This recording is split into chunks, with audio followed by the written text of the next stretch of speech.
Please be seated.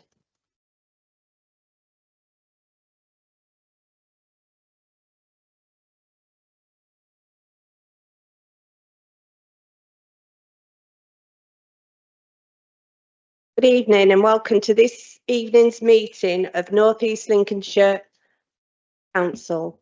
A reminder that this meeting is being broadcast live. Members will need to use their microphones at all times and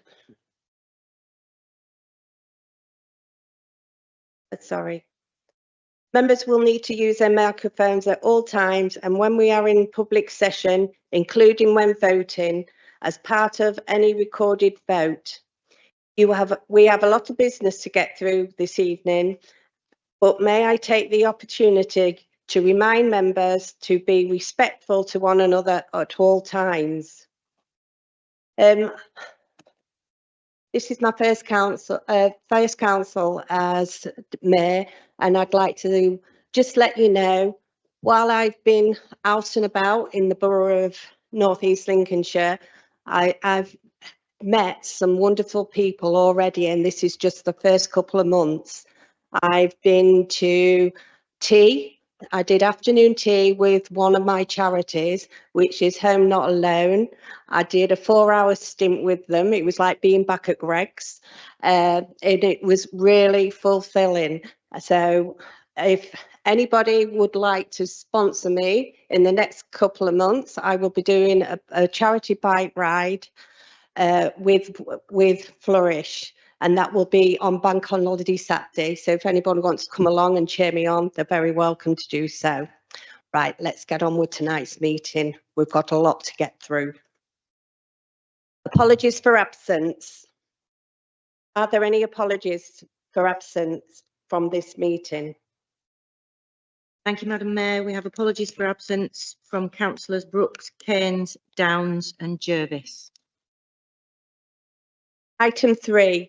I now move the minutes of the meeting of North East Lincolnshire Council held on the 20th of March 2025, the Mayor Making meeting of the North East Lincolnshire Council held on the 14th of May 2025, and the annual meeting of the North East Lincolnshire Council held on the 22nd of May. Do I have a seconder?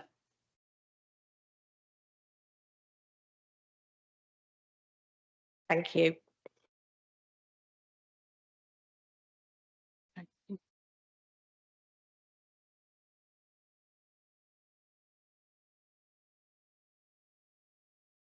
Oh, sorry. All those in favour, please indicate. Yeah, carried. Item 4, declarations of interest. Are there any declarations of interest from members in any item on the agenda this meeting? No. Item 5, question time. The council has received 8 questions from members of the public for this evening's meeting. Please can I remind the members of the public to present the questions as submitted. The first question has been received from Sam Brown, who is in attendance this evening. Welcome, Sam, and would you like to put your first question?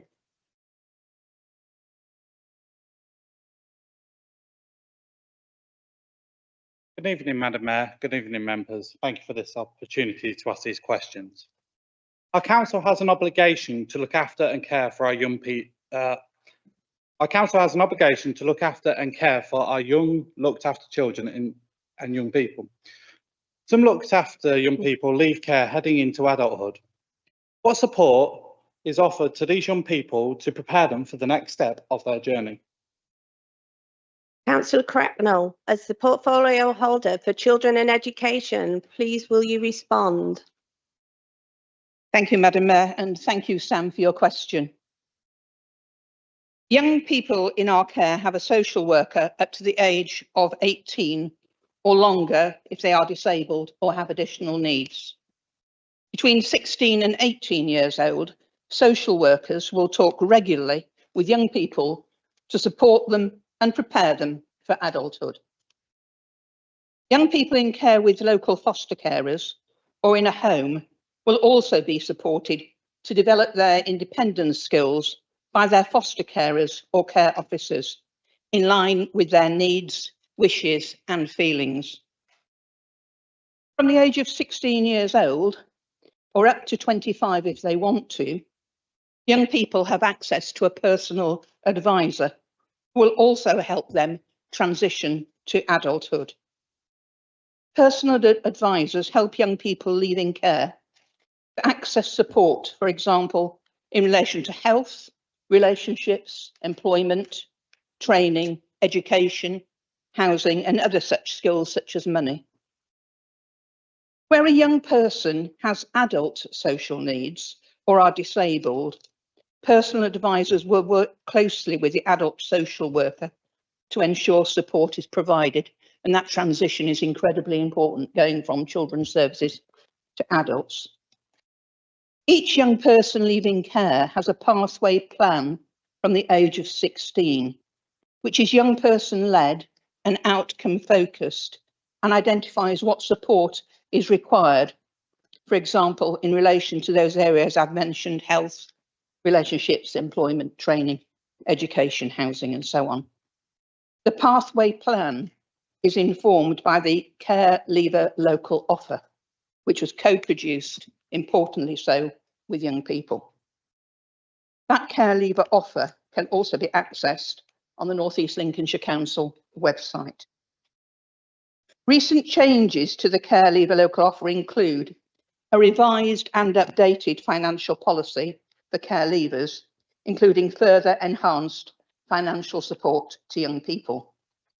And of course, members will remember that care experience as an expected characteristic across all functions of North East Lincolnshire was ratified by our democratic process in Council in October 2024. Improved partnership support to care leavers through the partnership involvement is in redesign in this offer. Some examples of opportunities and support in the context of the offer include driving lessons or other flexible support towards getting around, such as bus passes or the purchase of a bike. Young people attending university are supported regardless of the level of study. Help with budgeting, cooking, understanding home insurance and other independent living skills. Support to choose and move into independent accommodation. Help with accessing health appointments, including mental health support, which we all know is very much needed. Support to access training and employability based on aspiration and need. We are also further developing our all-age care leaver offer so they can access support through the council throughout their lives. And we are further developing our corporate grandparenting offer for care leavers who are also parents to ensure that they get the best start in life. Thank you. Thank you, Madam Mayor. Thank you, Councillor Cracknell. Sam, would you like to put your second question? Thank you, Madam Mayor. Children and young people need activities to do. In Cleethorpes, they have places like the arcades and the Trim. In Grimsby, young people will soon be getting the Horizon Youth Zone. What will the children and young people of Immingham and the outer villages have? Councillor Cracknell, will you please respond? Thank you, Madam Mayor, and thank you, Sam, again for your second question. There is a significant number of activities for children and young people to participate in if they live in Immingham or the outer villages. Immingham.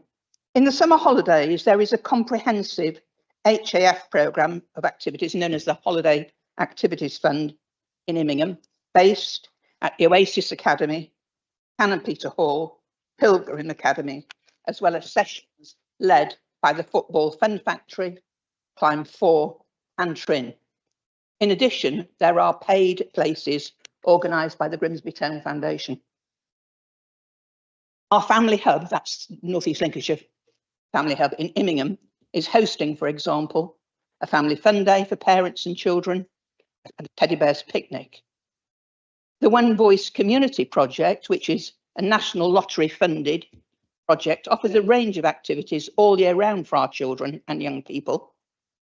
The current programme offers parents and child play sessions, a photography group, a bouncy castle and soft play sessions, a sewing group, taiko drumming, a games night, netball. All of the above activities are free for young people to attend or are at a highly subsidised rate. In Humberston, Humber Wild offers a forest school and bushcraft session twice a week. Splash Pups offer a range of water-based activities. In Keelby, on the Fringe, Artie Beans are offering an extended summer youth club offer. In Healing, there's a daily craft club being held. In Waltham, there are several activities, including football, and indeed Nunny's Farm are bringing their animals and their project to the windmill site this summer. There are also circus skills programmes. In Greatcoats, there's a summer fair and more. And all of this is in addition to the 26 providers offering over 12,000 holiday activity sessions this summer. So a significant amount. And that list is not exhaustive. So, for example, we haven't really covered all the voluntary and charitable groups that exist. And I just smile when I remember a short while ago when I visited the Immingham Sea Cadets out there in Immingham, who are currently, I know, moving or have moved into a new building. They gave me very appropriate refreshments for the Sea Cadet on the Sea Cadet project. They gave me a tot of rum and a cupcake or a fairy cake. I thought that was very apt. So indeed, there are lots of things that are going on throughout, not just the summer period, the summer holidays period, but throughout the whole of the year as well. Thank you for your questions, Sam. I hope that covers it. Thank you, Madam Mayor. Thank you, Councillor Cracknell, and thank you, Sam, for your questions. I will arrange for a written confirmation of the answers to your questions to be sent to you. The next two questions have been received from John Middleton, who is in attendance this evening. Welcome, John, and would you like to put your first question? Good evening, Madam Mayor. Good evening, councillors. My first question is to Councillor Dawkins. When will the work begin on restoring Grimsby Library back to full use? It's been closed now for 3 months, plenty of time for assessments and work to have been completed. Thank you. Councillor Dawkins, as portfolio holder of culture and heritage and the visitor economy, please will you respond? Thank you, Madam Mayor. Thank you, Mr. Middleton, for your question. Since closure, we have worked at pace to organise and arrange for the packing of over 70,000 items within an area of asbestos risk. The priority was to progress this swiftly and completely safely to relocate library stock. It needs to be understood that none of the survey work that required disturbing the asbestos could take place with any items still in the building. If any exploratory work was carried out that resulted in asbestos dust being released into the atmosphere, books and archives would have had to been destroyed. Therefore, survey works could only take place when every item had been removed, which, as you'll appreciate, is a time-consuming activity, and it's something we could not rush, as many of the archives are irreplaceable. Thank you, Councillor Dawkins.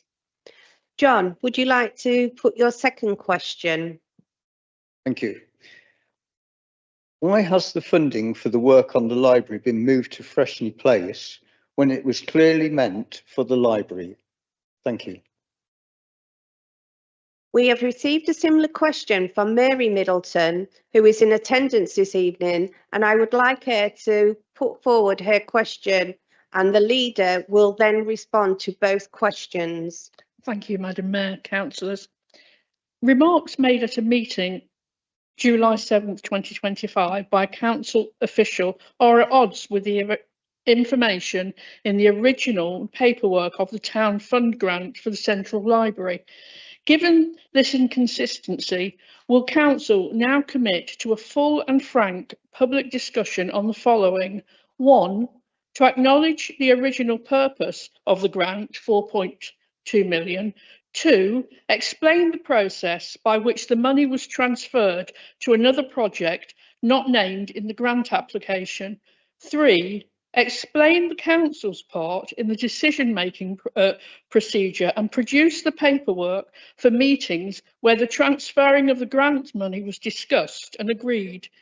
If the council is fully committed to acting in the best interests of our area and being seen to do so, I would suggest that they answer the above questions in order to dispel or confirm the widely held public perception that monies were used incorrectly and possibly illegally.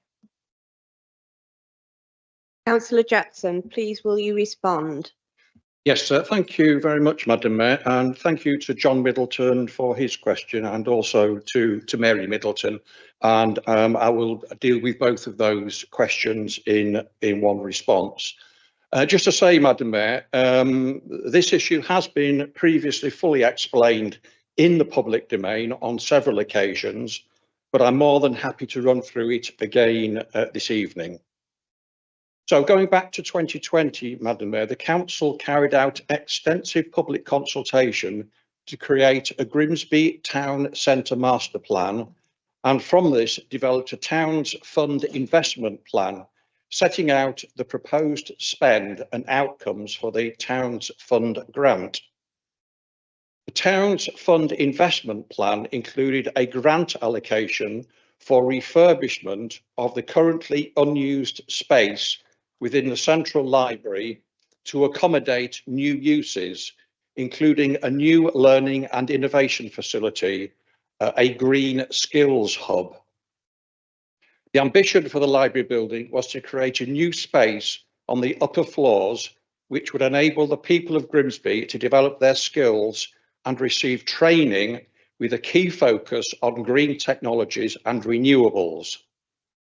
At the point of the approval of the Towns Fund Investment Plan, the Council had active interest from an established local skills provider to take on the space being created, which would deliver the required Towns Fund grant outputs. Unfortunately, this changed following the approval of the investment plan. Extensive work was undertaken to identify an alternative provider, but this has been unsuccessful. During the same time period, the refurbishment cost estimates increased due to structural challenges identified in the early surveys and due to inflationary pressures. Madam Mayor, North East Lincolnshire Council is not unique in experiencing challenges around viability with Towns Fund or levelling up fund schemes, or applying to government for changes in grant allocations. Since 2020, the UK's construction industry has experienced unprecedented external challenges, leading to significant changes in pricing across the UK. A National Audit Office review in 2024 acknowledged that Towns Fund and Levelling Up Fund projects across the country are being delivered in the context of delays, rising costs, and pressures on public finances. Their report concludes that many projects are experiencing delays and financial challenges, resulting in requests from local authorities for project readjustment or rescope. The National Audit Office recommended that the Department for Levelling Up, now the Ministry of Housing, Communities and Local Government, work in partnership with local authorities around project adjustment requests to agree new realistic expectations for delivery and scope to ensure intended benefits are released. The project adjustment request to relocate the Green Skills Hub funding was made in the context that the grant outcomes of creating new and active skills space and employment opportunities was no longer deliverable within the grant timescales in the central library location. The request to relocate the funding to support delivery of other master plan projects ensured the overarching ambition of the town that the Towns Fund was delivered, albeit in a different way. The grant funding adjustment request was approved both locally by the Great Grimsby Board and by government via the MHCLG. The funding further formed an integral part of the Freshney Leisure Scheme approval, which was considered by scrutiny and approved by Cabinet and full council. Thank you, Madam Mayor. Thank you, Councillor Jackson. The next question has been received from Mary Middleton. Would you like to put your second question? As we're all aware, the council has just concluded another public survey along with focus groups, supposedly to gauge the feeling of local people. They have said throughout, that no decision has been made so far.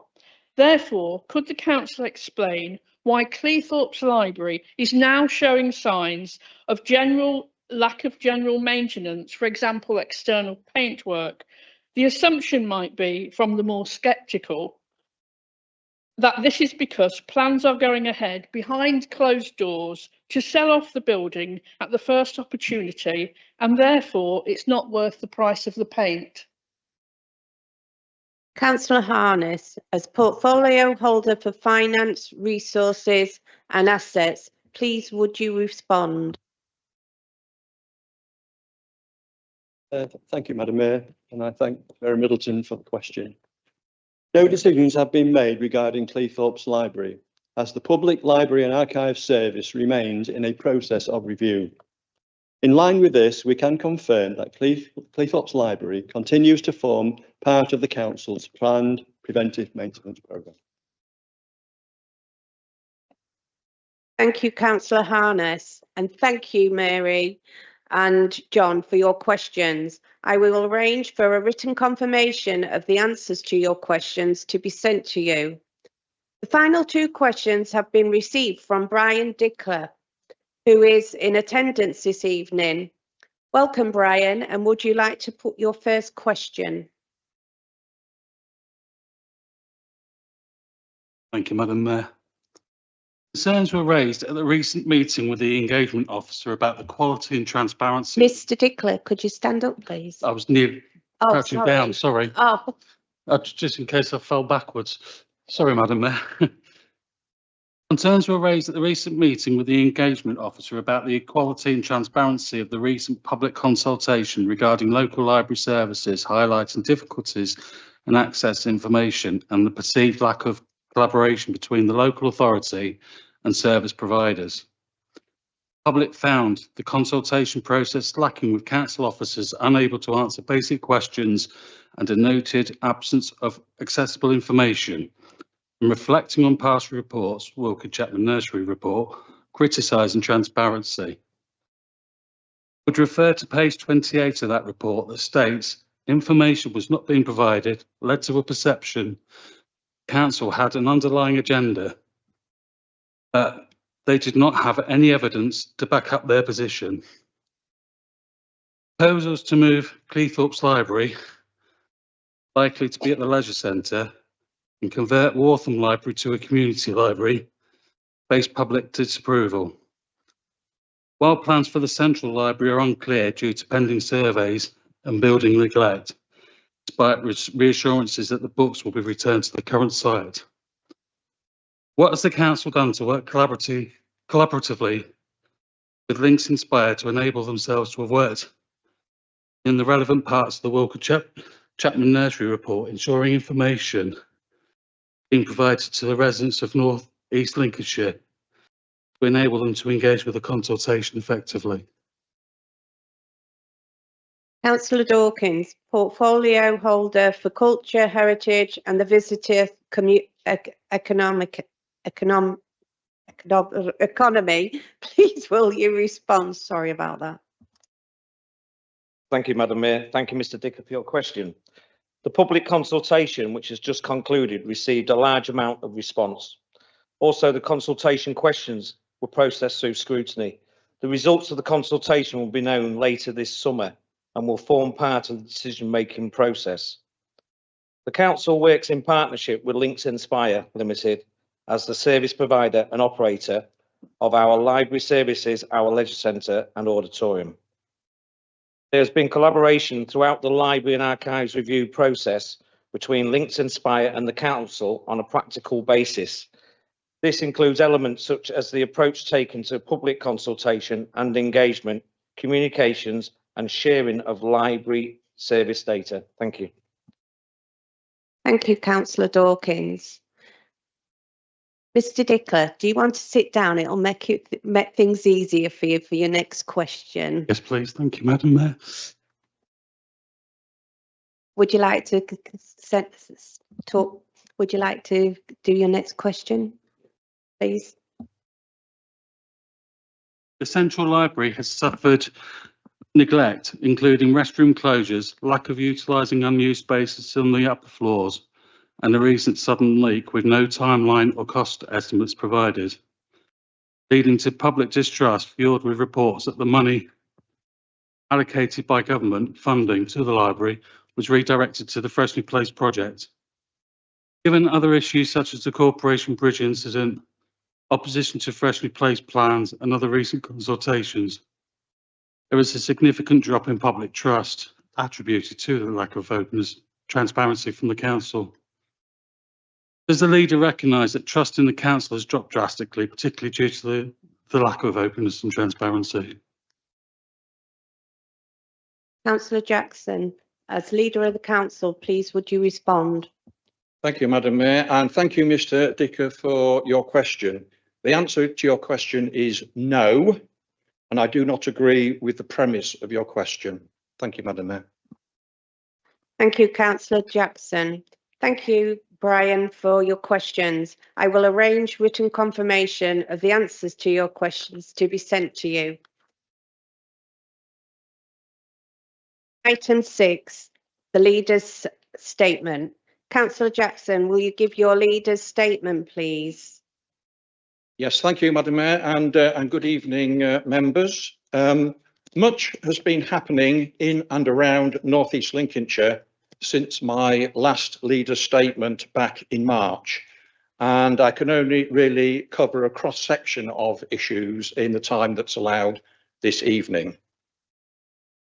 First of all, Madam Mayor, unfortunately, it was bad news earlier this week when government confirmed that no acceptable offer had been submitted to the official receivers dealing with the Pratt's Lindsey oil refinery, and it is expected to close in the autumn. Though the plant is geographically in North Lincolnshire, 65% of the workforce live in North East Lincolnshire. It is clearly a very worrying time for those affected, and we are already actively working with North Lincolnshire Council's Economic Growth Team, the Department for Energy Security and Net Zero. Councillor Wilson.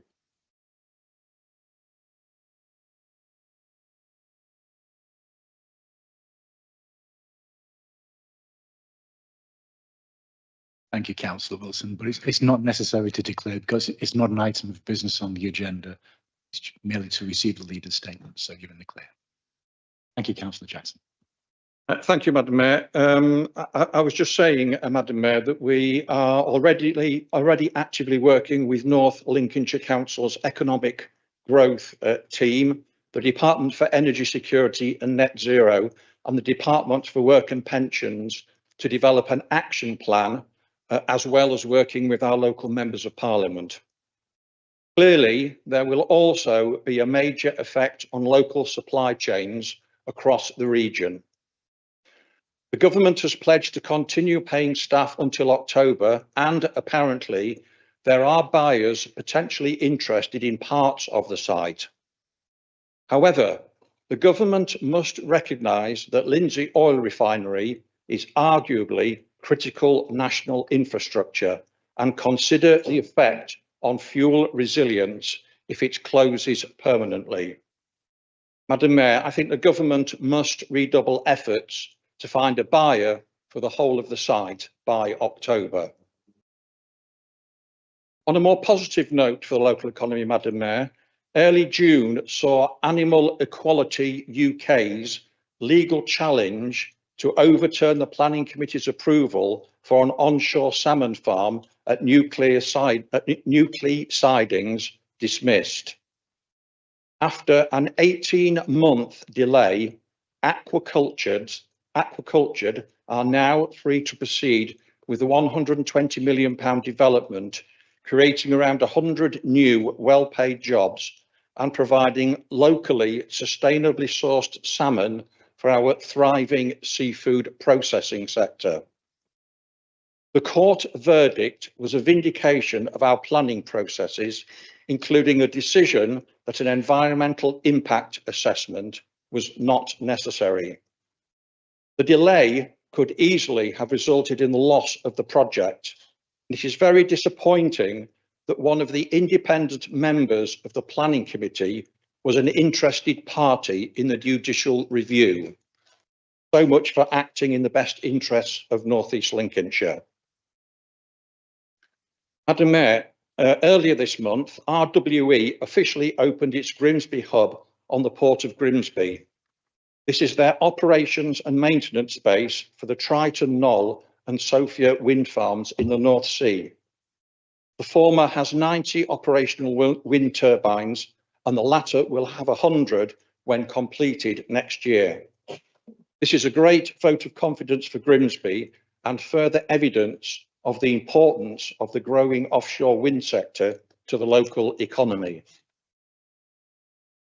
Madam Mayor, anyone who has recently ventured into Grimsby town centre will have seen the biggest change in the skyline in a generation with the demolition of the former Bullring and Flottergate retail units to make way for the new leisure scheme at the western end of Freshney Place.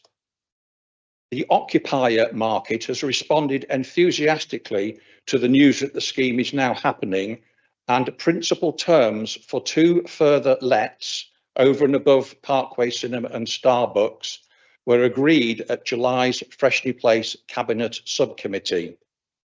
At the same meeting, terms were also agreed for a national retail chain to take most of the ground floor of the former House of Fraser store. This is all great news for the renaissance of Grimsby Town Centre. Of course, Madam Mayor, all the grant funding that is contributing to this town centre regeneration came from the previous Conservative government, supporting the bold decisions taken by this Conservative administration to purchase both Freshney Place and the former House of Fraser store. I would also remind members that at last December's full council meeting, both Labour and the Independents opposed the Freshney Place regeneration project without offering an alternative. This Conservative administration is transforming Grimsby Town Centre, attracting private sector investment and jobs, whilst the other 2 main parties are offering nothing. Madam Mayor, moving now to children's services, we are in the closing stages of our ILACs, that's the Inspection of Local Authority Children's Services, by Ofsted, with the initial feedback meeting at tomorrow lunchtime. Over the past couple of years, our children's services have improved at pace, and I thank officers and the portfolio holder for their dedicated hard work, as well as the extensive preparation for this Ofsted inspection.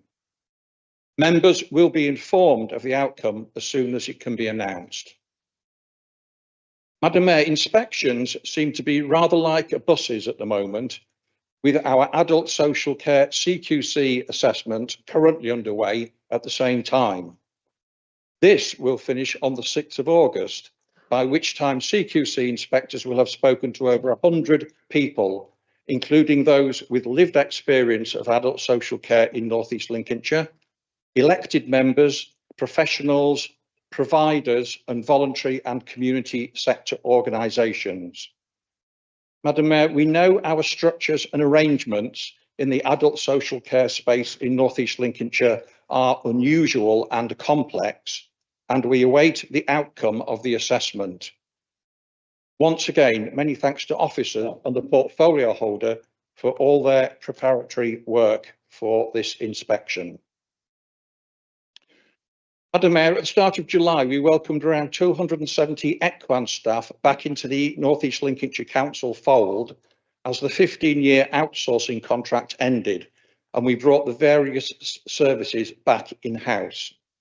Hopefully, this will make service delivery more seamless for the public, but also for us as elected members. Clearly, there will be a period of consolidation, and then we can assess what is needed to maximise the quality and efficiency of service delivery. Returning these services to council control has been a mammoth project, handled very efficiently, and I sincerely thank all those involved in the process. Madam Mayor, June the 28th saw Cleethorpes hosting the premier East Coast event of the year. Yes, the National Armed Forces Day. It was an honour to welcome the Secretary of State for Defence, the Right Honourable John Healey MP, to the resort. As usual, the crowds descended on Cleethorpes for the weekend and the weather was perfect too. We were on parade on the national stage, and as well as proudly honouring our armed forces, the event was a huge boost to the local economy. Well done, and thanks to everyone involved in the organisation and running of the weekend, particularly the Armed Forces Major Events team. Members will have seen the letter of thanks from the Secretary of State that was circulated today. Madam Mayor, I offer congratulations to Dame Andrea Jenkins on being elected the first Mayor of Greater Lincolnshire on May the 1st. I think it is fair to say, and not unreasonable, that both Dame Andrea and the Combined County Authority are still finding their feet. Councillor Shreve and I are the two North East Lincolnshire representatives on the Combined County Authority, where I also chair the Business and Infrastructure Board. We will ensure that North East Lincolnshire is well represented within the context of the wider county. As I have said on record many times in the past, it is also essential that the Humber economic landscape works. The governance arrangements for effective pan-Humber collaboration, incorporating the two mayors, local authority leaders and business representatives, are currently on the drawing board. Finally, Madam Mayor, I can confirm that there were no special urgency decisions taken by Cabinet or portfolio holders since my last leader statement in March. The latest update of the Council Tracking Report has also been circulated. Thank you, Madam Mayor. Thank you, Councillor Jackson. I'd like to make a point of order, Madam Mayor.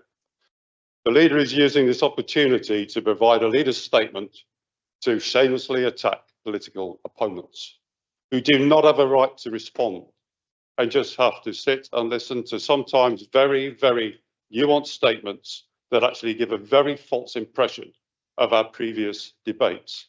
If he's going to continue to do this, then we need to ensure that there's a right of reply for opposition leaders to rebut some of those statements that are political. They're nothing to do with a leader's statement. Thank you. Item 7, petition for debate, Save Our Libraries.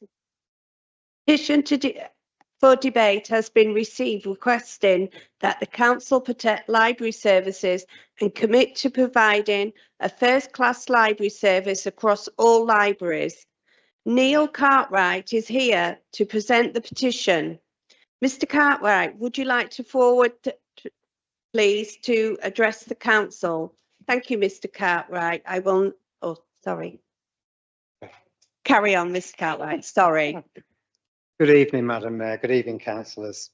My name is Neil Cartwright and I'm here to present this petition to ask you to save our libraries. Though the petition was organised by the Grimsby, Cleethorpes and District Civic Society, I'm not a member of the society. I'm not a member of a political party and I've been asked to present this to you simply as a citizen of North East Lincolnshire on behalf of the 4,800 people who have put their names to this.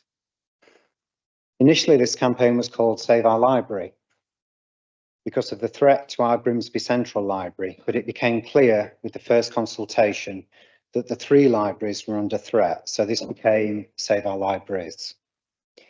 When the Civic Society set up the Save Our Libraries campaign, they thought they would collect a few signatures on a petition. We have collected almost 5,000, and with more time could easily have collected double that number.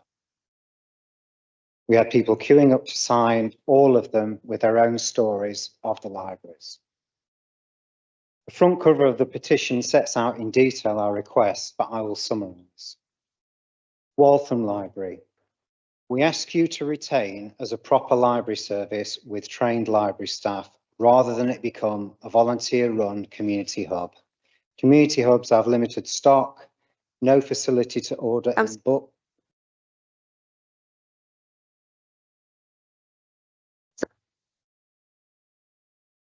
May I carry on?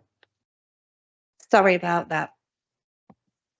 Please carry on. Waltham Library. We ask you to retain as a proper library service with trained library staff, rather than it become a volunteer-run community hub. Community hubs have limited stock, no facility to order in books from other libraries or to update and rotate stock. If there are insufficient volunteers, the library can't open. Cleethorpes Library. Keep the library in its current building. In our opinion, a leisure centre with its noise and humidity is not a suitable location for a town's main library, even before we consider the issues of access and parking. It's been suggested that the land the library is built upon is of financial value. It's our opinion that the library is of more value to the people of Cleethorpes than the money raised by selling the site to a developer, which would soon disappear as a single capital receipt with no long-term benefit to our community. Grimsby Library. When considering Grimsby Central Library, the building is as important as the library service. It's featured in the book Modern Buildings in Great Britain by Owen Hatherley and described as a pristine example of civic design of the highest order. We want to see this incredible building restored, brought back into full use and operating as a library. We are aware the service needs modernising to make it suitable for the 21st century and to take it into the future, but it should be in this building. This is now a building that is empty and sad and in a dreadful state of repair because of decades of steady, uncontrolled degradation. That this building has been allowed to deteriorate to this state raises suspicions that, despite assurances that no decisions have been made, and despite the mandatory consultations, that this council has no intention of putting the library back into that building, but instead intends to relocate it elsewhere permanently. Let me be clear, people love this building. We've had hundreds of comments from people who either remember it being built or have grown up with it being there and love the building, and from people who have said how important it was to them and how they would not be where they are today without it. And we must confront a core issue, the widespread belief that the consultation is not neutral. The concern that has been raised consistently in the public meeting, in online forums, and repeatedly on the streets during— 1 minute, Mr. Cartwright. And repeatedly on the streets during petition signings, words shape outcomes, and these words fall short. The real question is not what we currently have, but what we could create. With meaningful investment and some imagination, the library could become something far greater. A cultural and civic hub that brings together books, research, archives and community. Imagine the social value of a place where all of that comes together. We held a public meeting thinking that we might get a handful of people attending. Instead, on a hot Saturday afternoon, on a bank holiday weekend, it was standing room only. Some of those members of the public are here with us in this chamber, people with a wealth of experience who would like to work with you in providing a first-class library service fit for the future. We are asking you to work with us. Officers have stated the final decision on the libraries will be a political decision. In other words, the decision will be made by you, the people in this chamber. We ask each member of this council, are you going to be the one to tell these people, your constituents, that they are wrong and that their voices don't count on this matter? Thank you. Thank you, Mr. Cartwright, and apologies again for the interruption. Sorry. I will now ask portfolio holder, councillor Dawkins, to respond. Thank you, Madam Mayor. Thank you, Mr Middleton, for the petition. Sorry, Cartwright. Sorry, I was reading something else. Mr Cartwright, for the petition, which I accept. Thank you. When I first started in this role, it was apparent that library services have been on decline for quite a few years, more so since COVID. I wanted to find out what we could do better to encourage people to use the library services and the library buildings, hence the consultations that have just finished.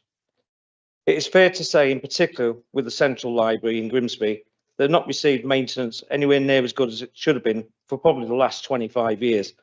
When you visit the building and you see some of the awful repairs that need doing, then you get a better idea. In every interview I've done with regards to the library, I've given an assurance the library building will remain a council asset. That nothing has changed. That is still the case. I'm committed to North East Lincolnshire having library services, but I want to enhance them. I don't want them to drop off any further. In view of the current situation with the Central Library in Grimsby, we had no choice but to look for a temporary location, and that is happening. We cannot sit by and wait for the Central Library buildings to be repaired. This was agreed at scrutiny also 2 weeks ago. I wish to repeat what I said at the scrutiny meeting 2 weeks ago. This is a temporary solution to enable us to offer library facilities. Therefore, I wish to move the following. This administration is fully aware of its statutory responsibilities in relation to library service provision. The strength of feeling generated by this issue is fully understood, and the level of public engagement is welcomed. Subject to an urgent and comprehensive analysis of the results of the recent Library and Archive Review Phase 2 public consultation and recognition of this petition, it is recommended to Cabinet that, as follows, Cleethorpes Library remains open and initiatives to utilise the available space and facilities are pursued. Waltham Library remains open and initiatives to better utilise the available space and facilities are pursued.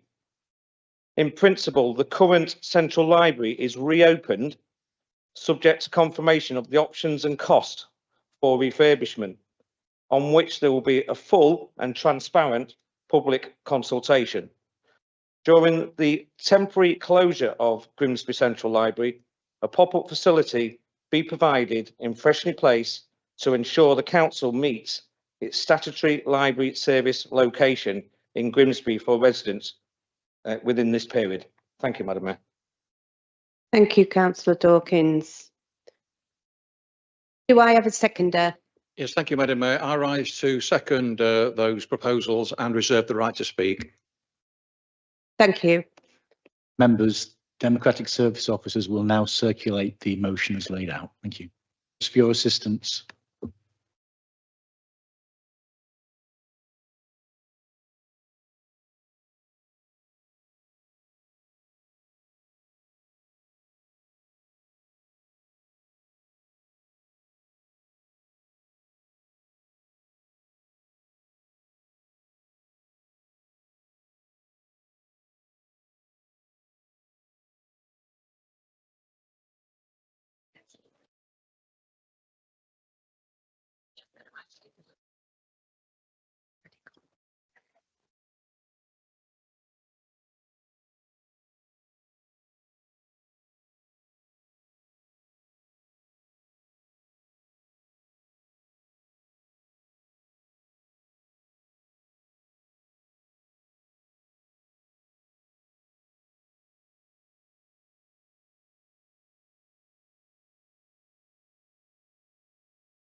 Madam Mayor, I'd like to propose an amendment to this, if I may.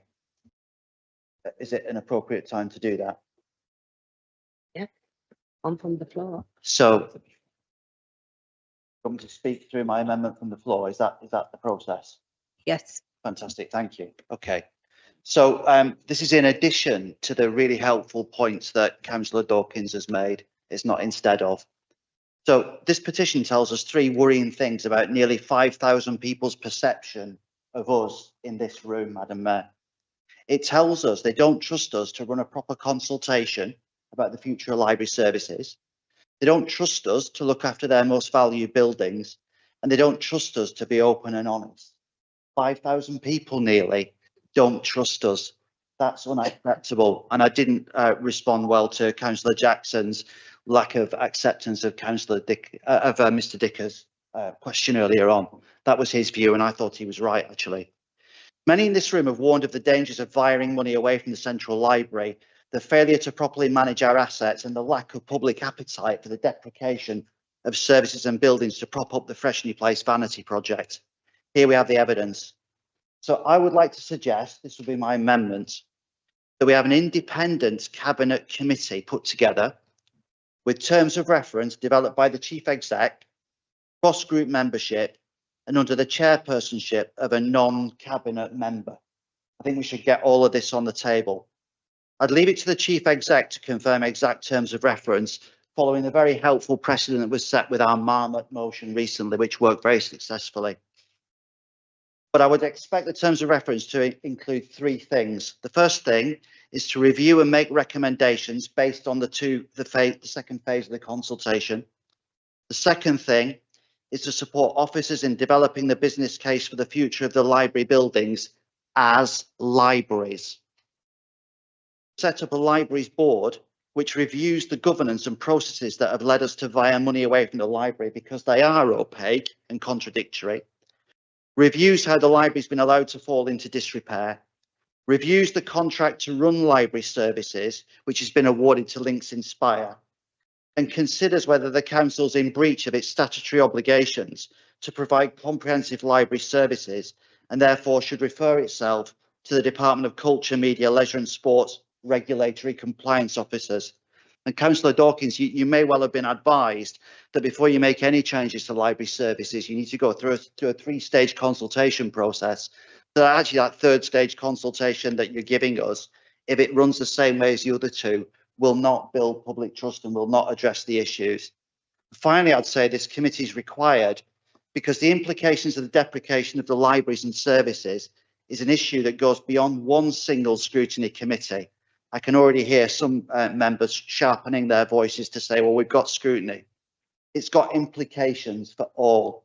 How we travel there, how we manage the budget, how we protect our heritage, how we regenerate our town, how we deliver social mobility and create community cohesion, how we give our children the capability to progress in the world through the acquisition of knowledge, how we support adults who rely on the social services and functions provided from these buildings. So the board would make recommendations to full council on all of these points. That's my proposal. Thank you, Councillor Henderson. We need a seconder. Thank you, Councillor. Madam Mayor, through you. Councillor Henderson, any cabinet working party will be governed by Standing Order 17A, and just a point of order that the chairmanship of that rests with the portfolio holder whose remit this matter falls within, so that will be Councillor Dawkins. Otherwise, a valid amendment.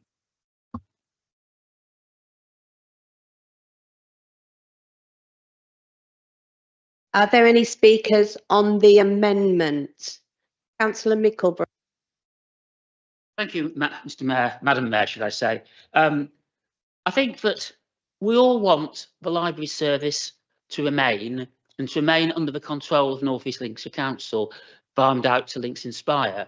And we all know that library services aren't about making money. They're about providing a service for the community. Now, I don't see how this amendment, because we are talking about the amendment, is going to make a great deal of difference to what is being proposed. Because the proposals are saying that Cleethorpes Library remains open, which is what we want. We don't want it to go into the leisure centre. It is saying that Grimsby will be kept the building, which I was assured by Councillor Dawkins at scrutiny, that the only thing that's holding it up is the question of safety and the question of asbestos. Apart from that, yes, we may not like the location of the hub, but it's going to go back there eventually, unless presumably something is found. And then with Waltham, there is a problem because if you have volunteers, then I all know with volunteers, I've done loads of volunteering with time, people start with great enthusiasm and then they sort of gradually go off and nothing is done. And yet this says Waltham remains the same. So, Mr. Mayor, Madam Mayor, I've got to go in a short while, Chair, for family commitments, but while I'm here, I would like to say I would vote against the amendment because I think what is being done, what we've got here as a petition is a very, very good petition. 5,000 people signing it, showing the effects of what people think about the library service, but also at the same time, it shows that the portfolio holder has listened to those residents' concern and subject to the consultation result is proposing more or less a status quo, which is what we want. If the consultation then says something different, then we get round the table and I can assure you, nobody more stronger than I at scrutiny or whatever members feel about supporting the library service. Thank you, Chair. Thank you, Councillor Micklebrook. Councillor Wilson. Thank you, Madam Mayor. I listened to the amendment and I sort of agree that actually there needs to be some scrutiny that's needed, as the mover said. 5,000 people don't trust the council. However, I want to move an amendment to the amendment Sorry, Councillor Wilson, we'll have to deal with this amendment before we can hear any other amendments. I'd like to challenge that because the amendment that I'm putting forward. Okay, we can do that. Sorry. So I will vote against this amendment, and I hope people do, because I want to move a similar amendment, but actually have a select committee. A select committee is a public meeting with records, with the public can attend. The minutes are published. It gives a more substantial transparency to the things that's been put on this amendment. So whilst I can't recall the full amendment, it was too big a amendment to record, and I couldn't write it down in time. So I would ask people to vote against this amendment because I will move a similar amendment, but just substituting select committee in there. Councillor Jackson. Yes, thank you, Madam Mayor. I rise to oppose Councillor Henderson's amendment. He reeled off a whole list of particular areas that he wanted to be scrutinised in some detail. I think he won't agree with me on this, but I think all of that can be done through the council scrutiny process, through cabinet, and of course members always have the option of calling in cabinet decisions if they so wish to further scrutinise them.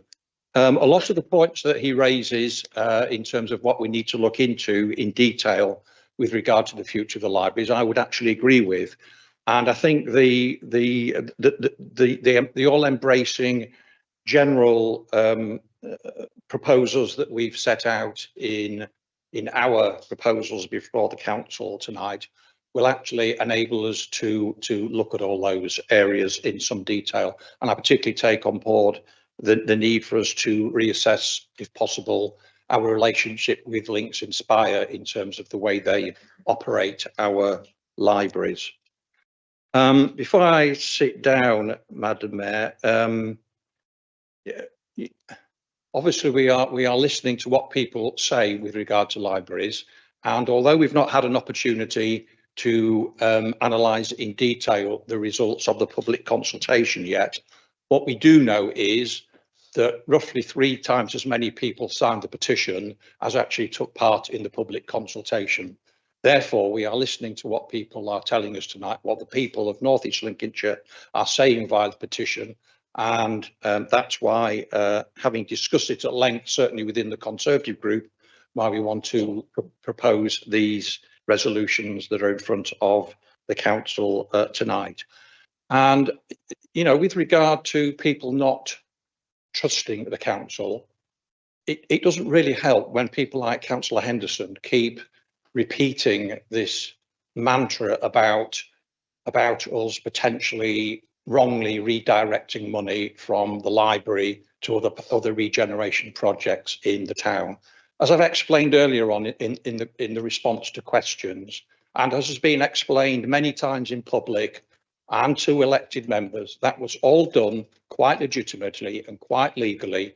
And I mean, I know he's shaking his head because he'll never agree with us, you know, but at some point or other, you've got to accept the facts. That was all done legitimately, legally. If he wants to approach the relevant government department, I'm sure they'll agree with that. And, you know, it just doesn't really help when you keep trying to denigrate the council by repeating those sort of things in public. Thank you, Madam Mayor. Thank you, Councillor Jackson. Any more speakers on the amendment? Councillor Holland. Yeah, I'll be very, very brief, Madam Mayor. I think what everybody wants here, as much as possible, is to achieve cross-party consensus on this. And we can do it. When we put our mind to it, we saw it with the Marlborough Place issue. 2 or 3 years ago, that might not have been feasible. But I think working together on these sorts of issues, eventually when all the data is there and everything is put transparently on the table, we are capable of that cross-party consensus. We know what people want. I think most people in here, we're passionate about our libraries. I've been looking at what other areas do in Notts County, where they have a board that's looking at libraries, education and culture. There's all sorts of things yet we've not even explored as far as the libraries go. The beauty of a cabinet working group is it brings together cabinet, cross-party members and officers that can work together and collaborate together and actually produce something then that we can all get behind. And I do take Councillor Wilson's point about select committees. Problem sometimes is that they do become quite adversarial. And I think on this issue, we need as much as possible to go down a route that actually achieves consensus. And then we can, if we have consensus, actually that's a public facing consensus, then that's the opinion of the council. Problem sometimes with select committees, they make recommendations not approved by cabinet, and we're back to square one again. And you know, Central Library's been going on now since 2013, and more than half of it was abandoned. We've kicked the can down the road, down the road, down the road, and now we need to come together, you know, all of us, with a plan. Yes, it's going to cost money, but we need to stop that now and actually drive this forward. And it is going to take a lot of vision. It's going to take a lot of innovative thinking to work out how we go forward. And I see that Waltham Library will stay open. Well, Scaffer Library is open, Laceby Library is open, but on much reduced, with much reduced facilities and opening hours. So you know, we need to be careful just what these statements make. So my preferred option will be a cabinet working group, but I also recognise the merits of Councillor Wilson's. Thank you, Councillor Holland. Councillor Bright. Thank you, Madam Mayor. I'm pleased to hear Councillor Dawkins' resolution, because it does go some way to addressing the concerns. But I also support what Councillor Henderson's proposed and share his concerns, the way in which the library funding was diverted to the Freshly Placed Leisure Scheme. Many of those who signed the petition also have the same concerns. As we've heard from the leader, when the town deal money was granted, there was significant engagement with the public, local businesses and other organisations to come up with the Grimsby Town investment plan. And it was done in a completely transparent way, and it went through the scrutiny process. In line with the town's fund guidance documents, the decision maker for the transfer of funds was the Greater Grimsby Board, as we've already heard. And one would think that a decision of this magnitude would have warranted a meeting with a chance for board members to ask questions, see evidence and satisfy themselves this was the right decision. What actually happened was board members were emailed on Friday the 1st of November, with the deadline to support the decision being Wednesday the 6th of November, just 4 working days later. Melanie All asked for further details and was told the revised approach still aligned with the broader objectives of the Town Centre Master Plan, which we've heard from the leader this evening. But no alternatives plans were outlined on how the library would receive future investment. There was no evidence provided of a proper impact assessment or consideration of alternative funding options, and she did not formally support the proposal to move funding. The council also confirmed that the Greater Grimsby Board had not met to discuss the matter, and the decision had been reached through email correspondence rather than a properly convened meeting that was minuted. The Great Grimsby Board, in its own assurance framework, states under communication and engagement, the board will operate in a transparent and objective way for the benefit of Grimsby and its communities. In its code of conduct, it states, when carrying out your Greater Grimsby Board role, you must make all choices based on evidence. You are accountable for your decisions and you must cooperate fully with whatever scrutiny is appropriate to your position. You must be as open as possible about both your decisions and actions and the decisions and actions of the Greater Grimsby Board. In addition, you should be prepared to give reasons for those decisions and actions. There's been little transparency. Councillor Bright, we're talking about the libraries, please. This is the libraries. It's the decision Councillor Bright, the amendment is about the future of the libraries. It isn't about the do's and don'ts of the transfer of funds between projects. You've just allowed the leader. You've just allowed the leader to bring this up about Councillor Henderson making points about the decision on the transfer of funds. You're standing, Councillor Bright, to second the amendment, which is around the various committees and the proposals that Councillor Henderson made. But you allowed the leader to bring this up, so I'm responding to that. The leader spoke in detail about the varying of the money and what Councillor Henderson said. All I'm doing is responding to that. Okay, we'll permit it. It's one more paragraph anyway. Thank you. There's been little transparency on the decision to move the Central Library funding to the Freshly Placed Leisure Scheme. There's been no scrutiny of this decision, and so far, only our MP has given reasons for her decision and actions in line with the assurance framework. The people who signed the petition and the wider voting public deserve full transparency on this matter. Thank you. Thank you, Councillor Bright. Any more speakers on the amendment? Councillor Dawkins, you're right to reply. Thank you, Madam Mayor. I'll just pick up on a couple of points. I mean, Links Inspire, you know, that's thanks to obviously the opposition, dare I say, from many years ago. So probably not most of the people sat there, to be perfectly respectful to them.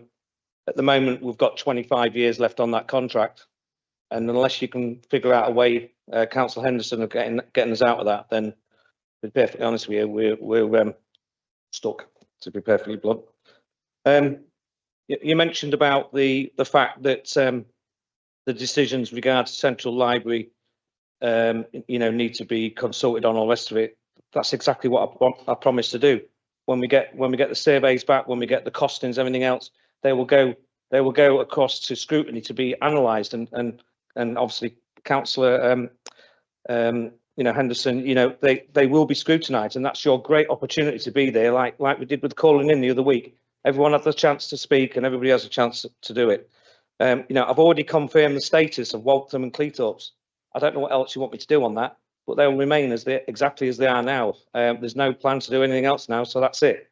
So I think the only bit you're worried about is Grimsby, which I completely understand. And you know, like I promised, full transparency when we get everything back, surveys, etc. Thank you, Madam Mayor.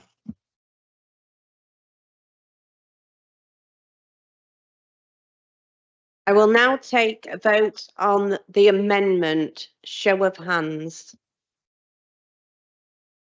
All those in favour?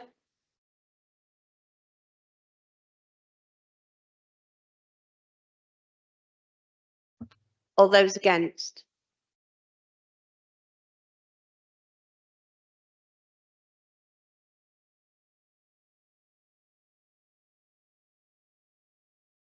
The amendment fails, so now we go back to the substantive motion. Councillor Wilson. I'd like some help with this because I ain't got memory that can memorise the previous amendment. But in that amendment, I'd like to substituting select committee instead of board and how it's run, and also put in there to look at the details that Councillor Henson made, but not limited to that. So the select committee can find its own purpose and explore avenues that might come available. And if that's okay, otherwise I'm going to have to get his computer and read it out.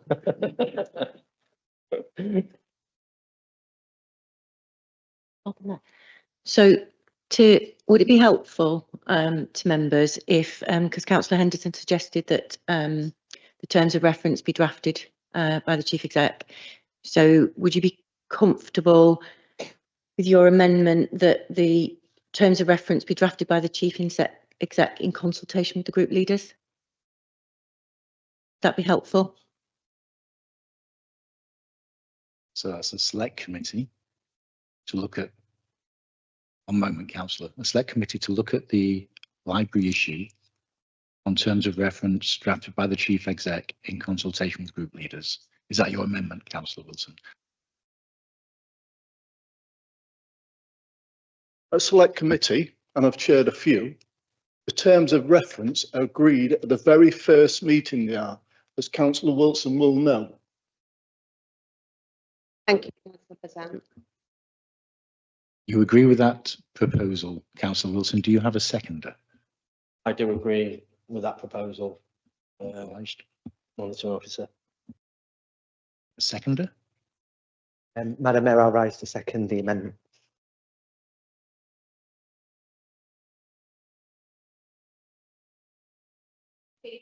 Do we have any speakers? Councillor Shreve. Thank you, Madam Mayor. I understand the spirit of the amendment from Councillor Wilson, and I do understand the desire for consultation, but the proposal that was made by Councillor Dawkins includes that. It says explicitly that when the options and the cost of the renewal of the Central Library are known, that it will go to full consultation. However, in order to resolve and get a resolution this evening, I am prepared to support the amendment and the creation of a select committee, although frankly, I'm not entirely sure what it will achieve. Thank you. Thank you, Councillor Shreve. Councillor Bazan. Thank you very much, Madam Mayor. I rise to support the amendment, and Councillor Wilson set on one select committee we made, and to be honest, we've looked at some very big issues we have in select committees in the past, on primary school surplus places, on secondary school surplus places, and I've never known any adversarialness within those meetings, none whatsoever. And also, those recommendations have gone to Cabinet on all the select committees I've been on, and they've been accepted because members have gone into it thoroughly, they have, about all the details. We actually proved the figures wrong in those first two select committees we did, and I'm sure we can look at a vision of what our libraries are like. You can draw in witnesses, you can do. You can have your MPs come along, which we have in the past. We had Austin and Shona McKaiser we did at one of the select committees. Other people, why not invite a minister down or something like that? Or civil servant, give us some direction on how we should be running our libraries, which is very important. I'm passionate about libraries. I love the archives. I love history and that. And we shouldn't be failing those 5,000 people. Some of those 5,000 people might get a voice at the select committee, they might do, if they've got expertise. So I fully support the select committee approach, Madam Mayor. Thank you very much. Thank you. Councillor Holland. Yeah, thank you, Madam Mayor. So just for my understanding, this is a select committee that's been proposed through the scrutiny panel, through the Economy Culture and Tourism Scrutiny Panel. So I support that approach, and I have to say, the scrutiny panel has that ability to do that in any event. It's within the remit of that scrutiny panel to set up such a committee. So in some ways, I don't think we need to agree though, to be frank, as a council, but I think it's far better that we do. I think it's far better that we have the consensus. I take on board everything that Councillor Besant has to say, and I hope that select committee would operate along those lines. So we have a meeting on the 31st of July. There's no reason, if full council agrees, that we can't start to put together at that meeting. Thank you. Do I have any more speakers?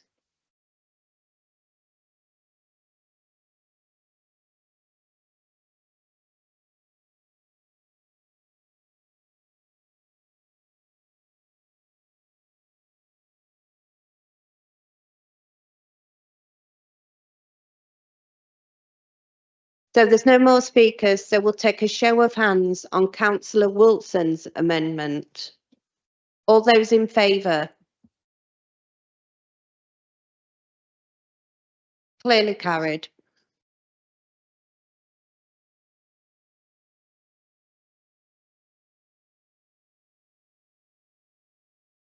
Madam Mayor, through you, so members, we're now reverting back to the substantive motion with the additional requirement for a select committee to report on libraries generally, with terms of reference to be agreed between the chief exec and. So we now return to the substantive motion as amended, and the status of that at the moment is we're looking for speakers, but Councillor Jackson still has reserved the right to speak as seconder. Thank you. Any speakers?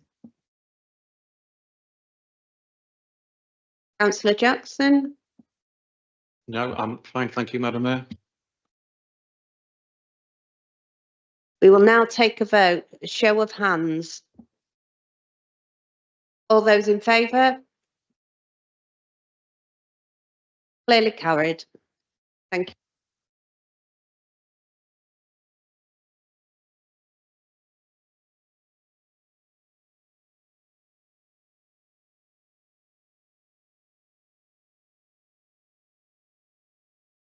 Item 8, Audit and Governance Committee Annual Report.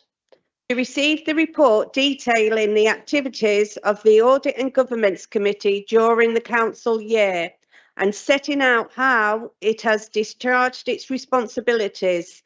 The report was referred to the council by the Audit and Government Committee at its meeting on the 3rd of April 2025. Councillor Boyd, as Deputy Chair of the Audit and Governance Committee, will you move the receipt of this annual report? Thank you, Madam Mayor. As retiring Chair of the committee, Mr Render regrets that he is unable to be with you today. However, he has asked me as his Vice Chair to agree to read what he has said in his speech to Council and hopes you will find this acceptable. Mr Render's speech is as follows. Thank you again for an opportunity to present to Council the annual report of the Audit and Governance Committee. It remains very important that Council has assurance that it is properly controlling on what it does, especially at times of change. And in the past year, as most recent years, has seen considerable change. Obtaining and giving assurance is the bread and butter of an audit and the work our committee does. The environment in which the Council operates continues to pose challenges, but also significant opportunities, especially for investment in the future of the borough.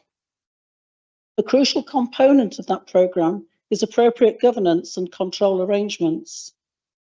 The Council is big business and complex, which sometimes gets overlooked. Its turnover is 385 million a year. It holds assets of 489 million. And has borrowings of 190 million. It doesn't stand still, with major changes planned and in progress to the way key services are delivered, such as highways, adult social care and children's services. As a committee, we increased our oversight over these changes and their impact on governance over the past year.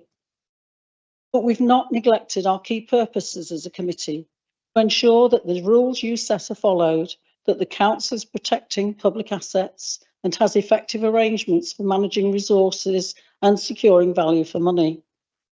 Members of the committee have often heard me stress that the two key roles of the committee are, firstly, to ensure that we have an effective system of internal control, not just for resources, but also for delivering council objectives, and secondly, to make sure that the system is working. These are the key things that we need to do. We have to give you assurance that you have sound arrangements for managing risk and controlling what the organisation does. The report you have today covers these issues for the last municipal year.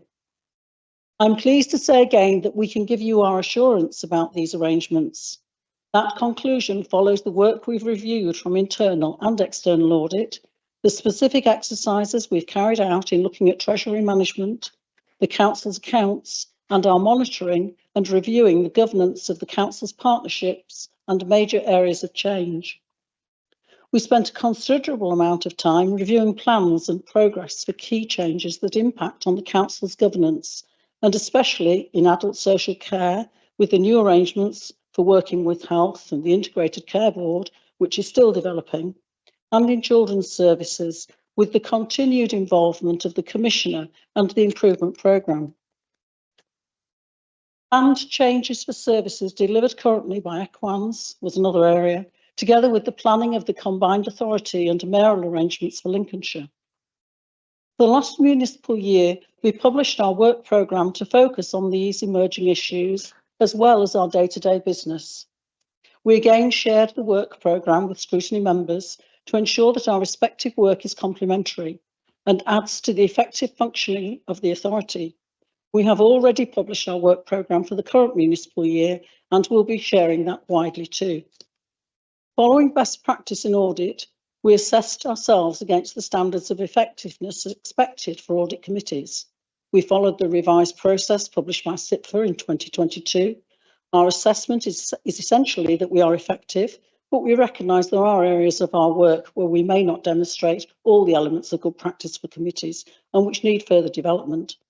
The result of the assessment is included in our annual report.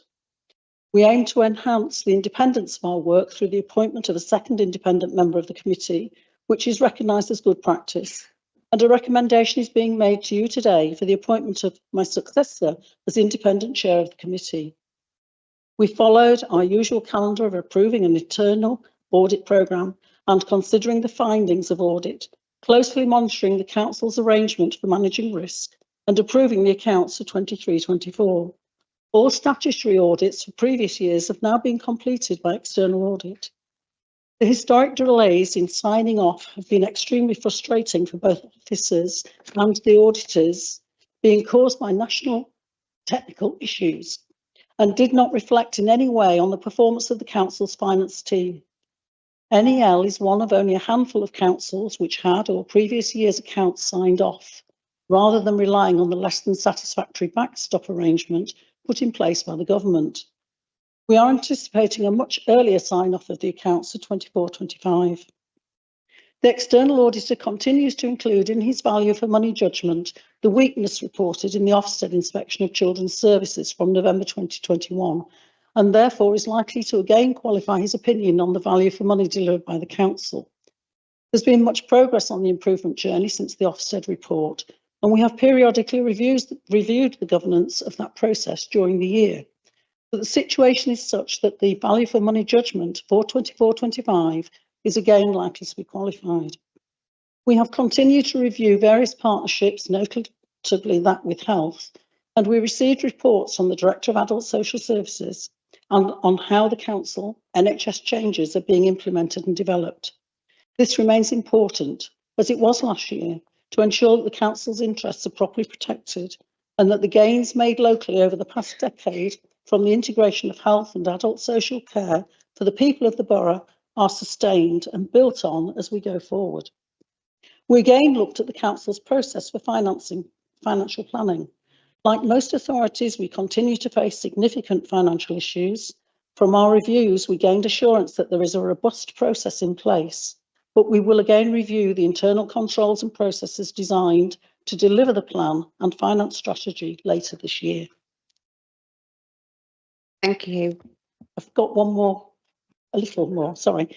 As part of our role in partnership governance, we reviewed progress on the process for bringing the services provided through Equans back in-house. The committee considered this a well thought out plan and governance process and was satisfied the governance was appropriate. This is the final report of the committee under my chairmanship. It has been a privilege to chair the committee over a long period, and I hope that the developments we've made as the council's environment and ways of working have inevitably changed, have continued to give us the basis for the assurance to you that it is our principal purpose. It would not have been possible for the committee to work and develop in this way without the work of members of the committee and their interest and commitment to the committee's work. We are always dependent on the work of officers and within the structure of the council. I would like to thank in particular the Director of Resources and Governance, the Assistant Director of Finance, the Chief Legal and Monitoring Officer, the Head of Audit and Assurance, the Democratic Services staff who support us so efficiently, and the representatives from our external auditors. Their continuing support and contribution to sound and constructive working relationships is key to the effective working of the committee. I hope that you find our report helpful and that it gives you the assurance you need, and I commend it to the council. Thank you, Madam Mayor. Thank you. Do I have a seconder? Thank you, Madam Mayor. I rise to second, and could I ask that the council take this opportunity to say a big thank you to Mr. Render. I think he's been an excellent and very knowledgeable chair. Thank you, Madam Mayor. I think you're right.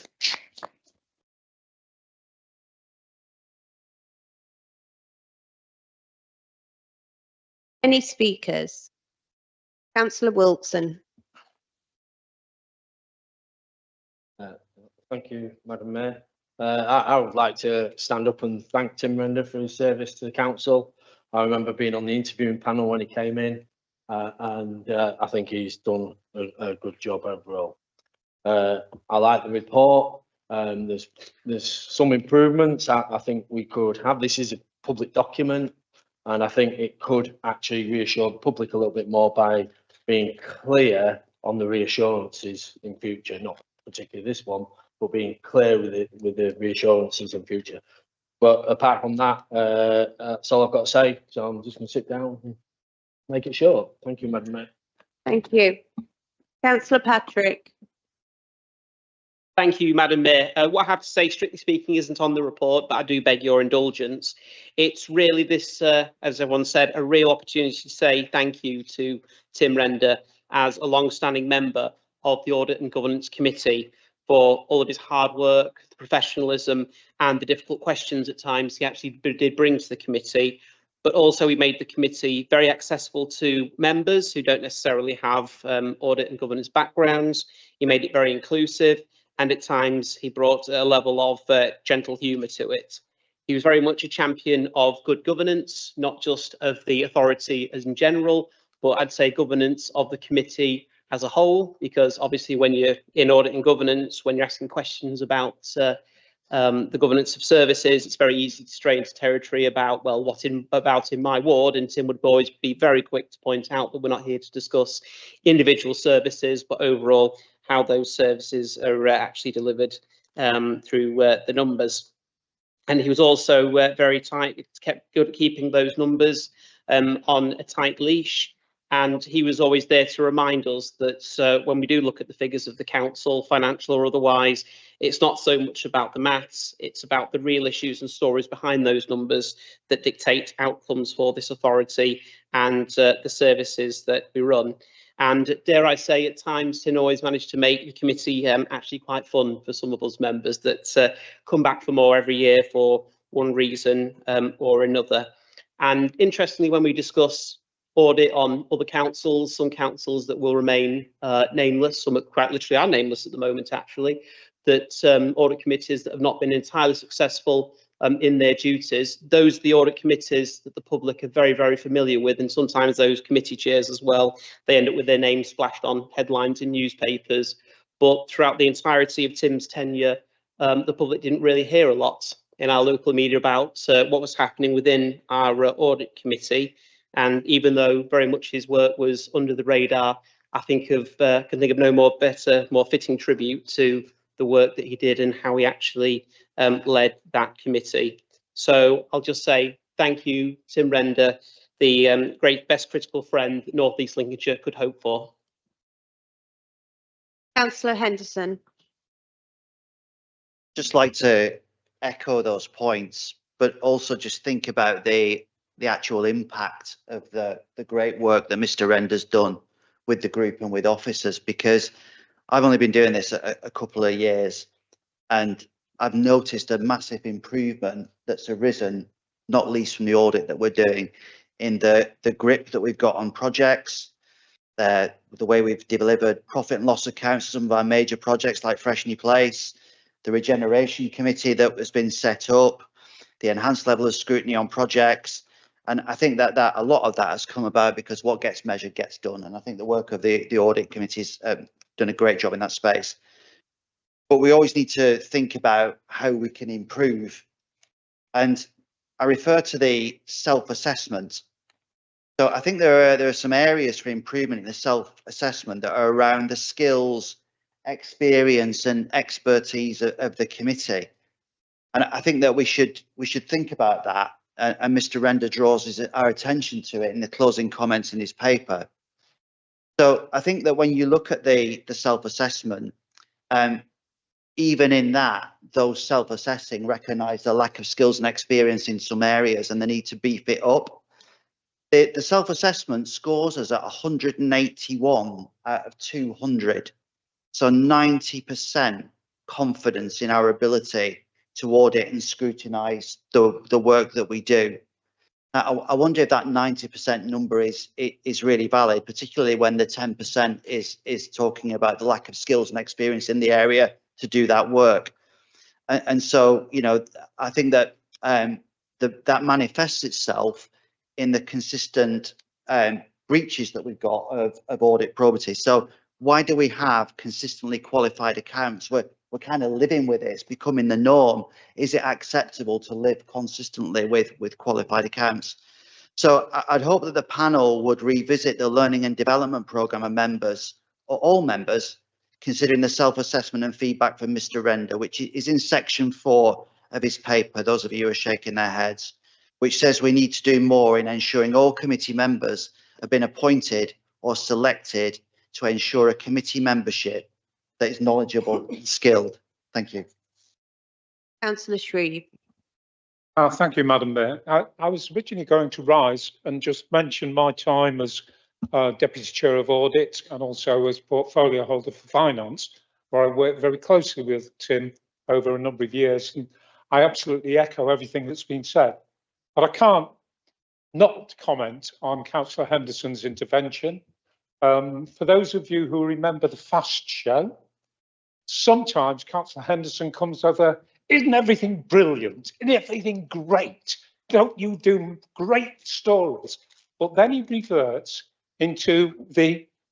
Sorry, Monitoring Officer, is this style of lampooning really acceptable in a council chamber? Yeah, it is. Just a quick question. It is acceptable, is it? Yeah. Members will treat each other with respect as requested by Madam Mayor at the outset. Thank you. I would I'm suspect just that's introducing not very respectful. a moment of levity. Unfortunately, the Isn't Life Brilliant doesn't continue and we go into the Harry Enfield. You don't want to do that, you want to do that. But I will comment, it's the first time in many years that I've seen Councillor Patrick give an absolutely flawless compliment to Tim Render. Thank you.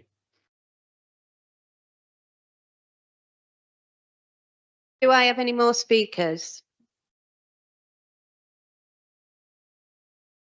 Councillor Harness.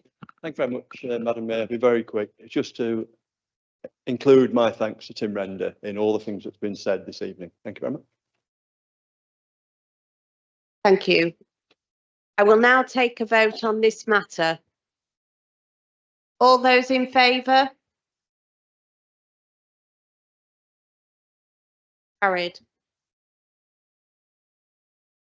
Item 9, appointment of the Independent Chair of Audit and Governance Committee. to consider a report on an appointment of the independent chair of the Audit and Governance Committee. Councillor Boyd, will you move the recommendations?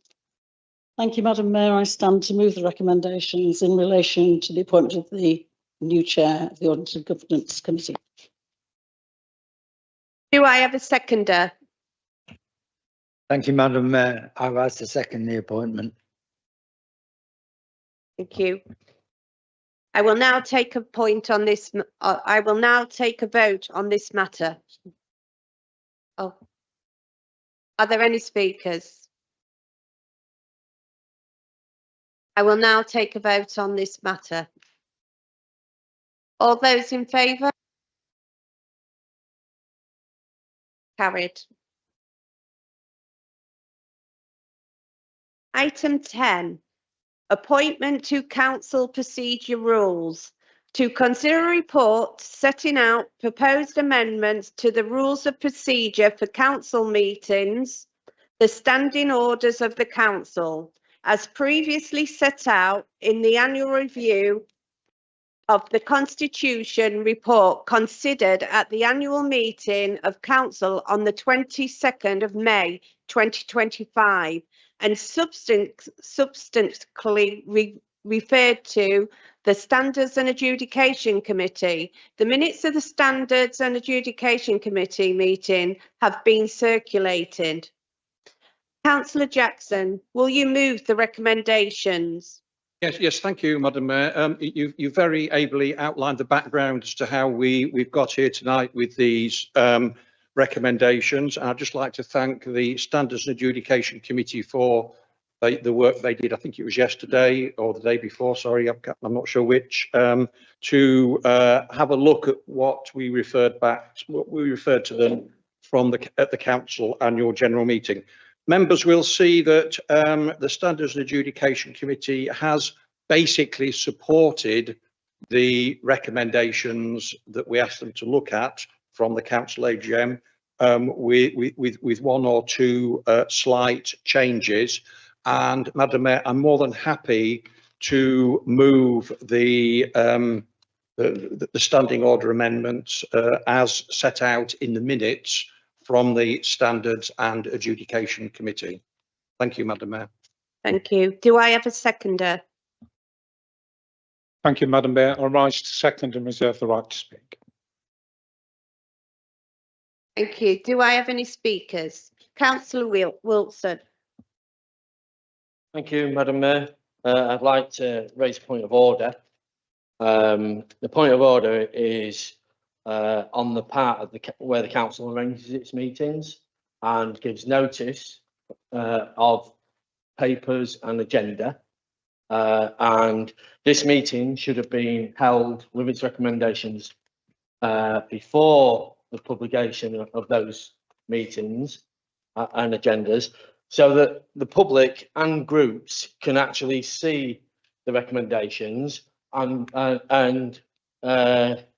actually make decisions and look at it. So I would propose in as a resolution of the notice of resolution of the got me words. Point of order that we defer this item to the next council so that the standing orders of the council can be done in a proper manner.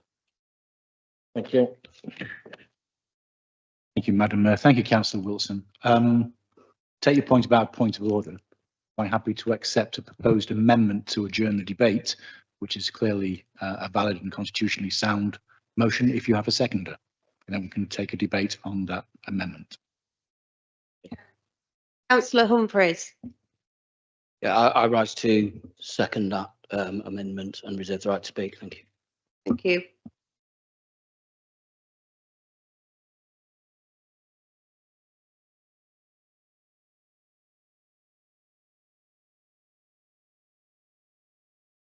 Do we have any speakers on the amendment to adjourn the debate and bring it back to council in September?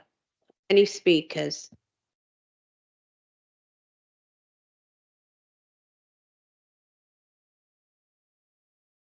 Councillor Humphreys.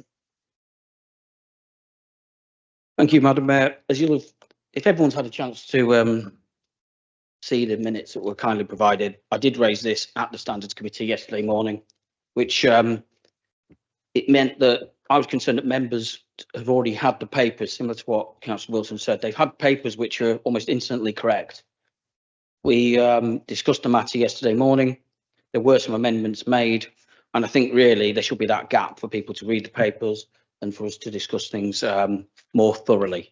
And I appreciate that this sort of thing can happen, but I think there should be that space to make sure people have read the papers. Literally, we have been emailed the papers yesterday with, you know, within 10, 12 hours of the meeting. Fair enough, that's a quick turnaround, but I think to have proper chance to review and consider the papers on quite a lengthy bundle of papers that we have, that would be the right way forward. And I think that I don't see any harm in us hearing this in more detail at the next available full council. Thank you. Any more speakers? Councillor Jackson, you have a right to reply. I mean, I understand the concerns that Councillor Wilson expressed.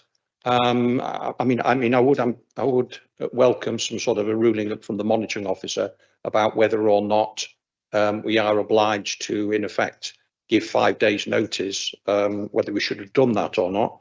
And if we should, well then, you know, I don't really think we've got any option but to defer this to the next full council meeting. I suppose the only other option would have been to have taken this as an item of urgent business, but I'm not really sure within standing orders whether you could really justify it as being an item of urgent business either, to be honest. So reluctantly, under the circumstances, I'm sort of minded to accept the amendment and suggest that we defer it to the next meeting of the full council. Madam Mayor, through you, so far as the point of order is concerned, it's not in the standing orders that any period of time is given before a meeting, but Councillor Wilson has moved a valid amendment to adjourn the debate to the next meeting, which is constitutionally sound. It's just an unfortunate matter of timing and scheduling from the AGM. So unless there are any other speakers, Madam Mayor, I think we take a vote on the amendment, which is, well, the motion to adjourn to the next meeting. Any speakers? We'll go straight into the vote. All those in favour? Unanimous.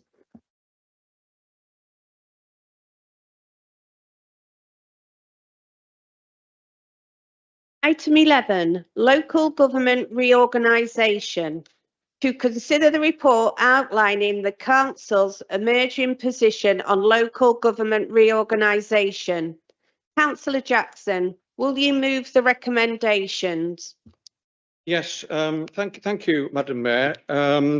Members will obviously have had an opportunity to read the report and the 2 appendices that are associated with it.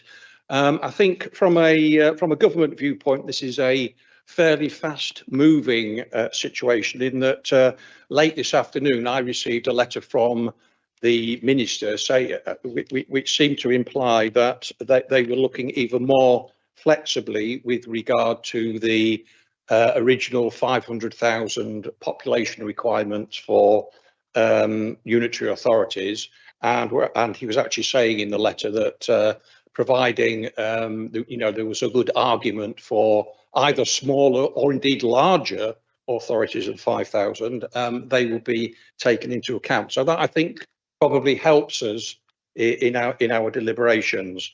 I'd just like to start by thanking my fellow group leaders for the positive discussions we've had in the group leaders meetings on this, which has helped us to come to a position where we're all basically coalescing around the same sort of proposal, and of course, you know, the recommendations that are set out in the paper in section 2, recommendations A, B, and C, will enable us to take forward a proposal working with our neighbouring authorities across Greater Lincolnshire to look at an arrangement where both North and North East Lincolnshire potentially remain on the same boundaries as we currently have. That doesn't necessarily mean there wouldn't be any changes to the authorities. We might be looking at refreshing our governance arrangements, for example, and I think that's also set out in the appendices. I think members have to recognise that work has only just begun on putting together the data and insights with a view to formulating a business case supporting the stated wish of the political groups across this council. And as I say, that appears in Appendix A. You have to bear in mind the fact that this stage is only outline only, and considerable additional work is still required in terms of moving this forward with our neighbouring authorities.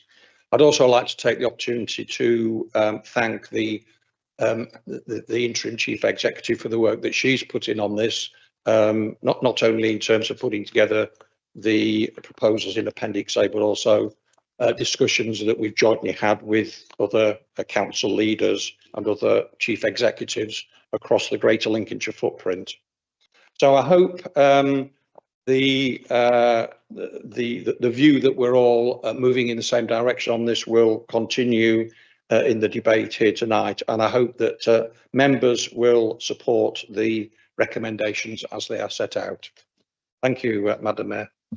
Thank you. Do I have a seconder? Thank you, Madam Mayor. I rise to second and reserve the right to speak. Thank you. Councillor Holland. So, thank you, Madam Mayor. I'm going to speak extremely briefly on this. As the leader points out, yes, there have been regular, fairly informal meetings between the group leaders and the interim chief exec. And as he rightly says, we have coalesced around a position because it's not a done deal. We can't escape the fact, although government may be more flexible, we are still way below at the moment the stated guidance in terms of local authority size. So it's going to need a very, very strong business case for us to remain as we are. I think the appendices actually build a very strong framework around which that business case can be built. And I do congratulate the interim chief exec and other officers who've worked extremely hard to put that interim business case together, the framework. It will need a lot more work as we move forward, but I think as we do move forward, if we move forward in the same spirit that we've reached this position, I've no doubt that we can make a very, very strong case to government and actually persuade them that it's in our interest, residents' interest, but also in the government's interest, just to keep us as we are, at least for the foreseeable future. Thank you. Any more speakers? I will now take a vote on this matter. All those in favour? Clearly carried.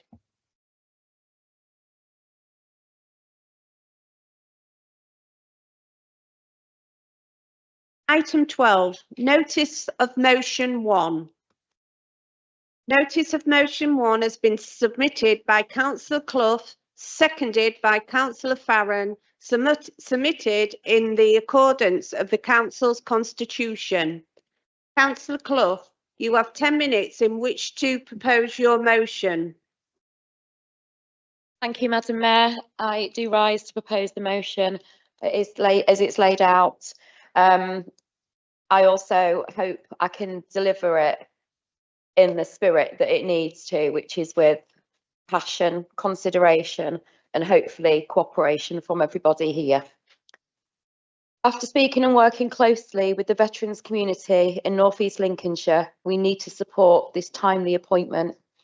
The role of a dedicated armed forces lead within our council would be to support and champion the needs of veterans across North East Lincolnshire in all sectors: healthcare, housing, employment, transition, just to name a few. Recently, during their visits to our area, veterans met with the Secretary of State for Defence, John Healey, and the Veterans Minister, Alistair Cairns, They discussed at length the importance of aligning local government services with the new legislation, which has been strengthened into law and will be incorporated in the expanded Armed Forces Covenant. The message is clear. The Covenant is being strengthened, and local authorities like ours will be expected to demonstrate real accountability, consistency, and leadership in supporting veterans. It's not a matter of if, but it's a matter of when. North East Lincolnshire must not wait for legislation to act. We should lead the way. Why now and why here? Residents of North East Lincolnshire have always shown unwavering respect for the Armed Forces community, whether it's local remembrance events or our nationally recognised Armed Forces Day celebrations. Our people constantly show their gratitude.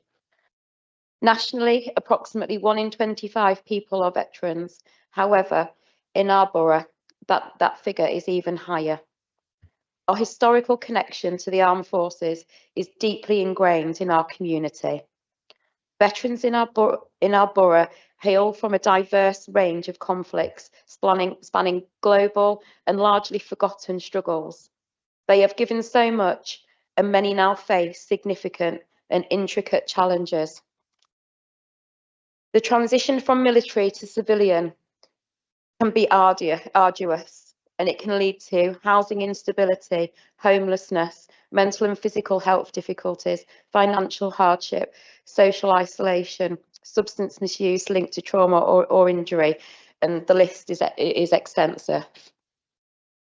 The statistics are alarming. 2/3 of UK veterans struggle with mental health challenges. Nearly half experience PTSD, anxiety, or depression. Veterans under 25 are 4 times more likely to take their own lives compared to their civilian peers. These statistics are not mere numbers. They represent real lives, our neighbours, our colleagues, our family members. We owe them not only gratitude, but also action. Just last month, 30-year-old Sergeant Alex Kerning, who served with the Queen's Royal Hussars, tragically took his own life, a heartbreaking reminder of the very real struggle many veterans face after leaving the service. His death is not an isolated case, but part of a broader, deeply concerning pattern of service personnel grappling with invisible wounds, limited support, and systems that too often fail to intervene in time. While some of our local GP surgeries are publicly advertised as armed forces friendly, unfortunately, this is not always reflected in practice. Many of the veteran community registered at these surgeries have reported that clinical and support staff are unaware of what this designation means and currently what responsibilities and commitments come with it. In some cases, it's been left to Armed Forces charities to visit all of these practices to help educate healthcare providers on their obligations under the Armed Forces Covenant. Educating clinical teams about government-backed health pathways such as OpCourage for mental health support, OpRestore for physical health issues related to service is essential. These pathways exist to ensure that veterans receive targeted, specialised care tailored to the unique nature of service-related illness and injury. Not only does this benefit veterans, but it also helps relieve pressure on our mainstream GP appointments and local NHS resources. So it's a win-win for the wider community. This level of coordination and awareness should not be left to charities. It must be a strategic responsibility of the local authority to ensure GP surgeries and healthcare providers are properly informed and supported in delivering on their commitments to the armed forces community. A consistent, structured approach led by the council would ensure better care, better outcomes, and a more joined up system of support. Recently, a local charity alerted us to the case of a homeless veteran in his mid-30s who had returned here to his hometown of Grimsby after being discharged from the army in August last year. Despite reaching out to our council for support, he was deemed not a priority and left without the assistance he urgently needed. This individual is highly skilled and physically fit, with valuable qualifications gained through military service, and he was left out on the streets. Thankfully, a local veterans charity intervened and secured him temporary accommodation, ensuring at least his basic level of safety and dignity. However, this support came too late to retain him within our community. He has since been successfully housed through Up Fortitude pathway and is now residing in Lancashire. There he has found full-time employment, contributing to the local economy, and has begun rebuilding his life, something he could and should have been able to do here. This case reflects a troubling systemic issue, the failure to properly recognise and support our veterans. While veterans do not ask for special treatment, they should never be disadvantaged when it comes to accessing housing and support, especially because of their military service and time spent away from home, their hometowns and their families. In this instance, we not only failed a member in our community at his most vulnerable, but we also lost a valuable social and economic contribution that he could have brought. In North East Lincolnshire, he could have brought to North East Lincolnshire. He is now building his life elsewhere, not because he chose to, but because we couldn't provide the safety net that he needed when he returned home. It is essential that we take this case as a wake-up call, and we must review our local housing and support policies for veterans and ensure that frontline staff are properly informed to understand the unique challenges faced by those leaving the armed forces. Furthermore, to drive meaningful and lasting change, this is why we should appoint an armed forces lead within our council, someone dedicated to championing the needs of the armed forces community, ensuring armed forces community and their families are no longer overlooked and that their service is recognised, not just in words, but in action. Now, it is the critical juncture to ensure that we maintain momentum and progress. By appointing a dedicated Armed Forces lead officer, this will provide a clear point of contact who can coordinate across departments, championing the interests of Armed Forces community at every level of council service. This role would strengthen partnerships with health, housing, employment, community sectors, ensuring compliance with the new upcoming Armed Forces Covenant legislation. Ultimately, it would deliver on our moral, social and civic duty.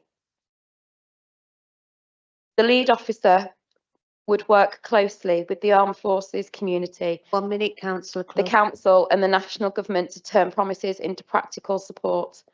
In conclusion, the discussions with Patrick O'Brien, the Minister of Defence Community Lead for the Armed Forces Covenant, the appointment of an Armed Forces lead within each local authority is widely regarded as best practice. Thank you. Thank you. Councillor Farron, will you second the motion? Thank you, Madam Mayor. I rise to second this motion. In regards to the full-time officer, Madam Mayor, our own veterans community have told us that they have met with the Secretary of State and the Veterans Minister. They have learnt that it is important that local government services align with the new legislation, which has been strengthened into law and will be incorporated into and expanded to the Armed Forces Covenant. We have a chance here to get ahead of the game. As the covenant is being strengthened, local authorities will be expected to demonstrate real accountability, consistency and leadership. This appointment would align with best practice. Many councils have already employed a full-time officer. Some of those are Newcastle City Council, City of Doncaster Council, Northumberland Council, South Kesteven District Council, Peterborough City Council, Worcestershire County Council and Bolton Council, who have received a gold accreditation under the Ministry of Defence Employer Recognition Scheme. How inspirational is that? In our borough, we show our unwavering respect for our armed forces, and quite right that we should. We have a local remembrance events and a nationally recognised armed forces celebration. This is just 2 examples of the fabulous work that is underway. But we have an opportunity here to extend this gratitude by employing an officer to coordinate a tailored suite of support, which would include, but not be limited to, support with employment and training, support with housing, support with access to mental and physical health services, and financial support. We have a wealth of best practice that we can tap into from many of these councils. We can tailor and develop this role to be our own. The role would need to have a measurable outcome. Again, this information could be obtained and tailored from other authorities. Our authority already has a job evaluation scheme. We can look at our budget and work within the scope of the depth and the breadth and the creativity and other aspects that we would need within this role. We would need to consider this, as this would potentially be a new role within our authority. I would be happy and actually honoured to help and assist with the creation of this role and the evaluation of the role profile. I am speaking in favour of this motion as an experienced employee within our local employment industry, working for a trade union, and I do have job evaluation experience that I would be happy to help with this. I really would urge members to consider what I have presented to you. It's a transformative role. We might even be able to employ a veteran into this role. Thank you, Madam Mayor. Thank you, Councillor Fallon. Councillor Shepherd. Thank you, Madam Mayor. I stand to present an amendment to the motion, which I'll just give officers a chance to distribute.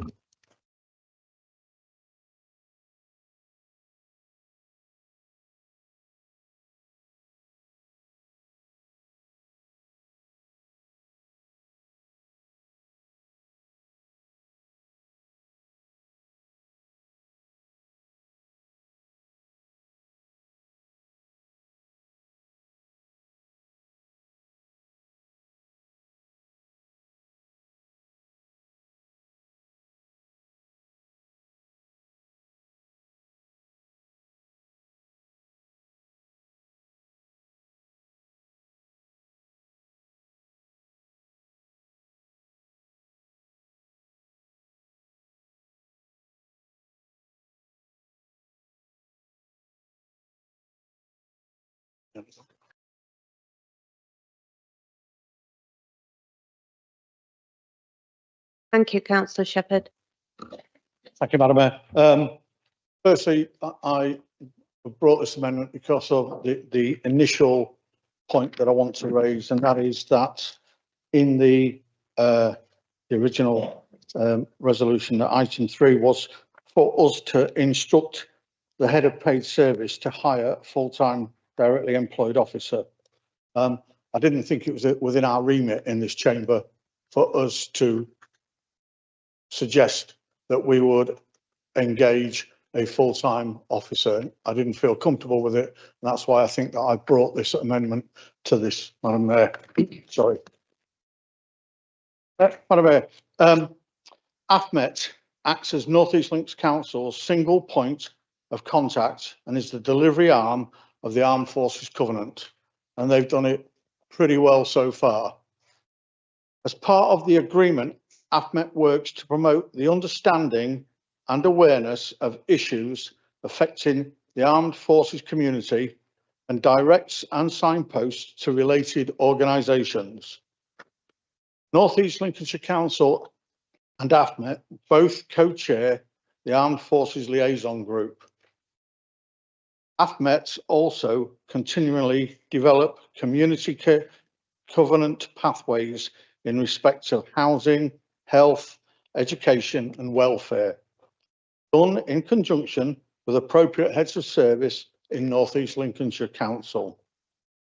The Armed Forces Covenant, Madam Mayor, is a national promise to ensure fairness and respect for those who serve, veterans and their families. Its core principle is that no one should be disadvantaged due to their service. To that end, we have a 3-year service level agreement with AFMET to deliver the covenant. We have also commissioned other services through Citizens Advice to support veterans in North East Lincolnshire via the Household Support Fund. We undertake many initiatives as a council that support the covenant, and this is delivered across council directorates. Some examples are the Civilian Work Attachment Scheme and the Defence Employer Recognition Scheme, which North East Links Council also holds the gold standard. Madam Mayor, I urge you all to support the amendment, to encourage our partners to work together to develop the Armed Forces Covenant here in North East Lincolnshire. Thank you, Madam Mayor. Thank you. Madam Mayor, I'd like to raise a point of order, if I may. I don't believe this is actually a valid amendment because essentially it completely negates the real substance of the motion, which was for the purposes of appointing a directly employed individual to oversee the council delivering on its commitment to the Armed Forces Covenant. Therefore, I think it's absolutely fair to say that the intention and the meaning of this would mean that this is effectively a wrecking amendment attempting to derail the original motion. Thank you, Madam Mayor. Thank you.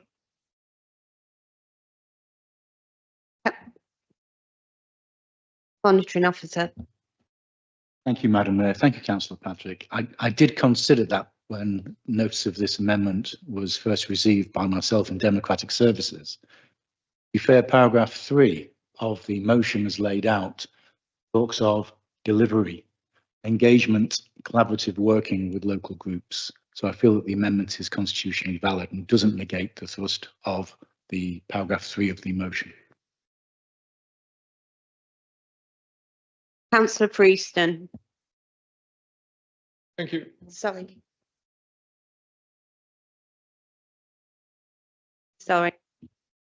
Seconder for the amendment. I rise to second the amendment, Madam Mayor, and reserve the right to speak.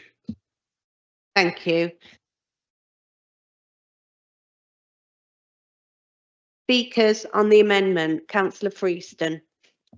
Thank you, Madam Mayor. I'll speak more on the substantive motion when it comes back to that, but I will be voting against the amendment because I think that it does, certainly, as Councillor Patrick says, detract from the original ethos of the motion. And moreover, Councillor Shepherd referred to the fact that full council can't instruct the employment of an officer, but I'm pretty sure at the last full council, that's exactly what the Lib Dems did, to which we all supported. And actually, I called Councillor Aythorpe the other day. She didn't get my call, but I was just going to congratulate her on how successful that was. So I think actually that's an example of where full council can have a say, has had a say, and was supported by the Conservatives. So I see no reason why they wouldn't do that now. Councillor Clough. Thank you, Madam. Sorry, Councillor Clough, are you exercising your right to reply No, I'm speaking on the amendment. on the amendment? Am I allowed? I'm half up, half down. Am I staying up? You will get a right of reply on the amendment. That helps. Any more speakers? Councillor Wilson. Thank you, Madam Mayor. Firstly, I'd like to say a big thank you to all those that have served in the armed forces. I think everyone here would want this council to say that. They've served this country, and you know, we all appreciate that, and that is heartfelt. Regarding the amendment, it is clearly kicking it into the long grass type amendment. The veterans that saved our country, fought and died, well, not the died ones, but fought for our country, come back with injuries, come back with mental health issues. And we don't feel, if this amendment goes through, like it's important to have an officer dedicated to learning all the routes that those people can have and to be guidance for those veterans to get the help they needed. We, as a council, would say we're not employing somebody to do that. I just don't see as that would sit right with me. We need to throw out this amendment. We need to go back to the original motion. We need to employ somebody that can, maybe not first, but end up being a specialised person that can signpost help, a go-to person, a person that can be with all the charities and local groups. They know who to go to, and get the people can get the help that they need. I remember quite a few years ago, we was at a council meeting, and there was a homeless guy sat on the outside wall over there. Everyone passed them, including me. You know, walked past the homeless guy. And this changed my view of homeless people, by the way. And Councillor Annie Darby stopped. I was working with Councillor Annie Darby at the time, and she stopped and said, "Are you all right?" And I said, "Oh yeah, yeah." And we ended up talking to this homeless guy, and he was a veteran. And I asked him loads of questions, because I didn't know the answers. I was a bit naive, really. And I said, "Why are you homeless?" And he said, "Well, I've come out the army, served in Bosnia. I've got PTSD. My parents live in Carlane." I shouldn't really probably say that, but he says, "I can't go there. I can't be indoors with them, and it's such a strain on. So I'm on the street." So what do you do about food? He says, I walk down to the dock and I do jobs for food to get me by." And I asked him, "Why do you sleep out in public?" He says, "Because you always look around." His experience, if you look around and if there's cameras around, you're safer. Because if you sleep out somewhere that's secluded, anybody can come across you and do you damage. This guy was truly suffering, and he needed help. Well, I mean, we got him some blankets and that for the night, but he needed help, and he needed someone to go to that could direct him to the help he needed. This proposal, actually, the original proposal, I know we're speaking on the amendment, but the original proposal does that. The amendment doesn't. The amendment's just doing what we do now, which I don't think. One minute, Councillor Wilson. Thank you very much. Which, while some of the work is good, we can go further. So I think we can go further. We employed people. At the last budget, we put an amendment out of the transformational fund to employ a number of people. We can find the money for this. We can find the money for this, and we can say to the armed forces veterans in our town, "You are important." Therefore, I'll vote against this amendment, and I implore all councillors to have a rethink on it if you're supporting this amendment, and actually let's get this out of the way and support the substantive motion as it is and give that support. Thank you. Councillor Shutt, talking on the amendment. Yeah, I got that. Thank you, Madam Mayor. I'd like to thank Councillor Friesen for the point he raised earlier on. Very valid one. It's been alluded to already.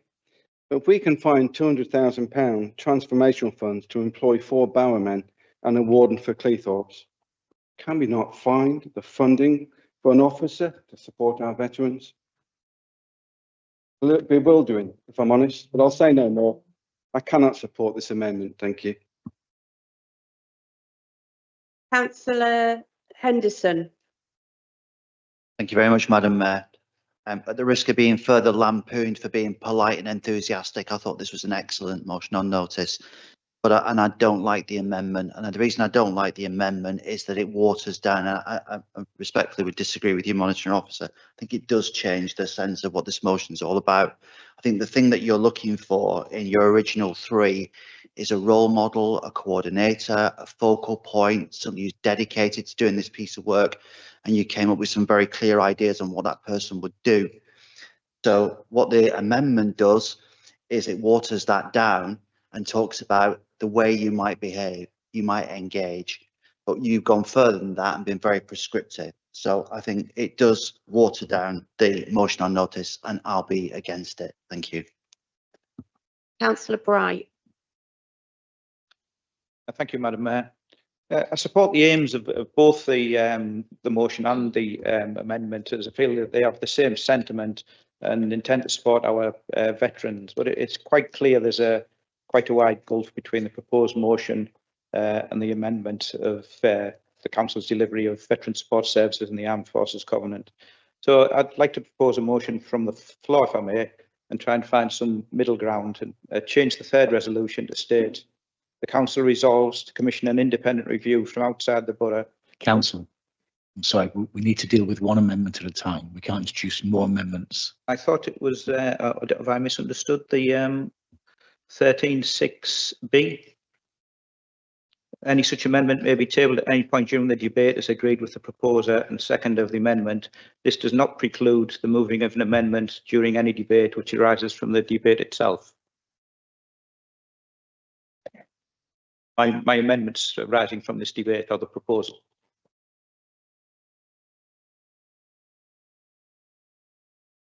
So are you referring to 13.6 paragraph B? Paragraph B, last paragraph. Where an amendment on a motion of notice is proposed, it should be submitted in writing to the monitoring officer during the day before the day of the council meeting, which it relates. Once agreed as valid by the monitoring officer, any such amendment may be tabled at any point during the debate as agreed with the proposer and seconder of the amendment. This does not preclude moving an amendment during any debate which arises from the debate itself.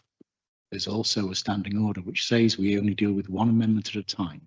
So what you're referring to at 13.6B is an amendment on notice.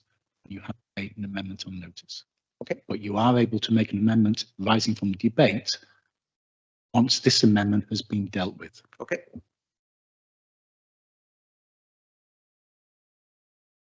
Councillor Lindley.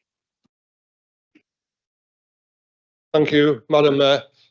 In 2023, when I was Mayor of North East Lincolnshire, it was a huge honour and a privilege to sign the Armed Forces Covenant, which was reaffirmed not just this council's commitment, but my own personal commitment to the armed forces.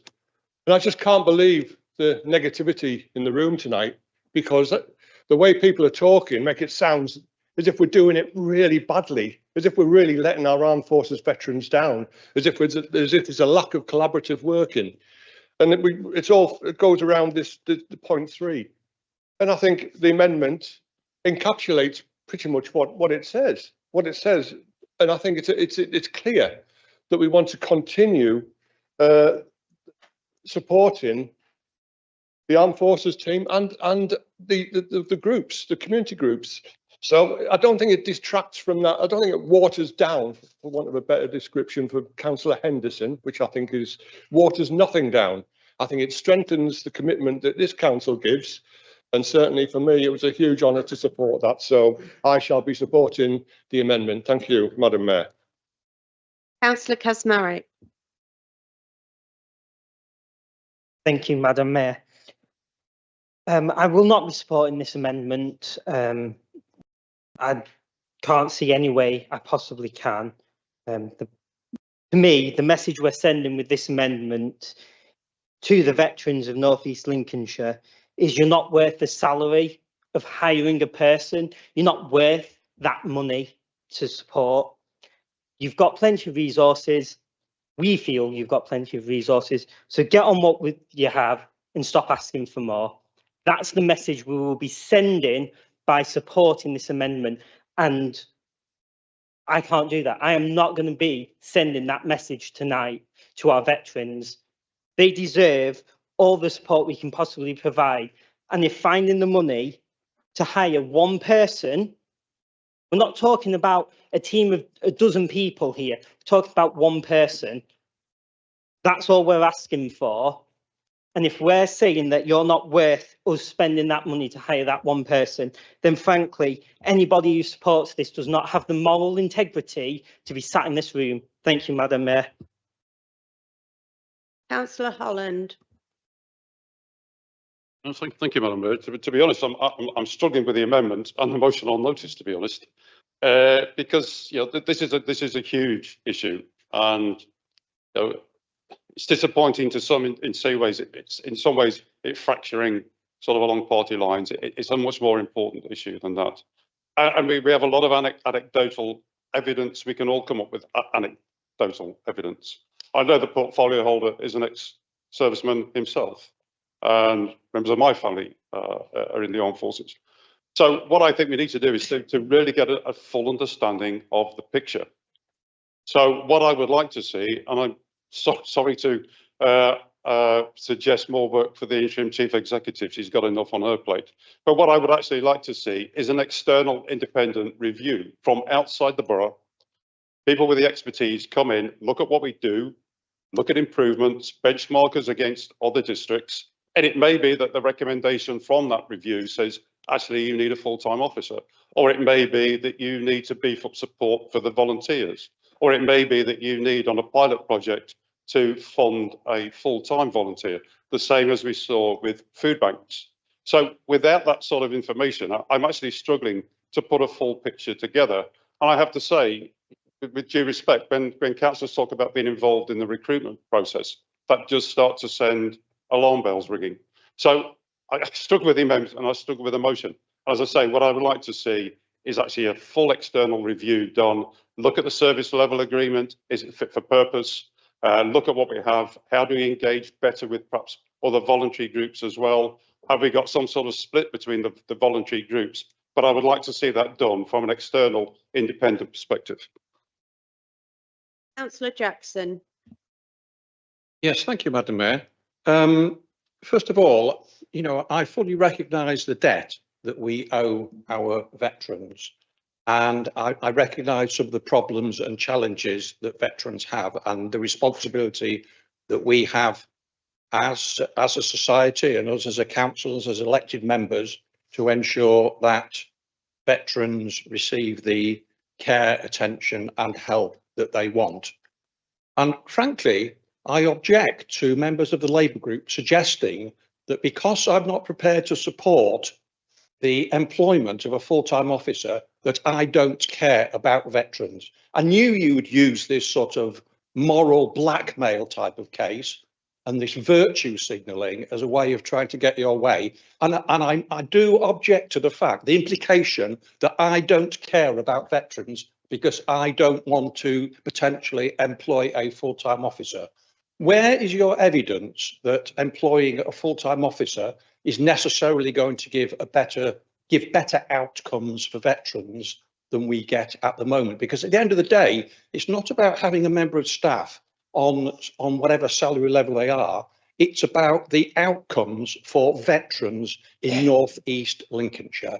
And I am not convinced from what any member of the Labour group has said tonight, that by just employing an officer, that is going to solve all the problems associated with veterans, all the problems that veterans might have in North East Lincolnshire. Councillor Wilson quoted an anecdotal case.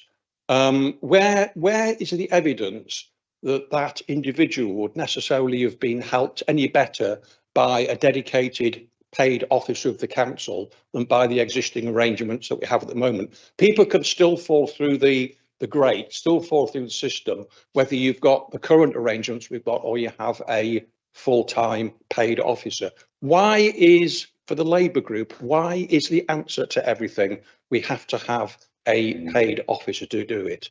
The existing arrangements with AFMET are, as I understand it, working well. We have all sorts of, I don't know what level of award we have. My understanding is we have a gold level award at the moment. for the way we deal with veterans, but you can correct me on that if I'm wrong, because I'm not that into all the detail of exactly how it all works. But you're failing to convince me that the only way to deal with the enhanced requirements of what we're going to be expected to do for veterans in the future is to hire a full-time officer. You've quoted some local authorities who've done that.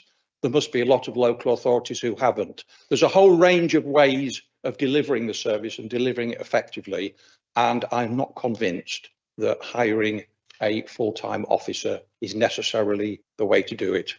Thank you, Madam Mayor. Councillor Emerson. Thank you, Madam Mayor. Apologies, I'm feeling quite unwell tonight. Apologies for my voice. I rise to oppose this motion. I'll be quick, so a lot of members have stole the show of what I wanted to say.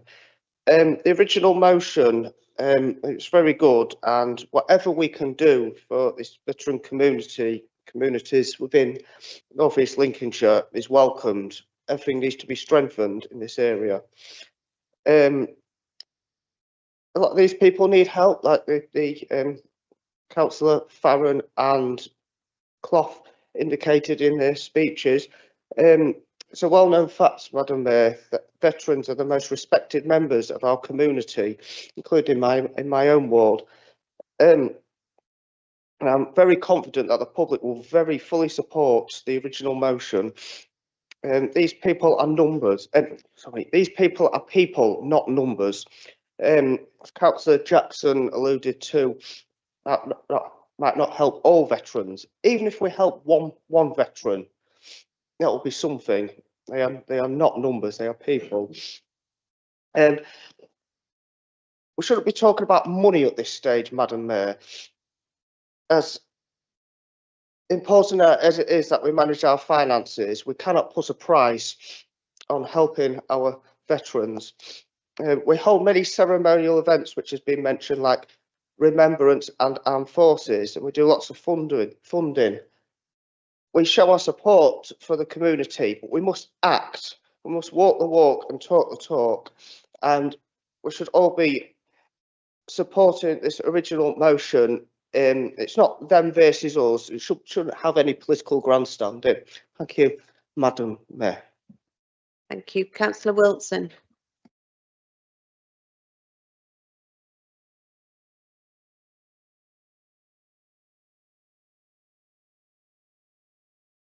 Thank you, Madam Mayor.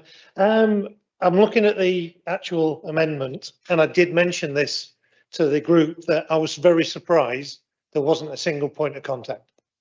Okay, so I'm actually with part of the proposed. The amendment, if it had said a single point of contact to engage with the armed forces, I would have no issues. If you scope it out, you put a work scope together for this person, you actually budget properly for it, I would have no problem with just engaging with the armed forces. I don't think you can just pay immediately until you've got a scope of work, what you want them to do, because there may be an officer, Madam Mayor, that's already in position that can do that work. And that's where you should be looking first, to get an officer we employ now to engage with those. And if they don't, make that a job description. So at the moment in time, I'm just thinking about this motion. Thank you very much, Madam Mayor. Councillor Patrick. Thank you, Madam Mayor. I'm going to find myself actually in an unlikely position where I actually agree with what Councillor Lindley said when he said that this amendment doesn't water down the original proposal. Water down the proposal suggests that some of the original motion would actually remain afterwards. I'll go back to what I originally said. This is a wrecking amendment, it's a sabotaging amendment, and it's blatantly clear tonight that the Conservatives would have rather this amendment ultimately didn't come forwards. There was a point of trying to find some sort of technicality around the notion that this chamber can't actually make recommendations around employing new members of staff for this council to commit to functions. But as been rightly pointed out, we managed to do this with actually finding some new litter pickers in the area to do so, which I fully support, by the way, Madam Mayor, because I actually did vote for it. But if the ruling group can do backroom deals to put its hand in its pocket to find money to actually get its budget through, then it should be able to do the same to support our veterans within the borough.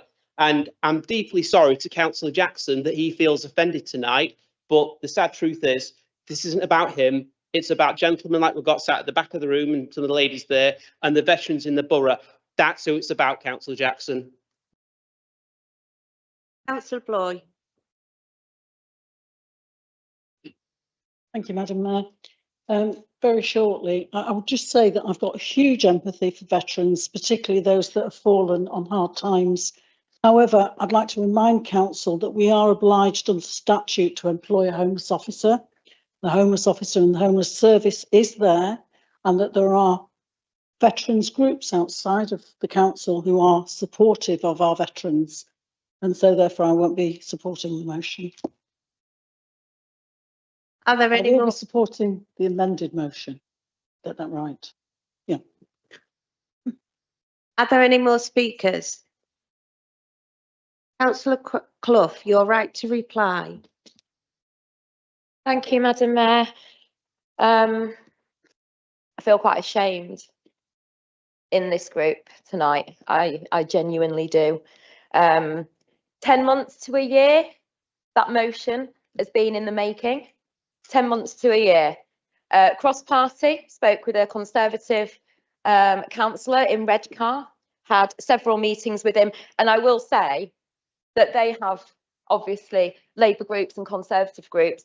This motion, a motion very similar, went through without a blink of an eye because they all knew that they shouldn't, and using words like virtual signalling, it's shameful. It is absolutely shameful. And what gives evidence more than anything else that we do need a dedicated officer is that our armed forces champion has stood up to put an absolute wrecking ball.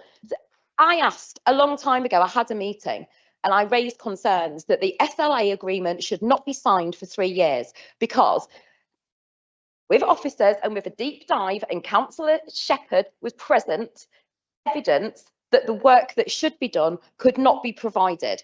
There was absolutely no figures of the amount of veterans who had been helped with housing, work, mental health, physical health.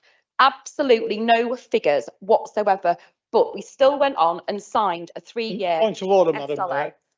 Mayor. It's quite clear and it's been stated by AFMET that they are a signposting where they signpost to other organisations. That's clearly mentioned in my speech, that they signpost to other organisations. You know, this isn't about individuals, Madam Mayor, and I take offence to the fact that somebody is just showboating for the cameras, Madam Mayor. This is about us having people. That's enough now. Thank you. Having Sit down, people who Councillor are Shepherd. already doing the rob. What Shepherd.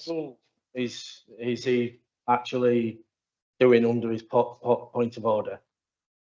Thank you, Councillor Wilson. I think it was more of a point of personal information, but I take the point. Carry on, please. Thank you. There is no showboating. Lots of hard work has gone into it, and there are other groups that can provide figures, facts and figures of how many veterans that are in need of help in this borough who are helped, and that shouldn't just fall on the lines in the hands of a charity. A local authority has a duty of care, and as Councillor Jackson said, how do we evidence that a dedicated officer would help? Well, shall we all just go home then? Shall all of our dedicated officers go home if there is any point where they cannot discharge help? That is one of the single most. On a point of personal explanation, Mr. Mayor, Madam Mayor, what I said is, in order to employ a full-time officer, you should be able to evidence that is going to provide a better outcomes than we've got at the moment with the present arrangements, and you've not done that. Carry on, Councillor Clough. You have not, your group who has put this motion forward neither has provided any evidence of how well we're doing, which they could have done. They had opportunity to read through the motion and have brought no evidence to make their argument strong whatsoever. So I dispute what you're saying completely. If you want to put an amendment on something, bring evidence. We have evidence, lots of it. 10 months to a year and more so from other people who have done that work as well. It is a wrecking ball, and I think it's absolutely shameful. And I know that the Conservative Party all vote together, but on this one instance, we are sat here squabbling over one dedicated officer. Yes, we are, Councillor Linley. We are squabbling over one dedicated officer to support our veterans. We don't need a signposting service. We need a dedicated officer that can pull together figures, facts, that can do outreach, that can, if we're doing so well, why do none of our GP surgeries know how to discharge their duty? Someone please tell me. The amendment is a no. It's a huge no for me. And I think we have to really take a long, hard look at ourselves if we are not going to put this motion through. Thank you. Thank you, Councillor Clough. We are now going to have a recorded vote. Point of order, Madam Mayor. Through you, could I ask Councillor Jackson that he gives his members a free vote, given the amount of things that... No, you're not.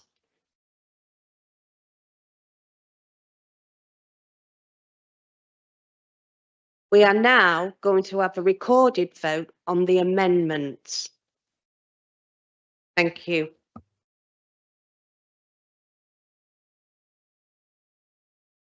Councillor Aisthorpe. Against. Councillor Augusta. Against. Councillor Bissant. Against. Councillor Bonner. Councillor Boyd. For. Councillor Bright. Against. Councillor Clough. Against. Councillor Cracknell. Councillor Crofts. Abstain. Councillor Dawkins. For. Councillor Emerson. Against. Councillor Farron. Against. Councillor Freeston. Against. Councillor Goodwin. Against. Councillor Haggis. Councillor Harness. For. Councillor Hasthorpe. For. Councillor Henderson. Against. Councillor Holland. Against. Councillor Hudson. For. Councillor Humphrey. Against. Councillor Jackson. For. Councillor Kasmarek. Against. Councillor Lindley. For. Councillor Mill. Against. Councillor Morland. Councillor Parkinson. Abstain. Councillor Patrick. Against. Councillor Pettigrew. Against. Councillor Shepherd. Councillor Shreve. For. Councillor Shutt. Against. Councillor Sylvester. For. Councillor Swinburne K. For. Councillor Swinburne S. Councillor Wheatley. Against. Councillor Wilson. Against.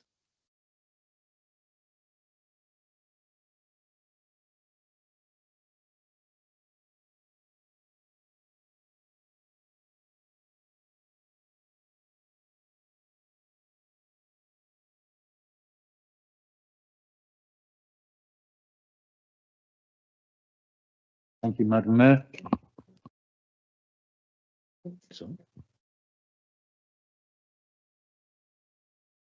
It's on the substantive motion. We have to do this first. And then can we do this first, please?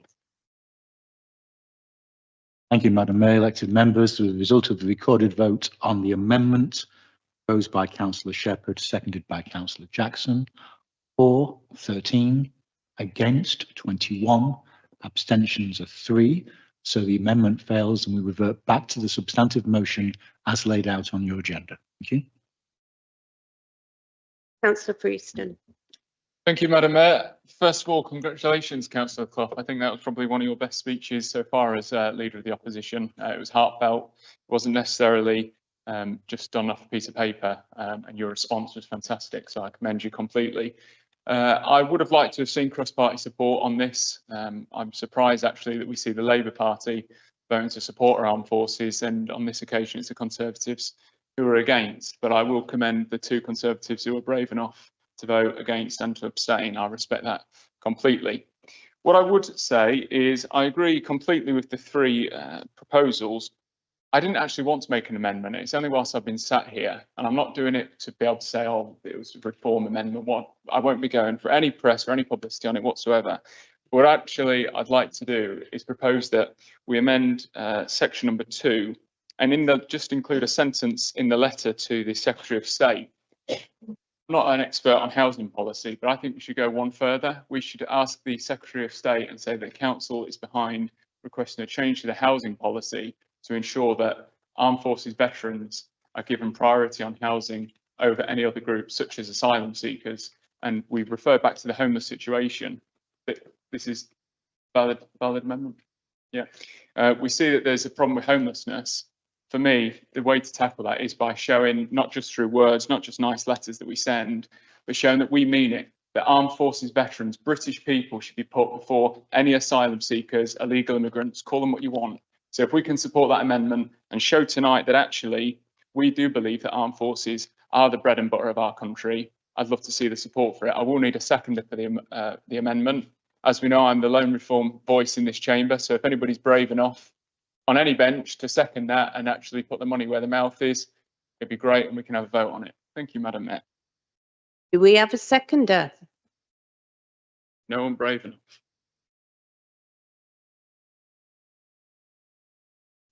We will now revert back to the substantive motion.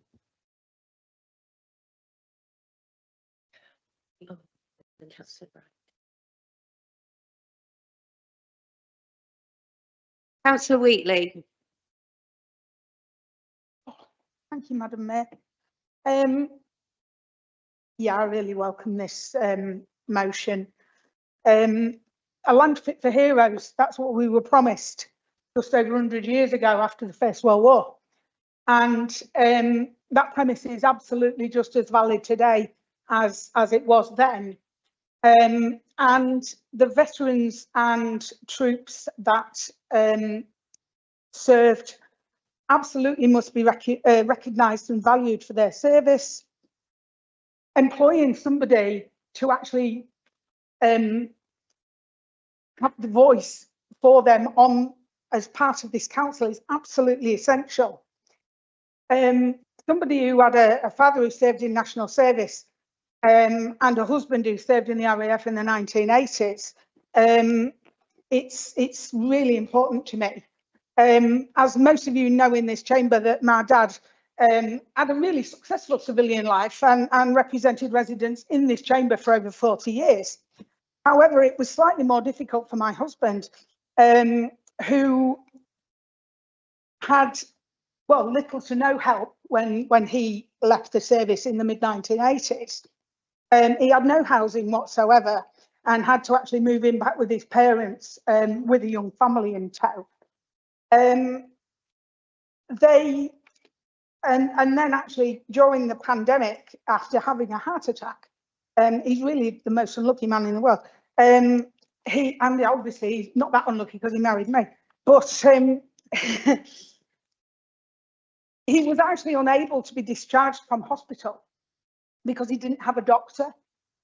And it wasn't until he was recognised as a veteran that a doctor was able to be found for him and he was able to be discharged from hospital. Now, you just imagine that if there was somebody that we could have contacted at the council to say, it's 3 days before Christmas, we've got a veteran who desperately needs to be discharged from hospital. What can we do about it? This person needs a GP. But there was nobody. Luckily, he had me and I'm pretty gobby. So he was discharged from hospital and he's now sat at home quite happily, probably watching the darts, to be perfectly honest. But as a veteran, he should have had that support in place as part of the covenant. So for people to say here, it's not that bad, it clearly is. Because my husband was let down. So if he was let down and he fell through the cracks, who else is falling through those cracks? So actually, it's absolutely imperative that we ensure that our veterans are given the support that they deserve. Then we might not be able to build a land fit for heroes, but actually we might be able to build a borough that's fit for our heroes. Thank you, Madam Mayor. Councillor Henderson. Thank you, Madam Mayor. I actually agreed with Councillor Freeston. The reason it wasn't a dare thing, it wasn't a lack of bravery, it was that we don't have to figure all this out tonight. and we could go on for amendment after amendment after amendment. Let's just take a step back and see what we're being asked to do here. So rather than suggest an amendment and at the risk of trying to make some helpful suggestions of things that we could consider when we think about how this role might operate, I think we need to be sure that the veterans groups wholly support the motion. So this is about veterans, not the council. And I know that you would do that anyway, but I think it sort of merits saying. I think we probably all got stories that we could tell.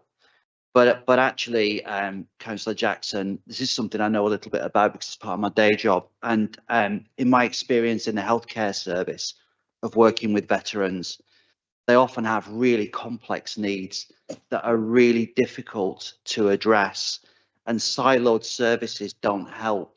And so the point you were making about having a dedicated and coordinating resource, it seems to me, I'm not a veteran, I can't speak representatively, but in my experience of working with veterans, it seems like something that people would appreciate. It means that oftentimes I was working with a double amputee who was getting treatment for his physical health, but not for his mental health. It was somewhere else, and he wasn't accessing the benefits that he was allowed to access. And that's not an isolated case. That is actually happening quite a lot. And there is evidence if you look for it. I'm sure in your 10 months of research, you've uncovered quite a lot of things. And if you had to make a business case for this role, I'm sure in the chapters in that you'll be able to articulate where other authorities have derived a benefit. But I do agree with Councillor Jackson that some of that probably needs to be articulated. It doesn't need to be done tonight. It's not whether we accept this proposal or not based on that. It's just something that we need to do. I think on the NHS stuff, the council has a role, but obviously the NHS has responsibilities too. And so working with partners, I think, will be really important. And it'd be important to lay out how that might work. And in terms of the point on money, my final point, we do need to think about what the Veterans Group Coordinator does and how you would measure their success. I think that's exactly right. But we can think about how we pay for it. You know, what will that role look like? How will you fund it? Will you fund it from transformation budgets on a temporary basis in the same way as we funded the public health marmot role? There are lots of ways of going at this that we're not going to get into tonight. And I don't want anybody raising an amendment because I've suggested that the budget could come from here rather than there. We can figure all that out. I think this is an absolutely top class piece of work, and I think it merits further exploration, and I would totally support it. Thank you. Thank you. Councillor Bright. Thank you, Madam Mayor. I was, when I spoke earlier, intending to propose an amendment, and Councillor Holland kind of alluded to what would be in that about commissioning an external review to see if what the gaps were. It may then lead on to a full-time officer or a part-time officer or an officer within the council. But after listening to the rest of the debate, I'm not going to do that, and I'm going to support the motion. Thank you. Thank you. Any more speakers? Councillor Holland. Thank you, Madam Mayor. I can't support this motion on notice as it stands. And I have to say, in some ways, I agree with Councillor Jackson, this inference that if you don't support this, you don't care about veterans, I find deeply offensive. I really do. So we've got ahead a lot of anecdotes, and the reality is we don't know the full picture. We don't. And I don't see how employing an officer in this role is going to answer some of the wider questions that we need to be answering and looking at. Councillor Freeston alluded to housing. Is our housing strategy right? That is something that we need a report on to say, no, your housing strategy is not correct. And that's not going to be solved by employing an officer. We need to look at the medical side of things. Are veterans getting the medical support they need? And that's not going to come necessarily just from employing an officer. We need to see the full picture. And I go back to what I said before. What we need is a full external review that covers the whole sweep, identifies all the veteran groups. Are they working together? Are they not working together? Is the SLA fit for purpose? Is AFMET doing its job? And until I see that evidence in front of me that's been produced independently from experts, not people that just have an opinion, but from a position of real expertise who can come with a list of recommendations, not necessarily just here, but to officers, to cabinet, and if need be to full council, and say, this is what you should be doing and you're not doing it. And then, yes, if that includes the employment of a full-time officer, great, I'll go along with it. But until I see that independent evidence from experts that have been doing this for a long time, that can draw all together all those strands that we need to be looking at, I can't support it. And for Royal Naval veterans, they will know. The first rule for prevention of collisions at sea, assumptions shall not be based on scanty information, particularly scanty radar information. And at the moment, I don't feel like I've got enough information. I want to see a real expert, independent opinion on this from outside the borough. Madam Mayor, if you forgive the intrusion, but I'm conscious we've got at least 2 other speakers indicating, and we're now at 10 to 10. So is it your wish to move suspension of standing orders to allow the meeting to continue? I do. Thank you. Is there a seconder, please? Second, Madam Mayor. Thank you, Councillor Jackson. All those in favour? Thank you, members. That's carried. Councillor Jackson. Yes, thank you, Madam Mayor. I have to say, I wholeheartedly agree with Councillor Holland on this. And, you know, what people are talking about, I mean, I agree we need a single point of contact, but I remain unconvinced that in order to get a single point of contact, we necessarily have to employ a new officer in the way that the Labour group wants to instruct the head of paid service to do. There are all sorts of other ways of doing it. And Councillor Holland, I'm prepared here to move the recommendation that Councillor Bright was going to move, that the amendment that Councillor Bright was going to move, and I suspect Councillor Holland was maybe going to second, but I will move that amendment, that we actually get an external view of where we are at the moment, and if that external expert subsequently recommends that we should hire a full-time member of staff, that's absolutely fine. But I think there's all sorts of other ways of achieving what we want to do by further developing and evolving the existing arrangements that we have. So I will move that as a further amendment.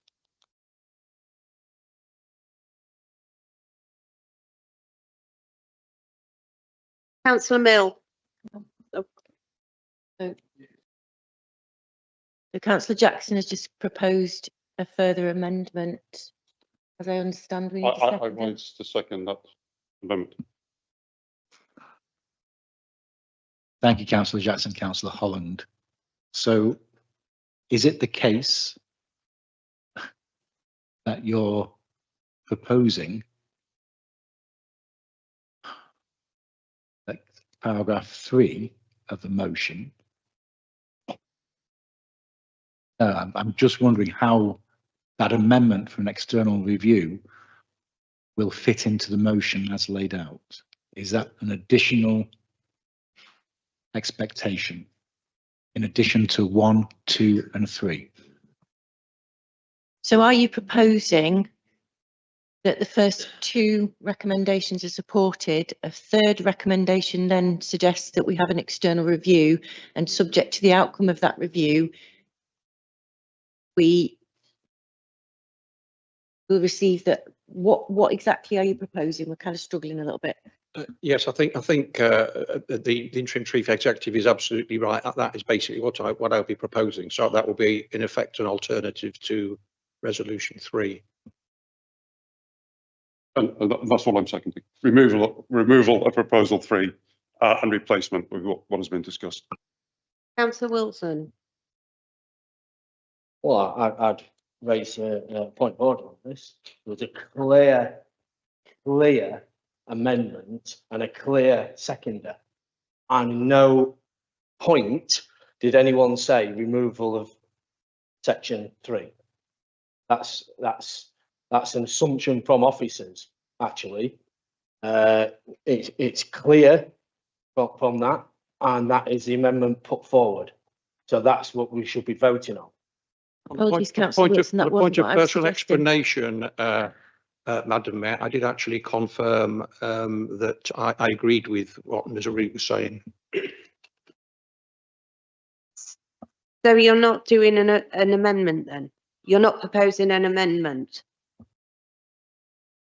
Yes, Madam Mayor, I'm proposing an amendment and Councillor Holland is seconding amendment to resolution 3. Point of order, Madam Mayor. I don't believe this is actually a valid amendment. I refer to items 13.5 when a member may speak again. A member who has already spoken in a motion may not speak again whilst it's subject to debate and all the criteria actually laid out. Councillor Holland actually spoke on the substantive motion. Councillor Jackson spoke afterwards and made his proposal. Councillor Holland doesn't have the right at this stage to actually stand up to second anything as he's already spoke on the substantive motion. Right.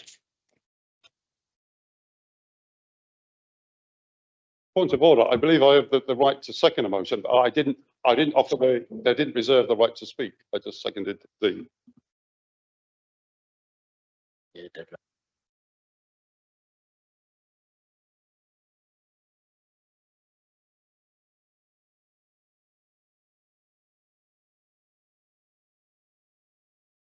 I agree with Councillor Patrick's point of order.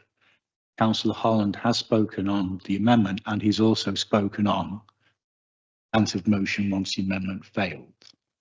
So Councillor Jackson has made a proposed amendment which now stands to be seconded. Councillor Dawkins. Yeah, thank you, Madam Mayor. I stand to second and reserve the right to speak.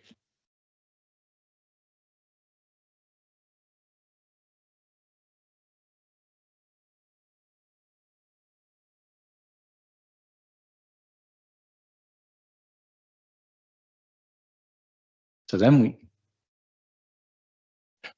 we have the point as to how the amendment sits with the substantive motion. So it's been suggested, just one moment, Councillor Morland. It's been suggested that the amendment is inserted as paragraph 3 and the current paragraph 3 stands to be considered once recommendations from an external review are received.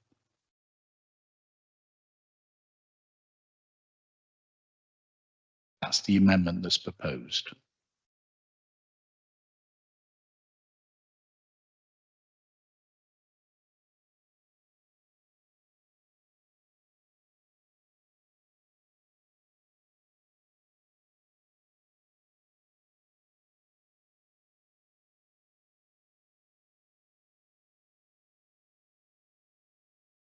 Yes, I propose before we carry on with the amendment, we stop and have a comfort break. And so we can all have a think about what we're actually talking about. 10 minutes.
Please be seated.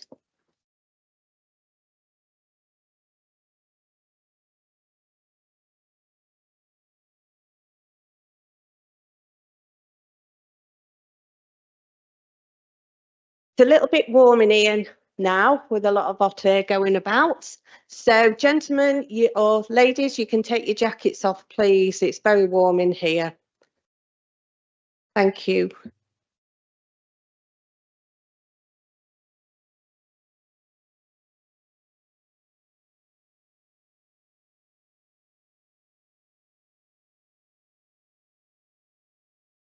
Before we get back to the motion, can I have clarity on what was being said? Because to me, it just seemed like the amendment was being made on the hoof. So I would like full, proper clarity on what the amendment's going to be, please. Thank you, Madam Mayor, elected members. I'm grateful for the break, I'm obliged. So an amendment was moved by Councillor Jackson and ultimately seconded by Councillor Dawkins, who reserved his right to speak. And for the benefit of members, the amendment was on the basis that we conduct or commission an external review as to where we are with Armed Forces Covenant and veteran support in general, and then for that review to make recommendations back to the council. It wasn't stated where those recommendations will go, but I would respectfully suggest that they come back to an appropriate forum, and that's dealt with maybe with consultation with group leaders to avoid any animosity or confusion now. Councillor Jackson, when he moved the amendment, didn't say how that would fit in with the motion that we have on the agenda, which is paragraphs 1, 2 and 3. And so by default, it's an addition to those paragraphs and will stand as paragraph 4. I hope that's clear. Thank you. Is everybody happy with that? We've got clarity. Thank you.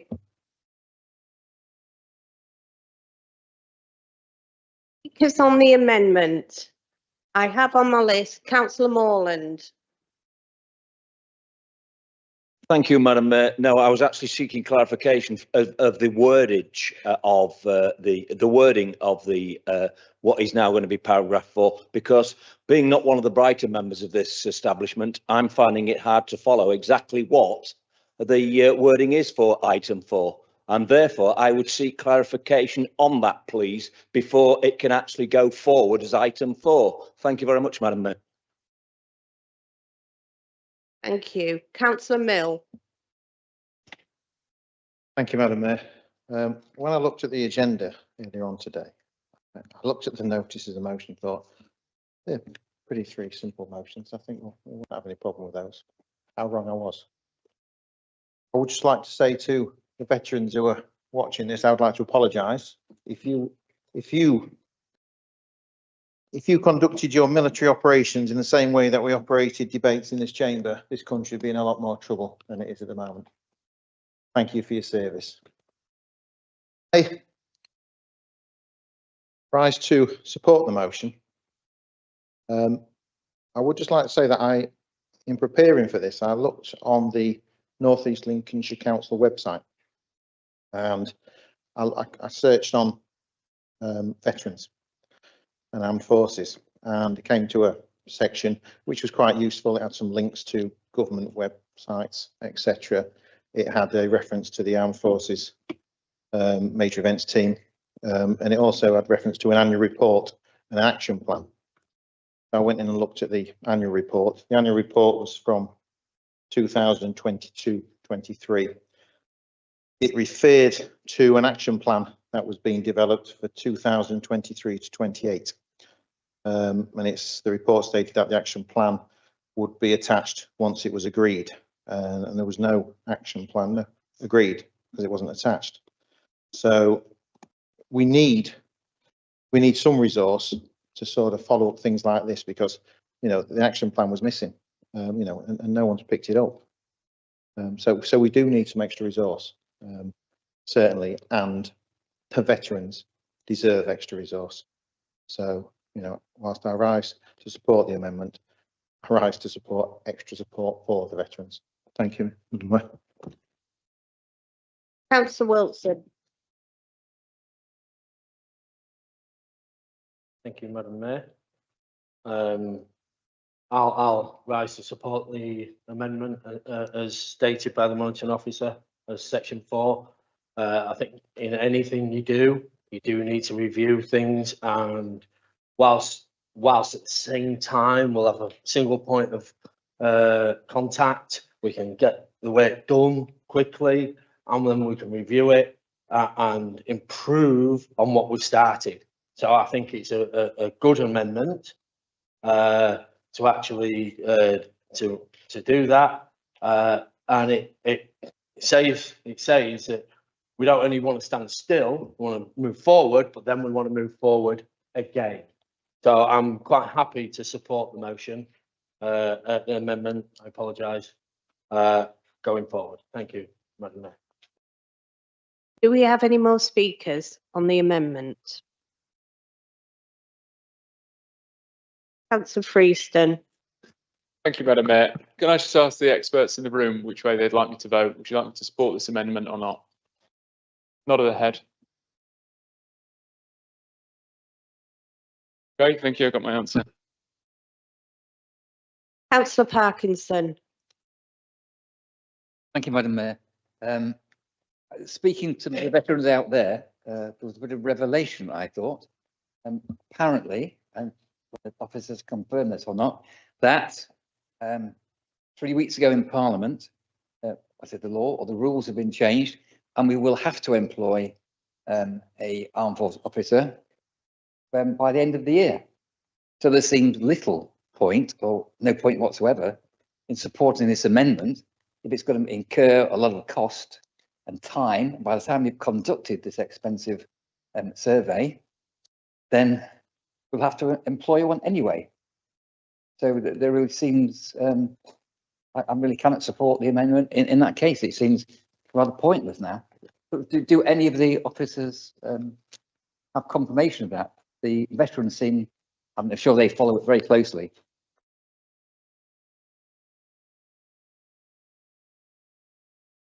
Councillor Schutz.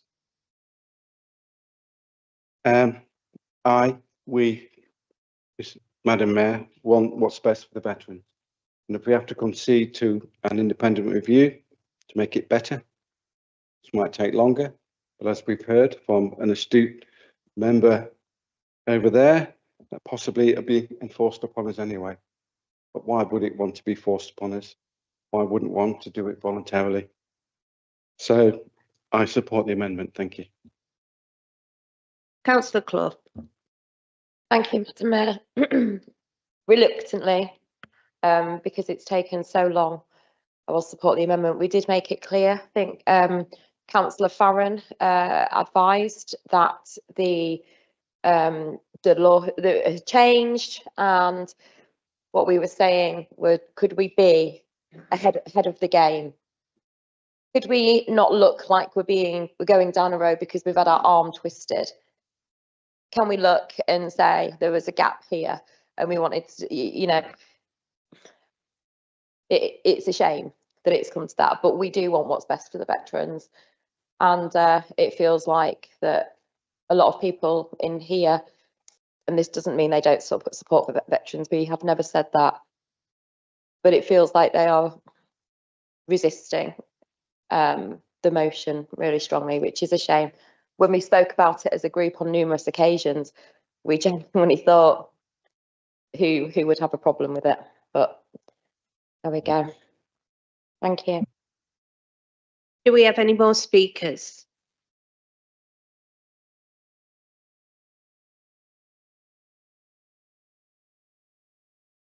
We're going to have a recorded vote on the amendment.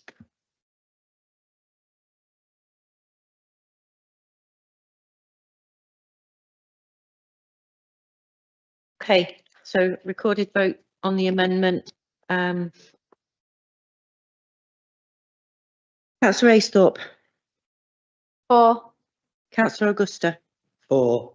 Councillor Besant, For. Councillor Bonner, For. Councillor Boyd, For. Councillor Bright, For. Councillor Clough, For. Councillor Cracknell, Councillor Crofts, For. Councillor Dawkins, For. Councillor Emerson, For. Councillor Farron, For. Councillor Freeston, For. Councillor Goodwin, For. Councillor Haggis, For. Councillor Harness, For. Councillor Hasthorpe, For. Councillor Henderson, For. Councillor Holland, For. Councillor Hudson, For. Councillor Humphrey, For. Councillor Jackson, For. Councillor Kazmarek, For. Councillor Lindley, For. Councillor Mill, For. Councillor Morland, For. Councillor Abstain, it's. Sorry. Councillor Patrick, For. Councillor Pettigrew, For. Councillor Shepherd, For. Councillor Shreve, For. Councillor Shutt, For. Councillor Sylvester, For. Councillor Swinburne K, For. Councillor Swinburne S, For. Councillor Wheatley, For. Councillor Wilson. For. I think that's fairly resounding, Madam Mayor. Unanimous.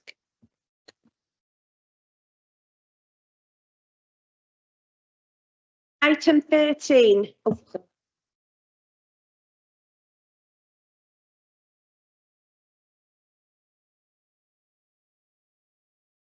Yeah.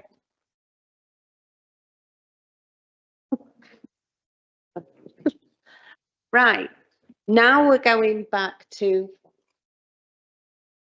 the substantive motion with paragraph 4 included. Do we have any speakers? Councillor Patrick. Thank you, Madam Mayor. Well, I'd say it's been a long night, but I think we're only probably at the halfway point at this stage, so I'll be brief. I can't stress enough my support for this motion, and appreciate this is a cross-party issue, but for myself, this really speaks to the heart of Labour values for me, that you value people who do demanding work and commit themselves to public service. And there is no greater example in society of public service than to serve our armed forces, and also our commitment to help the most vulnerable in society. And as we know, our veterans certainly form amongst the most vulnerable. I am very glad to see that common sense has actually won tonight. And I can't speak to the point that Councillor Parkinson has made, but I would speak to the point that if one actually reads the Armed Forces Covenant off the government website, it states quite clearly a key step is to appoint both an Armed Forces champion, the Our Community, Our Covenant report recommends to be an elected member, Councillor Shepherd, and a lead officer. So if we are going to actually commit to the Armed Forces Covenant that we've signed anyway, we really need to be following through with this motion. Thank you, Madam Mayor. Councillor Emerson. Thank you, Madam Mayor. I just want to ask the same question as what Councillor Morland has asked, which still hasn't been answered. Thank you. Thank you, Madam Mayor, elected members.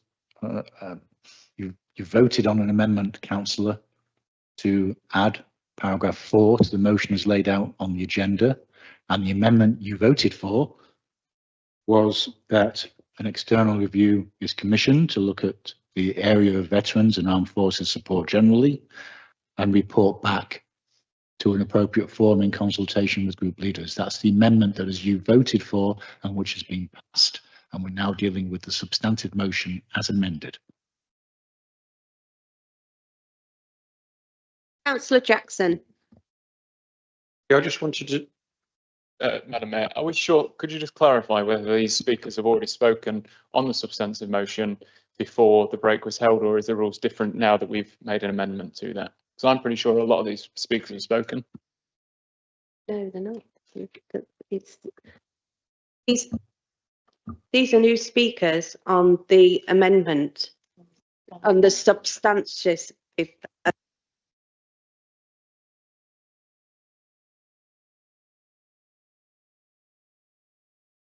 Councillor Jackson. Yes, thank you, Madam Mayor. I just wanted to rise to support what Councillor Patrick has said about making sure that we do all we possibly can to support our veterans. And of course, we have appointed a veterans champion, which is Councillor Shepherd. And obviously, if legislation is going to say that we need to appoint a lead officer, that's absolutely fine too. But in order to, it could be one of our existing officers. We do not need to instruct the head of paid service to employ a new officer to do that role. Thank you, Madam Mayor. Are there any more speakers? We're going to put this to a recorded vote.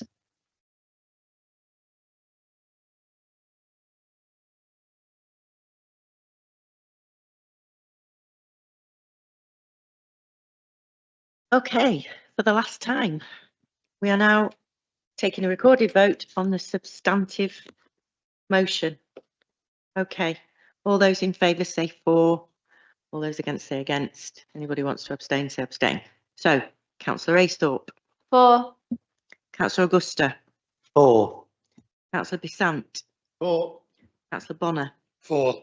Councillor Boyd. For. Councillor Bright. For. Councillor Clough. For. Councillor Cracknell. Councillor Crofts. For. Councillor Dawkins. For. Councillor Emerson. For. Councillor Farron. For. Councillor Freeston. For. Councillor Goodwin. For. Councillor Haggis. For. Councillor Harness. For. Councillor Hasthorpe. For. Councillor Henderson. For. Councillor Holland. For. Councillor Hudson. For. Councillor Humphrey. For. Councillor Jackson. For. Councillor Kasmarek. For. Councillor Lindley. For. Councillor Mill. For. Councillor Morland. Abstain. Councillor Parkinson. Abstain. Councillor Patrick. For. Councillor Pettigrew. For. Councillor Shepherd. For. Councillor Shreve. For. Councillor Shutt. For. Councillor Sylvester. For.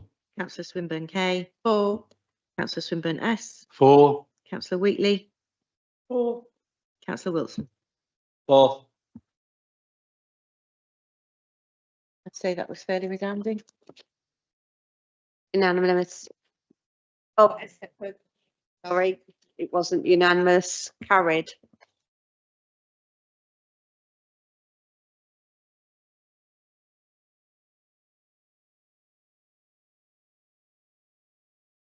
Yes. Item 13, notice of motion 2. A notice of motion has been submitted by the Councillor Aisthorpe, seconded by Councillor Besant, submitted in accordance with the Council's constitution. Councillor Aisthorpe, you have 10 minutes in which to propose your motion. Thank you, Madam Mayor. Members will be pleased to know I don't need the full 10 minutes, so I'll crack on. I stand to move the notice of motion in item 13 of the agenda as laid out before us. Madam Mayor, let me start with some truths that should never need saying.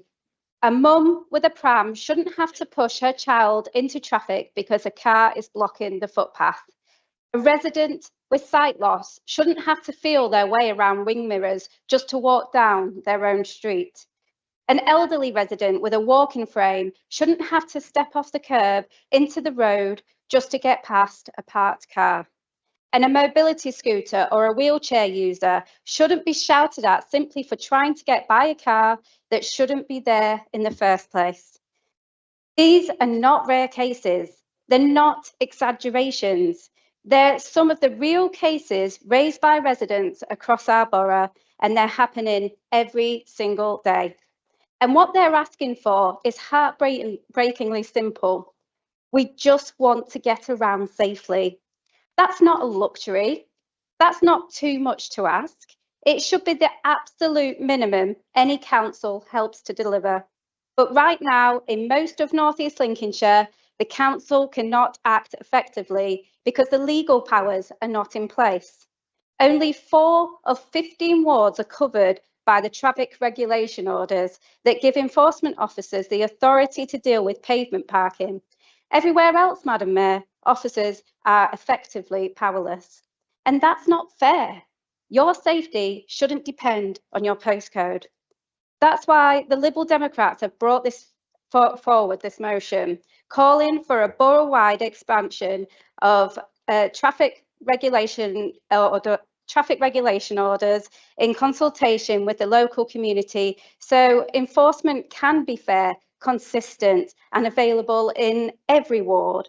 But we're also calling for common sense exceptions. We know that some narrow streets rely on pavement parking to keep access open for emergency services. In those cases, Madam Mayor, we're asking the council to look at redesigns, alternative parking options, and to assess each street on its own merits, not impose a one-size-fits-all solution. Because this isn't about punishing people, it's about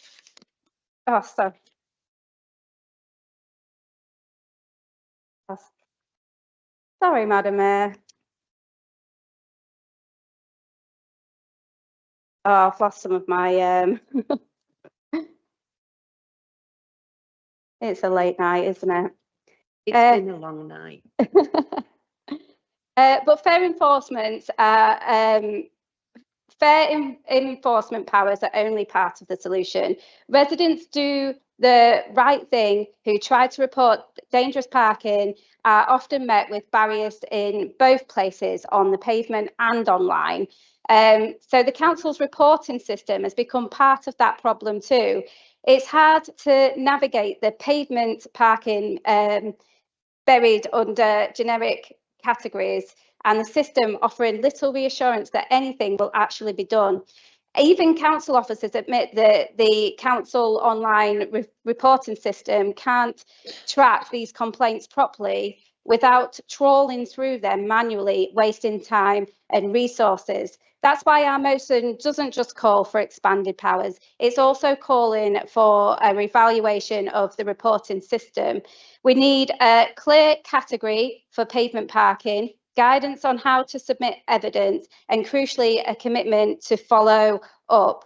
Other councils are already doing this well. They issue warning letters and fixed penalties based solely on community submitted evidence, and it works. It can do the same here, and we can do it better. So it's not just about getting the powers in place, it's about getting our reporting system right as well. This motion is about empowering the people to be part of the solution, not to police each other, but to help the council take action where it's needed most. Because right now the rules are inconsistent, enforcement is patchy, and too many residents are being left behind. Let's change that. Let's give every ward the powers it needs. Let's fix the systems that are not currently effective, and let's finally treat pavement parking for what it is, a safety risk, a barrier to independence, and something we can do something about. And I urge colleagues to back this motion and help make every street in North East Lincolnshire safer, fairer and accessible for all. Thank you, members. Councillor Besant, will you second this motion? Thank you very much, Madam Mayor.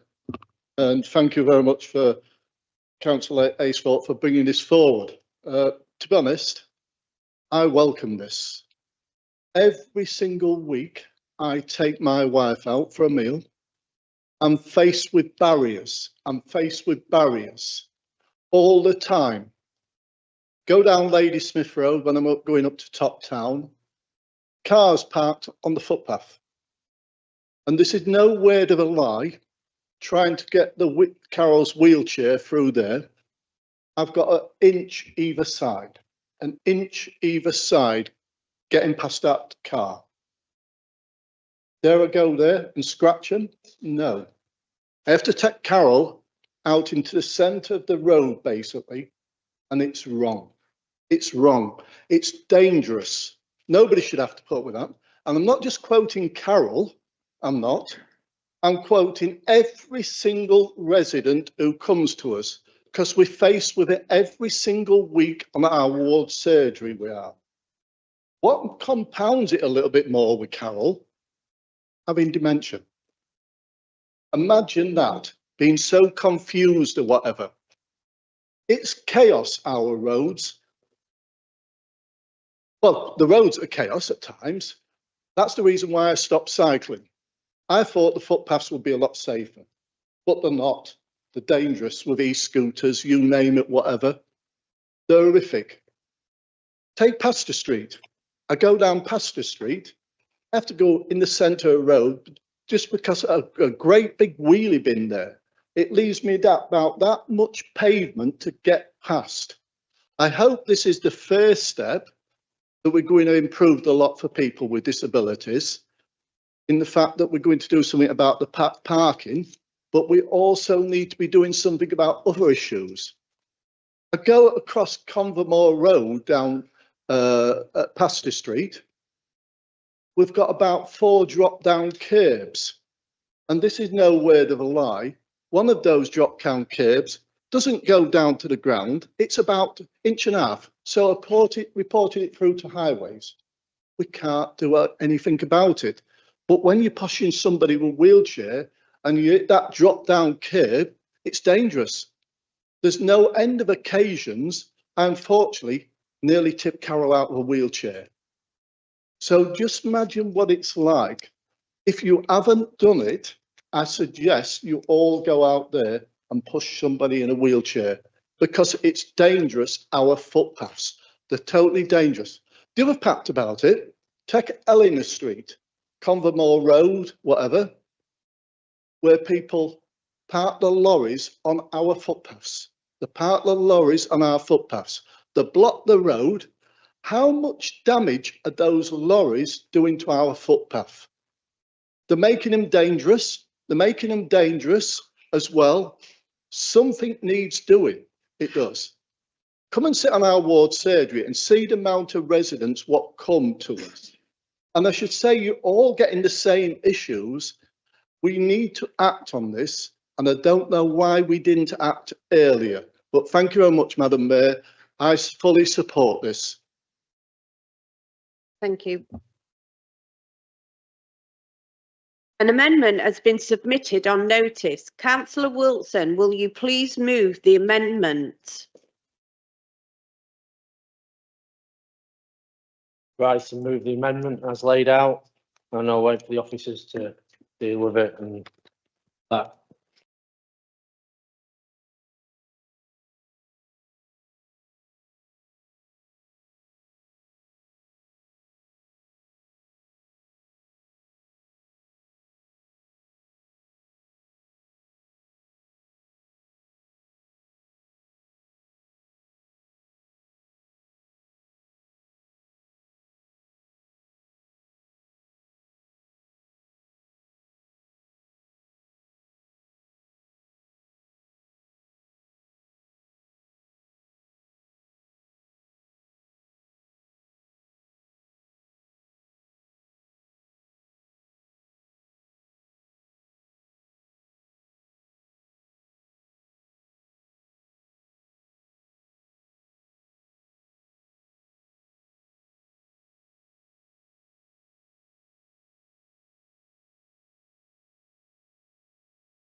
Councillor Wilson. Thank you, Madam Mayor. Well, I am proposed to select committee for a long time, and now two come all at once. This is not a wrecking motion. I actually agree that pavement parking is a problem, and I'd like to thank the Liberal Democrats for bringing it to council. However, when I looked at the motion, I actually thought we need to just change the outcome a little bit, but still trying to get the outcomes that the original motions talked about. And I tried to use some of the wording to say that as well. So the reason I wanted a select committee was, as laid out, is because I want that transparency. I want the evidence gathered, and I want a big deep dive into the issue. And the only mechanism I feel that can do that, with the transparency, the deep dive, and the recommendations, is a select committee. So I'm just going to keep it short because it's getting late. This is not in no way a wrecking motion, and I'm pleased that the motion has actually come to the council. Thank you, Madam Mayor. Councillor Humphrey, will you second? Thank you, Madam Mayor. I rise to second the amendment and reserve the right to speak. Thank you.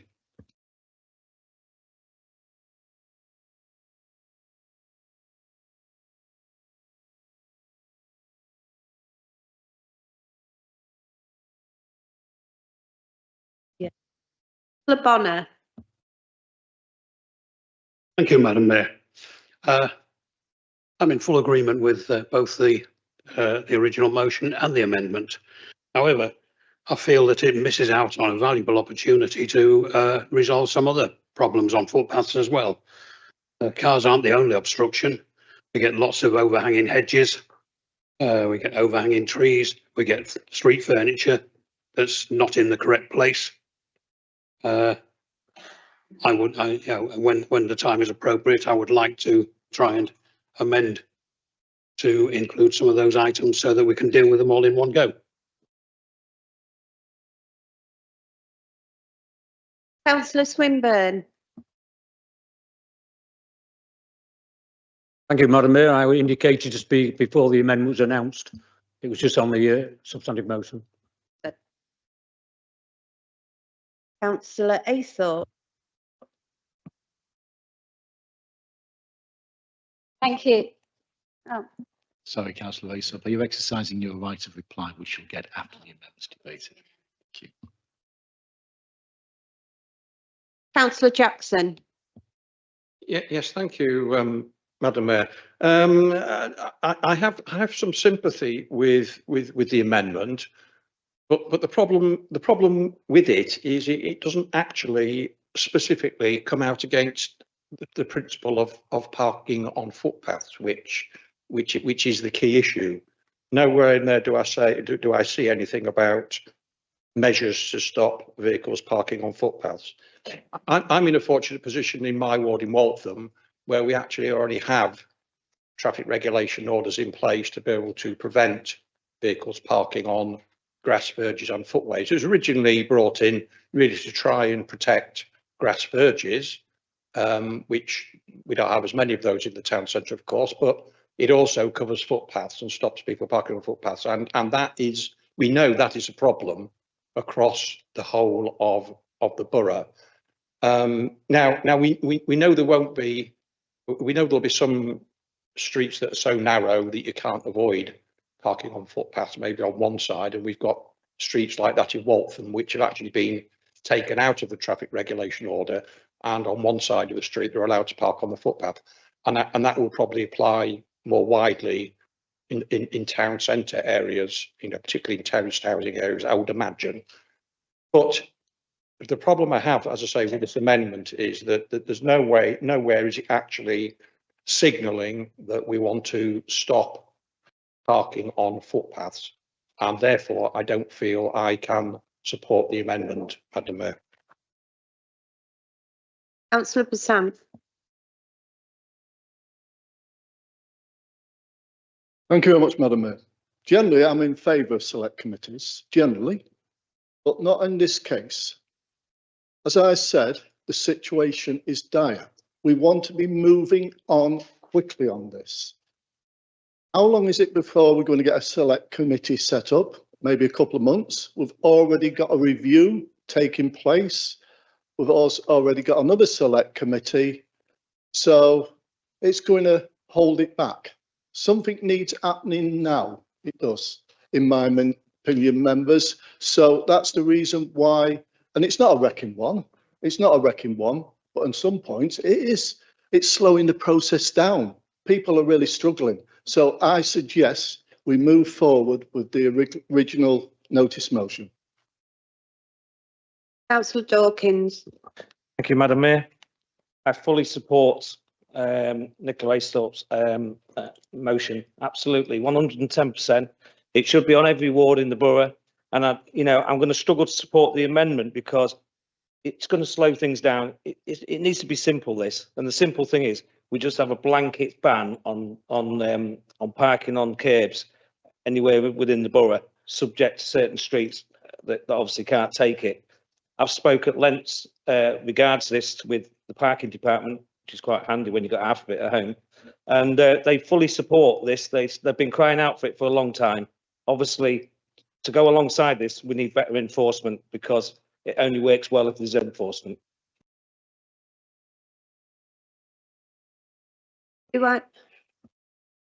Councillor Shepherd. Thank you, Madam Mayor.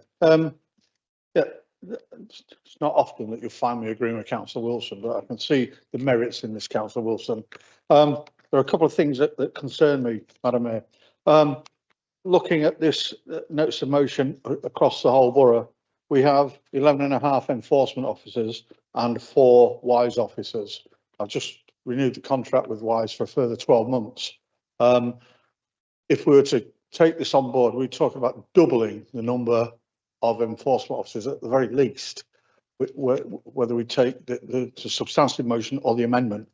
My other concern is that none of it has actually mentioned the emergency services, engagement with the emergency services. Because one of the problems that we'll have, as Councillor Bazanta said, is that if there's a fire engine, a pump coming down a street and they can't get through, they'll push it out of the way.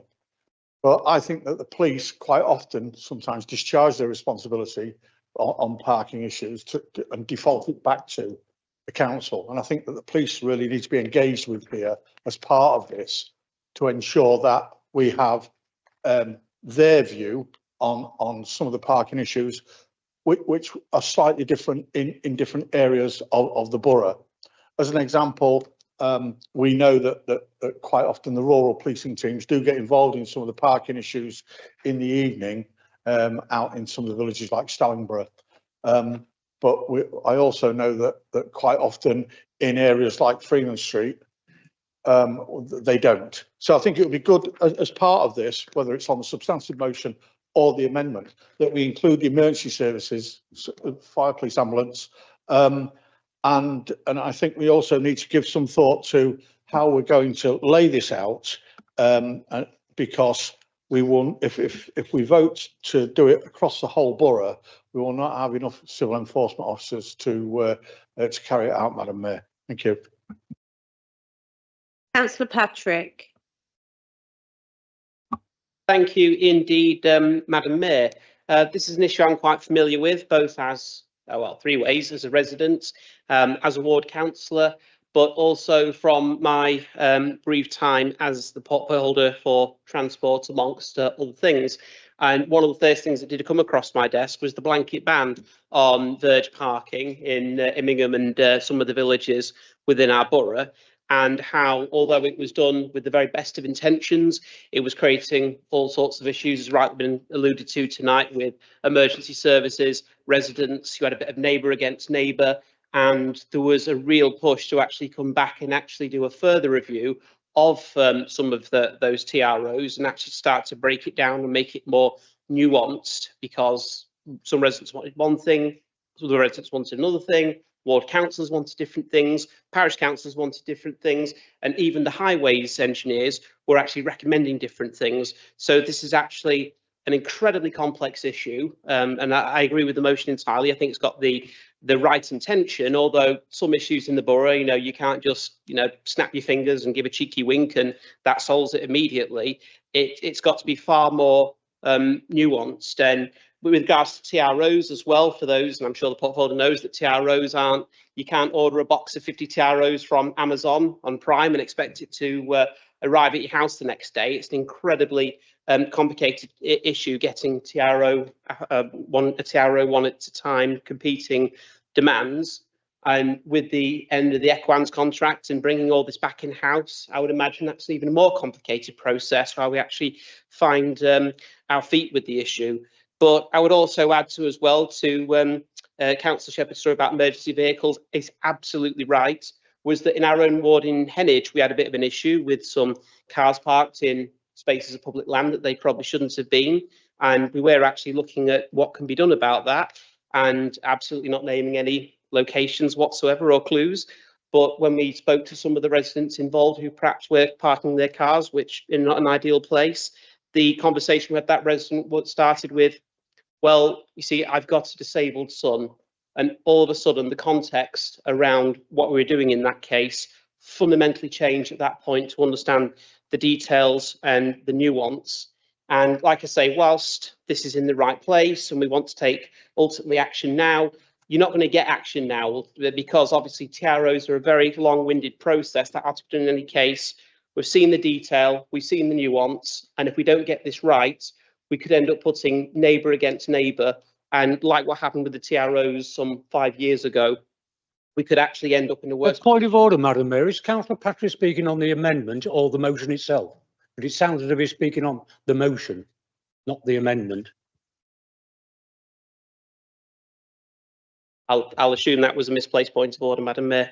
So therefore, that's why I want a select committee over what's being proposed, because if we just look at actually instigating TROs across the borough from this point, it will be long-winded, it will be nuanced, and it won't necessarily achieve what we want to achieve and cause some other issues. But we have that select committee, we have the opportunity to talk to agencies, talk to residents and understand the details. We might actually get better outcomes. I strongly support the amendment. Thank you, Madam Mayor. Councillor Kasmarek. Thank you, Madam Mayor. I just wanted to answer some questions. I know Councillor Jackson was wondering where the recommendations will be coming from when he was saying about how bad this amendment was going to be. I'd like to point out that the Select Committee would be expected to make evidence-based recommendations to Cabinet via the appropriate scrutiny panel. That's how we get the outcomes from the original motion through the amendment. And for Councillor Shepherd, the concern about the emergency services, definitely, I agree. And the evidence gathered may involve, but not limited to, there's no reason why the emergency services couldn't be invited. So I would like to hope that that answers both of your concerns and that you will be able to support the amendment. Thank you, Madam Mayor.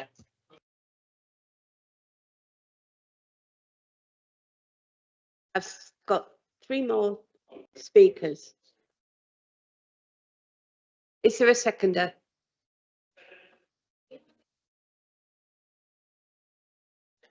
Madam Mayor, if I can raise a point of order, although Councillor Friesen has actually raised a closure motion, I believe the standing orders do indicate that it is your choice as Mayor if you choose to accept the proposal at this time or wish to continue with the debate. We've got 3 more speakers, and then we've got Councillor Humphrey for rights of reply. And I hope the last 3.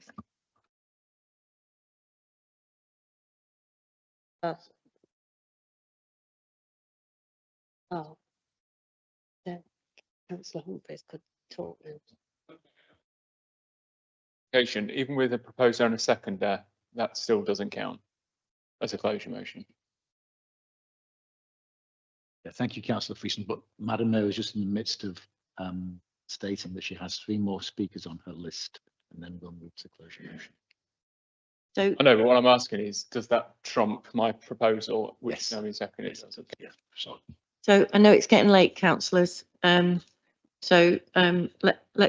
try and keep things moving. So Madam Mayor could determine whether or not she accepted that proposal moved and seconded. So that's why we're carrying on. We've got 3 more speakers, and Councillor Humphreys and then Councillor Ace put right to reply, then we can vote.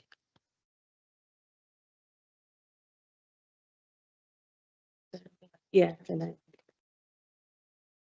Councillor Swinburne. Thank you, Madam Mayor. I think we'll have to just get his. Speaker, Madam Mayor. There's been a legitimate closure motion, and I think that we actually need a vote on that. Yes. We'll take a vote on the closure motion.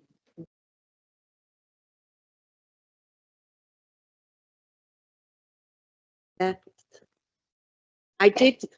Sorry, Councillor Wilson, I did say I had 3 more speakers and then would close the debate down.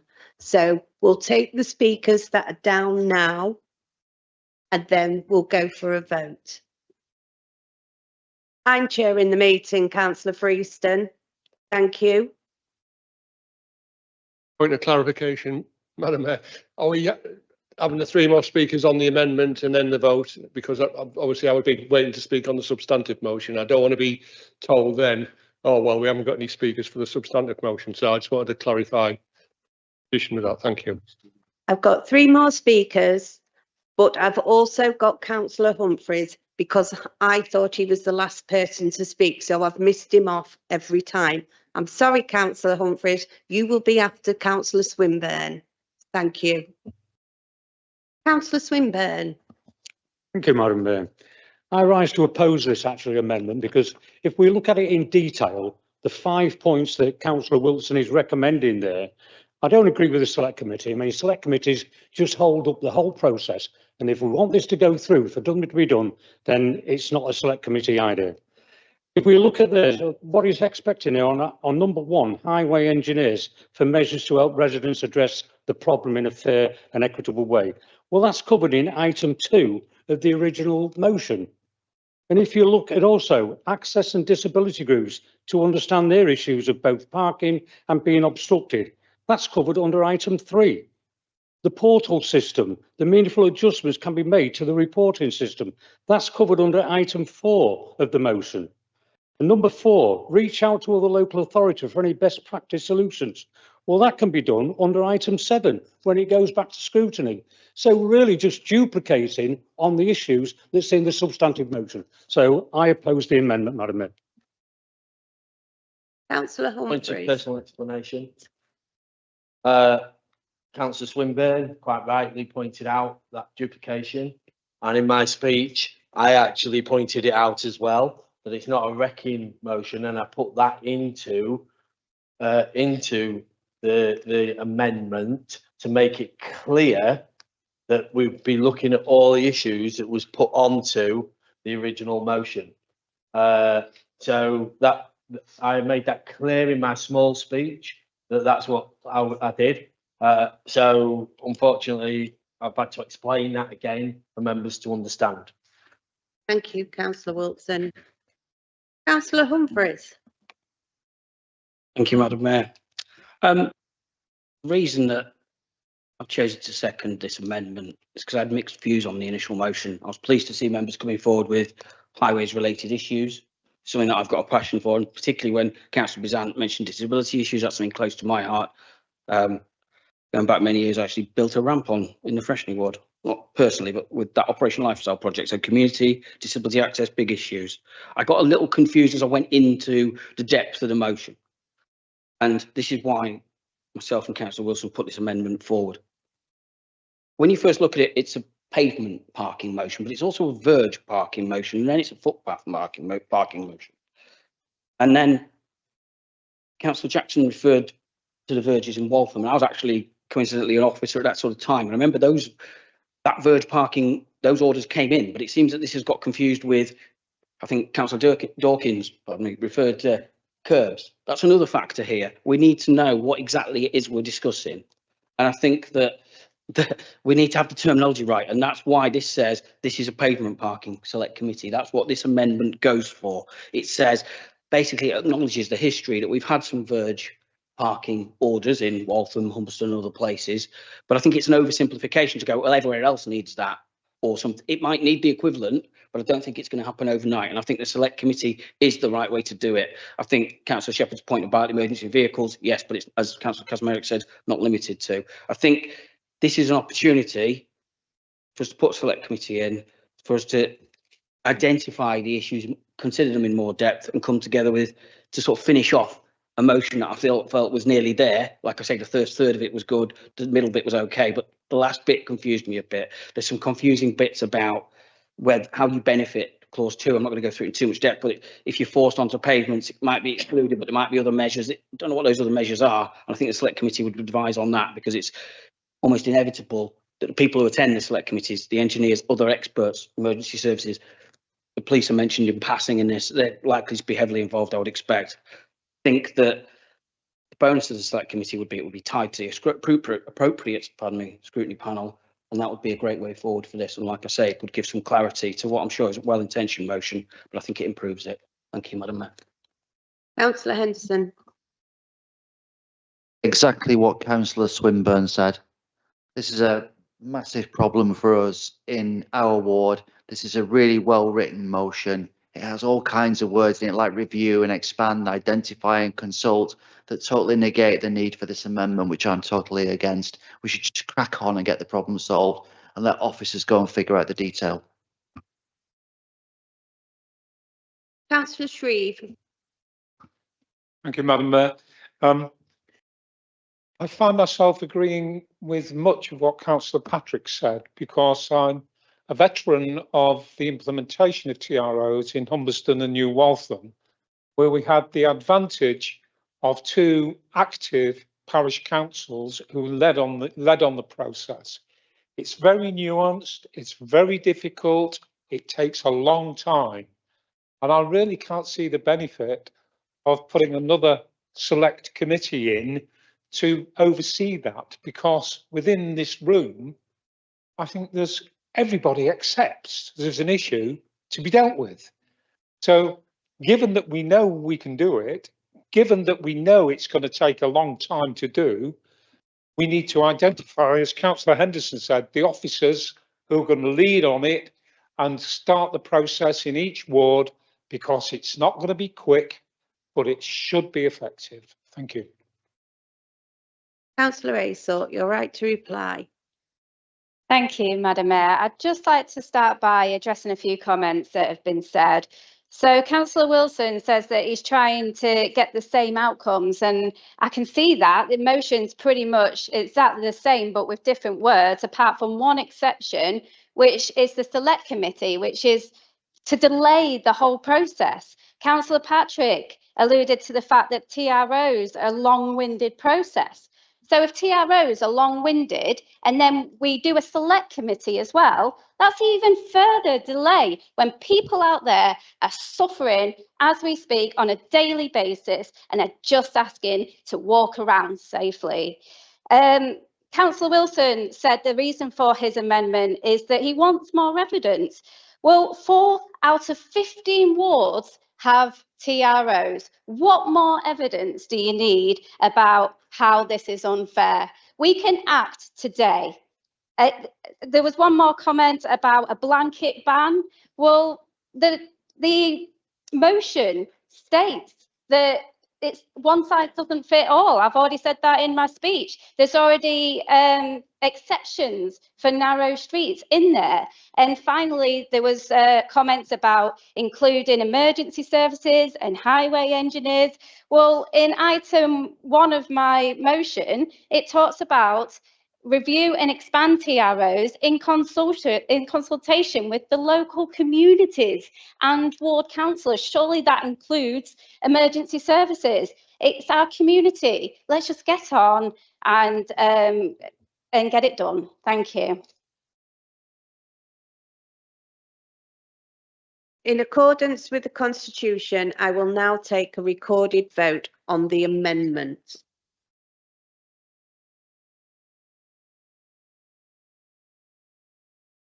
Councillor Aysthorpe, Against. Councillor Augusta, For. Councillor Bissant, Against. Councillor Bonner, Against. Councillor Boyd, Against. Councillor Bright, Against. Councillor Clough, For. Councillor Cracknell, Councillor Crofts, Against. Councillor Dawkins, Against. Councillor Emerson, Against. Councillor Farron, For. Councillor Freeston, Against. Councillor Goodwin, Against. Councillor Haggis, For. Councillor Harness, Against. Councillor Hasthorpe, Against. Councillor Henderson, Against. Councillor Holland, Against. Councillor Hudson, Against. Councillor Humphrey, For. Councillor Jackson, Against. Councillor Kazmarek, For. Councillor Lindley, Against. Councillor Mill, For. Councillor Morland, Abstain. Councillor Parkinson, Against. Councillor Patrick, For. Councillor Pettigrew, Against. Councillor Shepherd, Against. Councillor Shreve, Against. Councillor Shutt, For. Councillor Sylvester, Against. Councillor Swinburne Kay, For. Sorry. It's a long night. So to be clear, we're against. Thank you. Councillor Swinburne, Against. Councillor Wheatley, For. Councillor Wilson, For.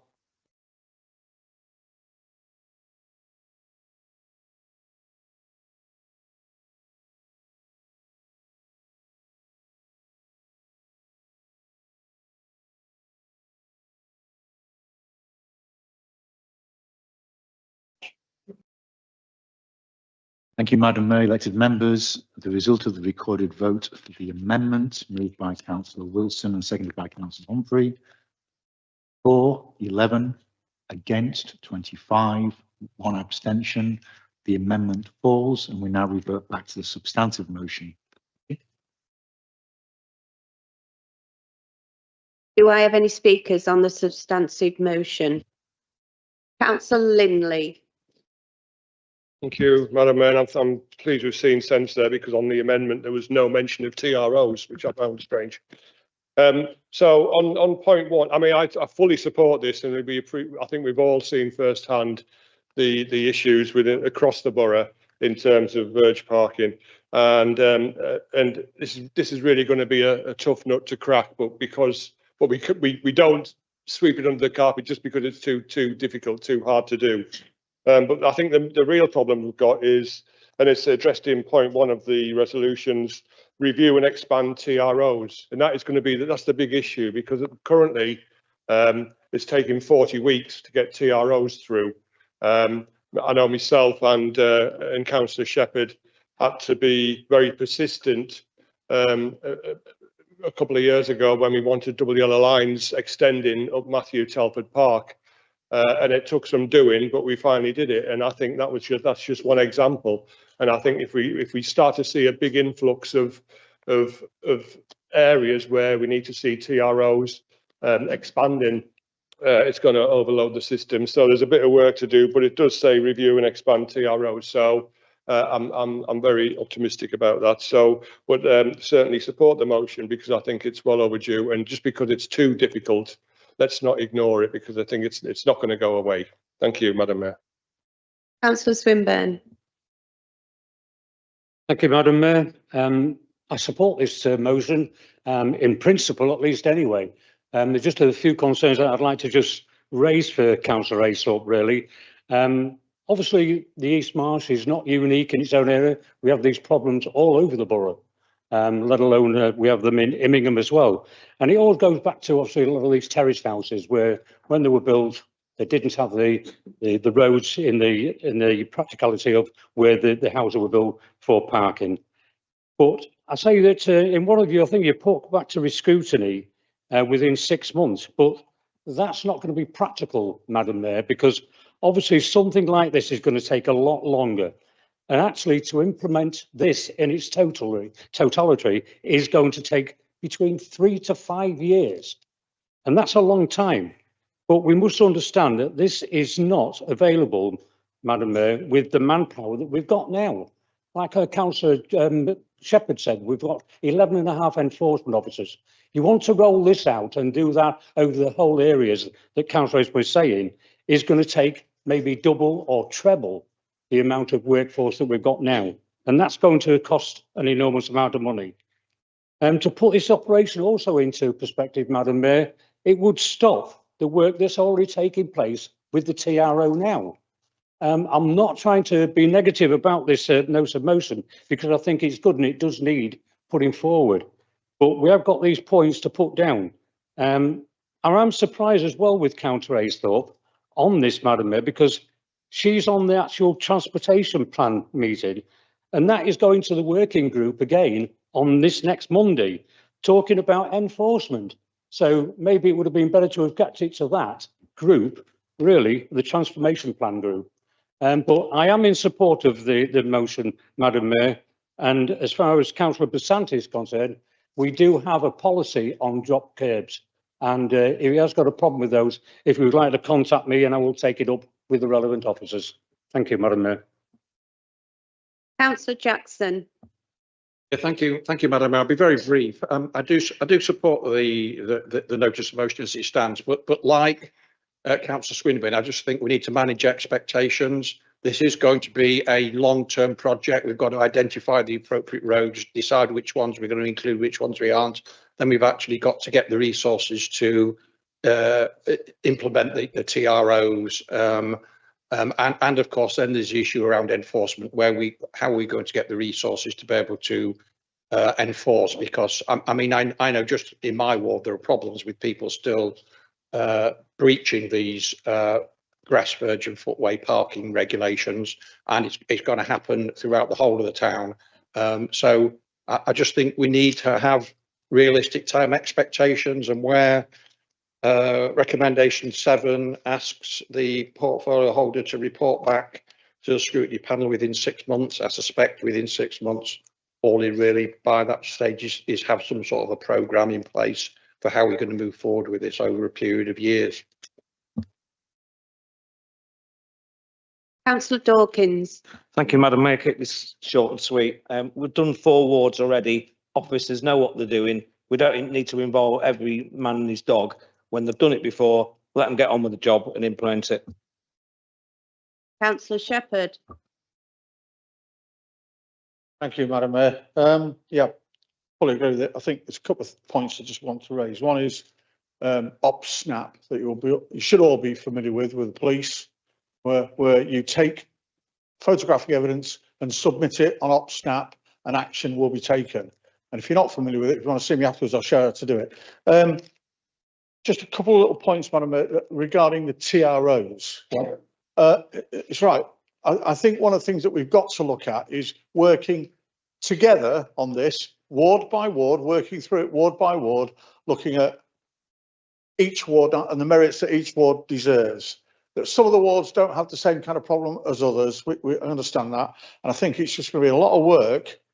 I'm not saying it's not achievable. I think it's going to be a lot of work. And I think Councillor Jackson's right that it's going to be quite drawn out. Last thing for me is tomorrow morning at 10 o'clock, I'm doing a ward walk in Freeman Street with enforcement officers. So the Lib Dem colleagues are more than welcome to join us if they're up at that time, Madam Mayor. Thank you. Councillor Emerson. Thank you, Madam Mayor. I just wanted to bring in which Councillor Swinburne S and Councillor Shepherd have mentioned about the workforce and manpower. What I'm failing to get to, Madam Mayor, is what is more important, protecting cute grass verges in our posh Tory villages in often in cabinet member wards, or what's more important, the public safety in busy urban areas for vulnerable residents, cyclists and parents. And as members have asked for some examples and evidence, when you all leave the town hall this evening, just look at the top of the road outside Victoria Kebab House. Any time of the day you go there, there's cars parked right on that corner on a drop curb. So something to consider. Thank you, Madam Mayor. Councillor Wilson. Thank you, Madam Mayor. Like I said right at the beginning, I'm generally in support of this. I accept council's decision not to go with the amendment I put forward. And interestingly, the amendment put forward was like, it'll take too long, and now it's going to take too long. So I find that interesting. But the question that that's resounding at the moment is, where are we going to get the resource to do this? There's no costings to this. I'm still going to vote for it, because obviously the leading group who are running this council are going to vote for it. So they must have looked at the costings, must have a plan for the costings. So yeah, I'm going to go with that, and we'll see where that leads us. So yeah, I will vote for this. I accept council's decision on the amendment. That was done with good intention, but there you go. So we do need action. We will. I don't think it's just enforcement officers either. If we're not careful, those 40 weeks that's been quoted for TROs might increase, significantly, and we know that TROs are prioritised to safety as well. So it might be that that ordinary TROs that are needed get pushed right out. So I'm advocating that we need to get things in place, get the officers in place for the extra TROs, get the officers in place for the extra enforcement. Or if we don't do that, this motion probably won't actually work in the long run, because if you don't get a quick TRO process and you don't get an enforcement process, then this will fail in the 5 years it's going to take. So with that, I'll sit down so we can go home 1 minute earlier than what we would have done. Councillor Morland. Thank you, Madam Mayor. Just a point on what Councillor Shepherd said about taking photographs. You can be open to abuse. The sad thing is, there was some parking in the zigzag lines, which is the one that is the safest area, supposedly outside schools. In my ward, and I'm sure it happens in everybody else's, parents are to blame. Parents don't like it, but I'm going to say it tonight. It needs to be got across. And I hope this is recorded and live, because parents say to me, oh, there's all these problems outside schools. Outside my brother's house, he lives 2 doors down from a school in my ward. I went to take a photo and I was sworn at, and the better part of valour took over. I ran away. But the point I wish to make is that we should not be putting ourselves at personal straits, because it's very difficult to take those photos when people are active. And the very parents, and they want to get this message tonight, if the parents are listening, you are the problem around our schools. You complain to us about the parking, you complain about the parents complain about the very fact that the parking issues aren't taken up, but when you try and advise them not to do it, you get nothing but 2 fingers or a single finger or extreme abuse. So I know our officers, traffic wardens, etc., have a terrible time. The other thing I'd like to say is I've twice asked, twice, Councillor Shepherd has offered to do a ward walk with me. Twice he's not bothered to ring me. So now I'm going to make an offer to him on the 12th of August at 9:30 in the morning. I'll be walking round my ward with the local constabulary, who I'm in regular contact with about these issues, And so you are more than welcome to see the situation that we have, Councillor Shepherd. Thank you very much, Madam Mayor. Councillor Shutt. Thank you, Madam Mayor. I'm glad we all agree we need to do something. That's always important. But I'll take this moment to thank Councillor Aythorpe and Besant for bringing this to full council because it's an important issue. Thank you.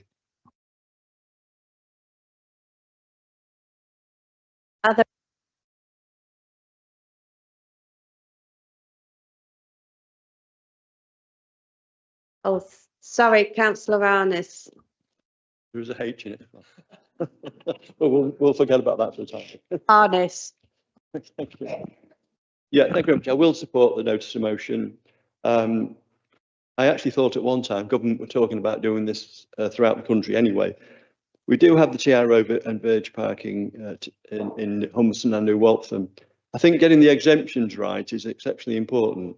In New Waltham, they actually tried to exempt the highways from committee, and then we had to go back and exempt more highways, and that took an awful long time.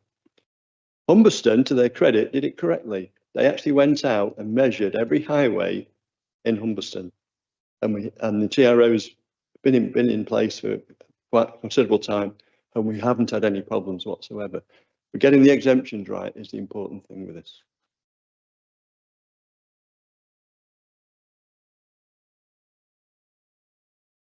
Councillor Aythorpe, you're right to reply. Thank you, Madam Mayor. First of all, Councillor Swinburne, portfolio holder, thank you for your support on this motion, but I sit on the community scrutiny panel meeting, not the committee that you mentioned, so that's not true. But I hear what you're saying about the 6 months part of the emotion, bringing it back to the committee. What I would say in answer to that is that I appreciate it's going to take some time, but bringing it back to the panel in 6 months would at least allow us to keep track of the process. It will allow us to see what's being done so far, and it will allow us to scrutinise what might need to be, what direction we need to take from there. So I would like to keep that in place, but we can review this as we go, and that's all part of bringing it to the scrutiny panel.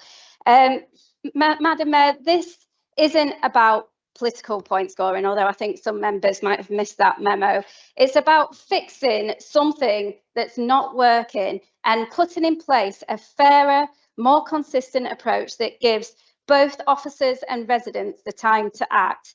Because whether you live in East Marsh or Waltham, residents deserve the same chance to walk safely down their street without being forced into traffic. So I urge members to please support this motion, not for a party, but for a safer, fairer borough where every resident in every ward is treated with the same respect and protection.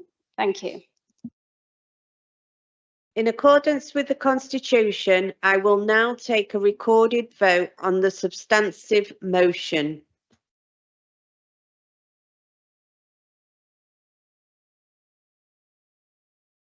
Okay. Councillor Aythorpe. For. Councillor Augusta. For. Councillor Besant. For. Councillor Bonner. For. Councillor Boyd. For. Councillor Bright. For. Councillor Clough. For. Councillor Cracknell. For. Councillor Crofts. For. Councillor Dawkins. For. Councillor Emerson. For. Councillor Farron. For. Councillor Freeston. For. Councillor Goodwin. For. Councillor Haggis. For. Councillor Harness. For. Councillor Hasthorpe. For. Councillor Henderson. For. Councillor Holland. For. Councillor Hudson. For. Councillor Humphrey. For. Councillor Jackson. For. Councillor Kasmarek. For. Councillor Lindley. For. Councillor Mill. For. Councillor Morland. For. Councillor Parkinson. For. Councillor Patrick. For. Councillor Pettigrew. For. Councillor Shepherd. For. Councillor Shreve. For. Councillor Shutt. For. Councillor Sylvester. For. Councillor Swinburne K. For. Councillor Swinburne S. For. Councillor Wheatley. For. Councillor Wilson. For. That one's unanimous. This one is unanimous.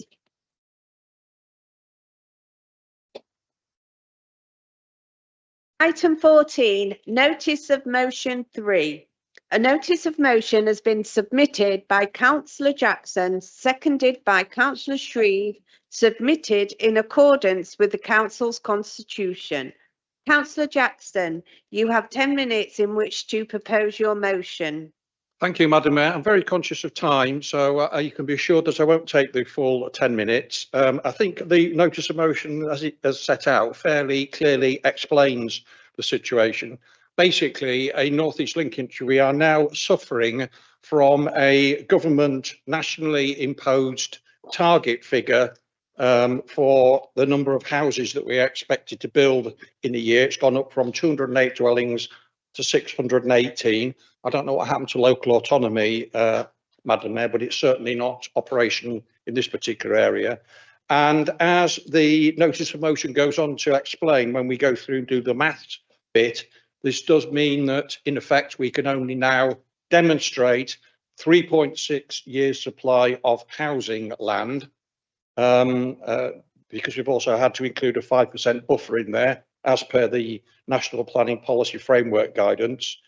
This means, of course, because we cannot demonstrate 5 years supply of housing land, that the NPPF presumption in favour of sustainable development is triggered, and developers are in a position where they can submit speculative housing planning applications on sites which are not identified for housing in the local development plan.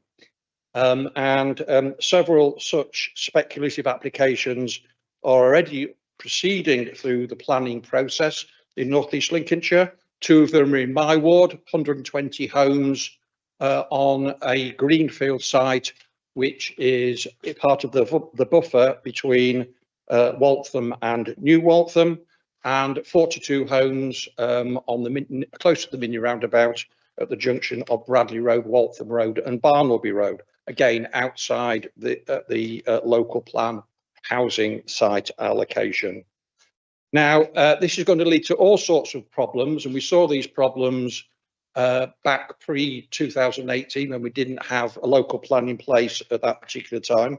But it's basically going to mean that we're going to end up with planning consent being granted for sites where the council and or the local community did not consider housing appropriate because it was not included in the local plan.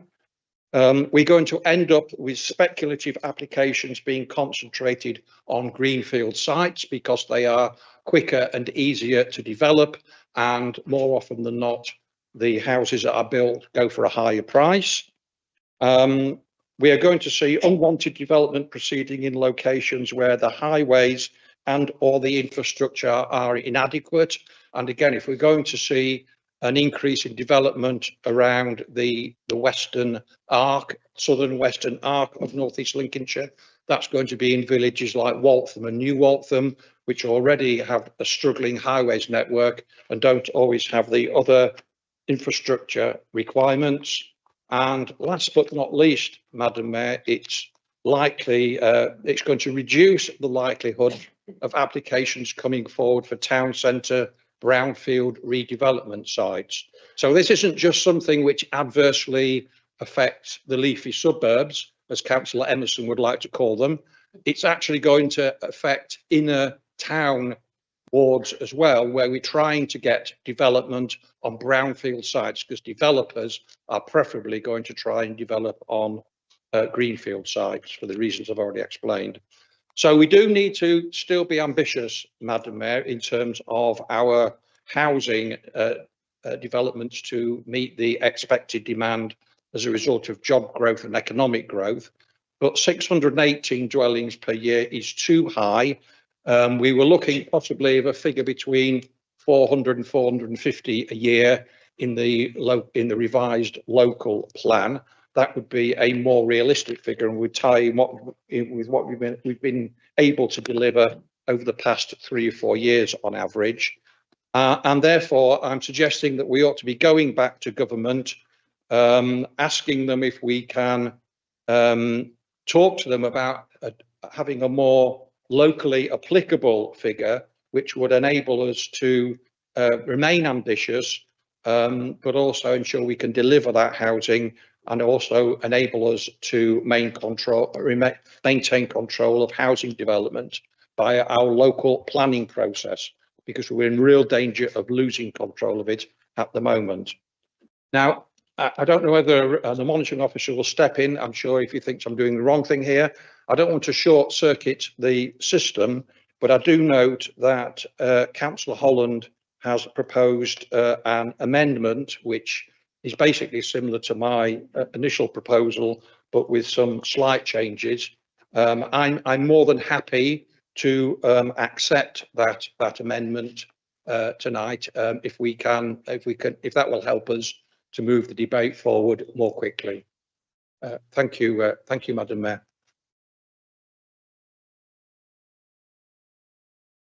Thank you, Councillor Jackson. That's very helpful. I've had the nod from Councillor Holland, and Councillor Holland is accepting of your motion, if you like, stood amended to include his paragraph.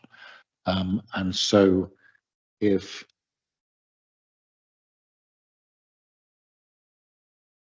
Councillor Shreve could second on that basis, that would indeed be very helpful. Thank you, Monitoring Officer. I second the revised proposals.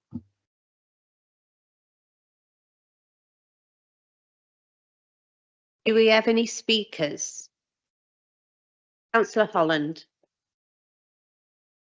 Yes, thank you, Madam Mayor. I'll be brief. And I thank the leader and the deputy leader for their pragmatism in accepting this amendment as stands. If we look, say, back over the last sort of 12, 13 years, we've managed to build about 400 houses a year on average. That is deliverable. It's a deliverable target. And also, I think, you know, times are changing very quickly now. In the borough, we've got something like 6,000 households on the waiting list for social housing. We see places in London, some of the boroughs there, 17,000, 20,000 people on the list for social housing.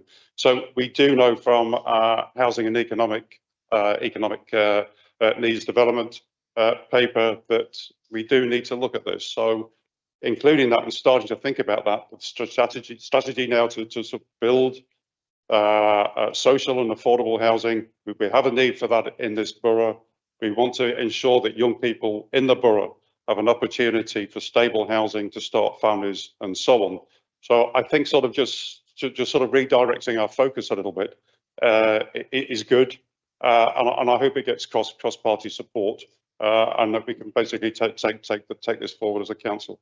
Thank you, Madam Mayor. Councillor Linley. Thank you very much, Madam Mayor. I will be very brief because I know time's getting on, but as a fairly long-standing member of the Planning Committee, I'm absolutely delighted to see this coming to full council tonight.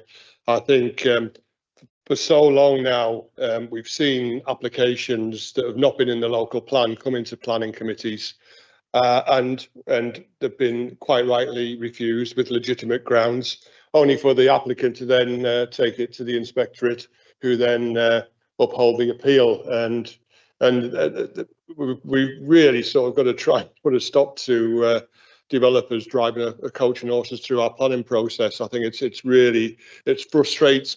I know it frustrates other members of the planning committee, the fact that we've got an unrealistic target, and because we can't demonstrate that 5-year supply, developers take advantage of that. So fully support this motion, which will certainly help the cause. Thank you very much, Madam Mayor. Councillor Shaw. Thank you, Madam Mayor. I've got some quotes from the Council's Housing and Economic Development Needs Assessment, November 23. Given the strong regeneration economic growth objectives being pursued by North East Links Council, this would suggest that the local housing needs generated by the government standard methodology may not be appropriate for NEL moving forward. That was a couple of years ago. Policy 2 states that 649 homes per year should be delivered between 23, 24, 27, 28. That's out there. I don't see why it's such a shock. I quote page 247, which states that the fully affordable locally assessed needs equated to 221 and 298 per annum. 200 that we've got over there. But this is unlikely as NELC has only averaged 65 affordable homes per annum over the last 20 years. I don't blame you, I blame everyone over the last 20 years. In its conclusions, it states that population growth in North East Links will almost entirely be driven by retirees, and particularly those aged 70 and above. We want ambition, but we've got to build houses for the people that are coming here. Madam Mayor, my point is that this council has been well aware that the government's methodology isn't appropriate for NEL for such a long time. And also aware that we should be building more affordable social housing. So I'm pleased to hear about the recommendation which has been accepted tonight. Unfortunately, though, I have to state that this council over too long has let local developers and free markets forces dictate what we build here, which as stated is not appropriate for our needs. And yes, those developers will fly down like vultures, as the leader has said, to feed on our inability to provide a 5-year supply of building land. A letter to the Secretary of State admits that the NSC is not in control of its planning needs and requests help, but it hasn't been in control for a long time. But yet many of these benches think we can do better. So I'm really, really pleased that this amendment has been put through and accepted by the leader. I could say more, Madam Mayor, but I'm happy to support. Thank you. Councillor Wilson. Madam Mayor, can I rise to ask if the question can be put? Thank you.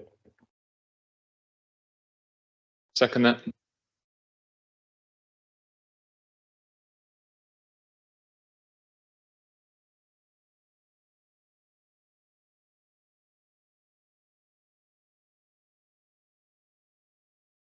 Members can show a show of hands.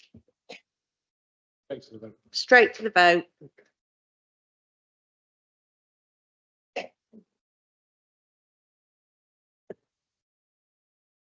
Count.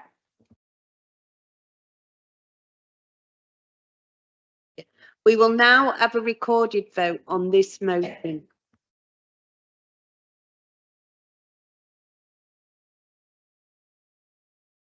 Madam Mayor, can I propose that you check if it's going to be unanimous? Because if it is, then we don't need to do the recorded vote.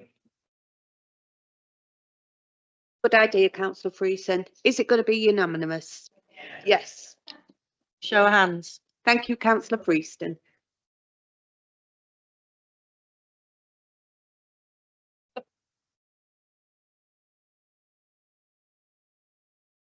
Item 15, questions on notice. 9 questions on notice have been submitted for this meeting.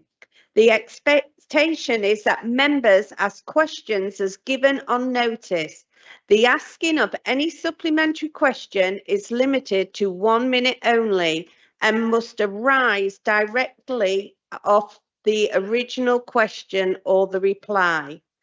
Councillor Henderson, will you put your question, which is to portfolio holder of health and social care? Thank you, Madam Mayor. The council's in a constant quest to provide value for money for residents, and great work has been done by officers to identify where services can be improved and expanded while budgets shrink in real terms. However, we can always do more. Our adults and children's teams are doing fantastic work, and there's optimism that will come out of the special measures we found ourselves in.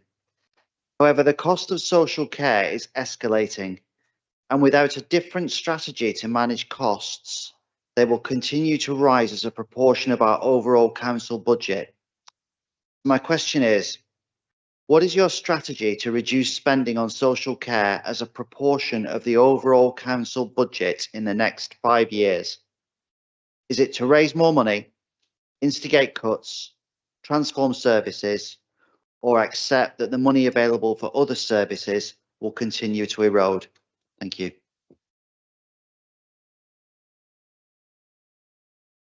Councillor Shreve. Oh, thank you, Madam Mayor.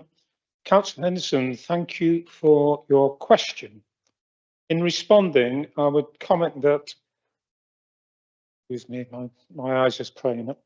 I would say that some of the assertions in the questions are misleading. For example, under this administration, since we've come into power, there have been no erosion of services. For many areas, additional resources have been put in place, and we are increasingly working in smarter, more efficient ways, not just in adult social care, but across a wide range of services. We've all seen the slides predicting large increase in our age population and the implied increase in demand for our services.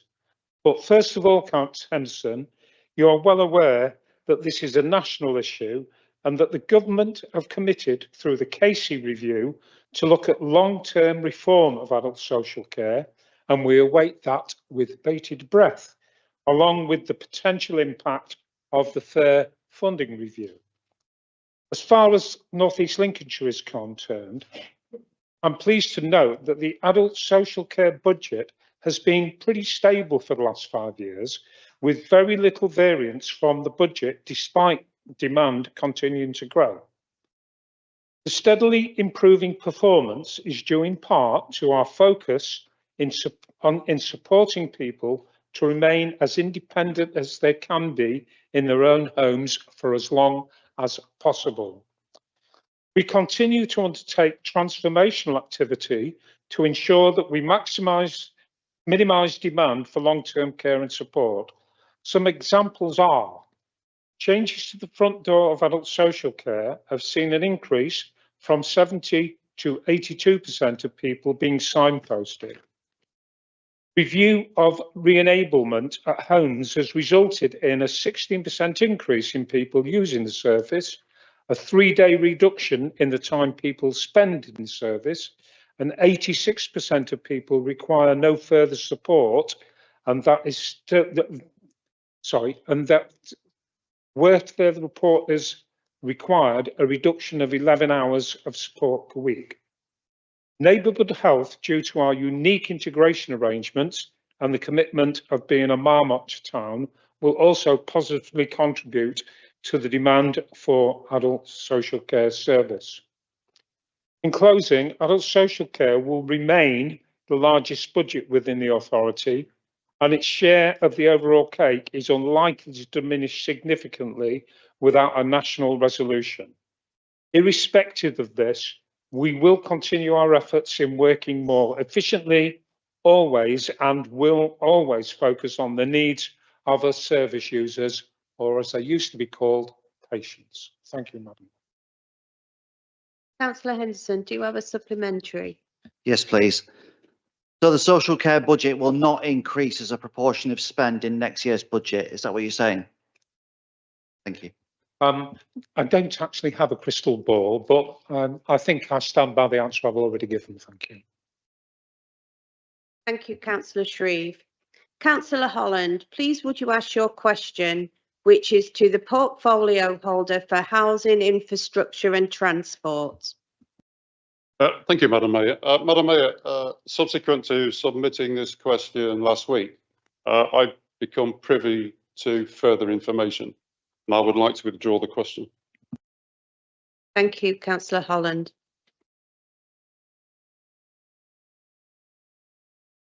Madam Mayor, is there a way that you could ask those who have got questions outstanding if they would be willing to have it as a written response instead? Maybe some people would.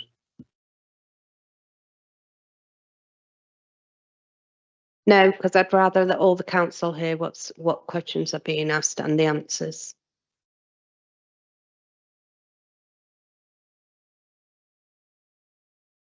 Councillor Besant.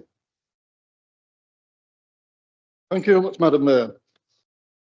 After reading the recent announcement about the 2026 Civic Awards, I have noticed that there is not a category to recognise the great achievement of our foster carers. Can the Mayor please explain why this category has been dropped from the Civic Awards? Thank you for your question regarding the Civic Awards. Following recent discussions, I am pleased to confirm that the Foster Carer Award category has been included in the 2026 Civic Awards.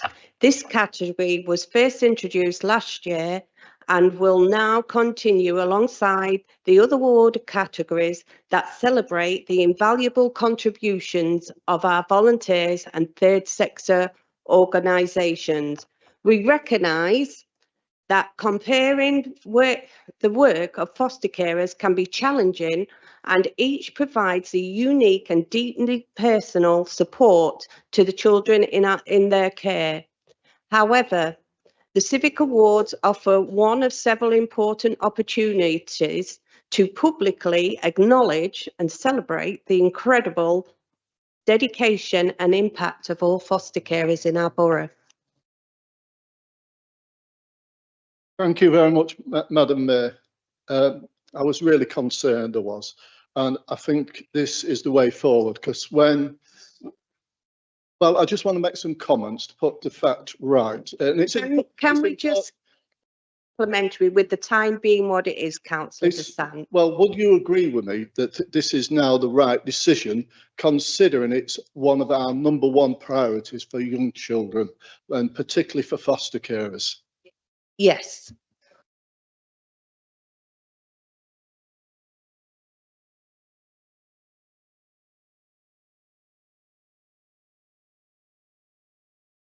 Sorry. Councillor Basant, please would you put your second question to the portfolio holder for environment and net zero? Climate change is at times a contentious issue, but there is more and more evidence that we are reaching a point of no return. Does the portfolio holder believe that both the government and the council need to take swift action to mitigate against climate change? Thank you, Madam Mayor, and thank you, Councillor Basant, for your question. You're fully aware, Councillor Basant, that the council has already declared a climate emergency, and we are doing everything possible to reduce our CO2 emissions. Nationally, last year, we as a country produced 371 million tonnes. Now, that's a 54% reduction since 1990. Quite an achievement, but at what cost? Our electricity is as expensive as it's ever been, and energy-intensive industries are struggling, or we're losing them altogether. We've lost steel plants, we've lost cement plants. So when you think of that figure, 371 million, that's what we produced last year. China produced 12 billion tonnes. The USA, 6 billion tonnes. India, 3 billion tonnes. And volcanoes, 1 billion tonnes. Volcanoes are producing 3 times more carbon dioxide than we are. So we're doing our bit, we're playing our role, and I think that's sufficient. Thank you, Madam Mayor. Councillor Basant, do you have Thank you very much. I won't ask you a supplementary. Thank you. Councillor Augusta, please would you ask your question to the Leader of the Council? Thank you, Madam Mayor. Would the Leader agree that it's important for council decisions, particularly those relating to local investment, service delivery and resolving ward issues, be guided by fairness and the needs of residents rather than by political considerations? Councillor Jackson, will you give your reply, please? Yes. Councillor Augusta, do you have a supplementary? Yes, thank you, Madam Mayor. Well, that is very good to hear. However, can the Leader explain how that works when I received an email from a portfolio holder saying that Councillor Jackson has asked me to sort this out, and that's because we need votes at the next election? I haven't seen that email, so I can't comment. Thank you, Councillor Jackson. Councillor Patrick, please would you put your first question, which is to the portfolio holder for environment and net zero. I will, thank you, Madam Mayor. In scrutiny, we received a note saying that the Cabinet decision to pursue a council-delivered affordable funeral service in North East Lincolnshire has been abandoned. Why? Thank you, Madam Mayor, and thank you, Councillor Patrick, for your question. It's a really simple answer. The market beat us to it. Not only did they beat us to it, they are doing it for a lower cost than we were proposing to do it for. So let's not forget that if you're on certain benefits, you can request help with the funeral from the Department of Work and Pensions. And if you are totally destitute, the council will step in and pay for your funeral. That normally runs at 4 or 5 cases a year. Unfortunately, last year it was up to 30, so it is increasing, but we can't do it as cheap as the market can, so we've stepped back. Thank you, Madam Mayor. Councillor Patrick, do you have a supplementary? I do indeed, Madam Mayor. Could I ask the portfolio holder if he's actually seen personally evidence that the market is providing these cheap funeral services cheaper than the council could have provided them, and if he could share that with me, please. Yes, I have. I've seen what obviously we were going to have to use a funeral director to provide part of the service, and then we would handle the cremation. So I've seen figures that are commercially sensitive, and I know what national funeral providers can charge, and there's a considerable difference. Thank you, Madam Mayor. Thank you, Councillor Hudson. Councillor Patrick, would you put your second question, which is to the portfolio holder for finance, resources and assets? Yes, thank you, Madam Mayor. Could the portfolio holder tell me how much money has been spent on the structural works on Corporation Road Bridge to date, and what the anticipated spend might be until it is reopened? Councillor Harness, will you reply, please? Thank you, Madam Mayor. Thank you, Councillor Patrick, for the question. I'll refer Councillor Patrick to the information available in the quarterly finance, performance and major projects report, inclusive of the capital projects report. The scheme was initially £5.117 million, funded by £2.97 million from the Department of Transport, and £1.8 million from NELC, and £320,000 from the Local Transport Fund. Additional costs from the extended works required on this project have not been published due to commercial sensitivity. As we know, the project isn't completed and there are some contractual legal issues to be resolved. Additional capital funding to complete the refurbishment was approved by Cabinet on the 15th of November 2023, as per a closed appendix, up to a maximum as set out again in the closed appendix, and this was on gold papers. Thank you very much, Councillor Patrick. Councillor Patrick, do you have a supplementary? I do indeed, Madam Mayor. And Madam Mayor, forgive the preamble, but I think you're doing a smashing job tonight of chairing your first council meeting under very difficult circumstances. Well done. Could I ask the portfolio holder, does he consider the money spent thus far on Corporation Road Bridge and the money that will have to be spent in the future before it can be reopened again, value for money on behalf of the council taxpayer? Thank you very much for the supplementary, Councillor Patrick. Value money is very, very difficult to quantify. We're talking about a heritage asset, listed building. It's a steel structure. It's sat in brine water. So I imagine the day that it's completed, it's going to start deteriorating. Unfortunately, value for money. At the end of the day, it'll be a highway asset. It'll be open, and hopefully it's good for another 100 years or so. Thank you. Thank you, Councillor Harness. Councillor Kasmarek, please would you put your first question, which is to the portfolio holder for finance, resources and assets. Thank you, Madam Mayor. Does the portfolio for finance believe that the council has the financial capacity to repair Grimsby Library? Councillor Harness, will you reply, please? Yeah, thank you, Councillor Kasmarek, for the question, and this is a good one. However, at this time, we do not have any costings for the refurbishment of the library, so I will reserve any opinion on affordability until we have those costings available. Councillor Kasmarek, do you have a supplementary? Yes, Madam Mayor, thank you. Does the 4.2 million that has been moved, and I will stress that I understand it has legally and above board been moved, but nonetheless moved from the library refurbishment to Freshney Place, has that and will that impact the future capacity to repair the library? No, I don't think it does. I think we've heard a legitimate reason why that money was moved from the library. It was allocated for a certain project and it's been moved to Freshney Place. And I think it's worthwhile just revisiting the resolution as amended, and in principle, the current Central Library is reopened, subject to confirmation of the options and costs for refurbishment, on which there will be full and transparent engagement. Thank you very much. Thank you, Councillor Harness.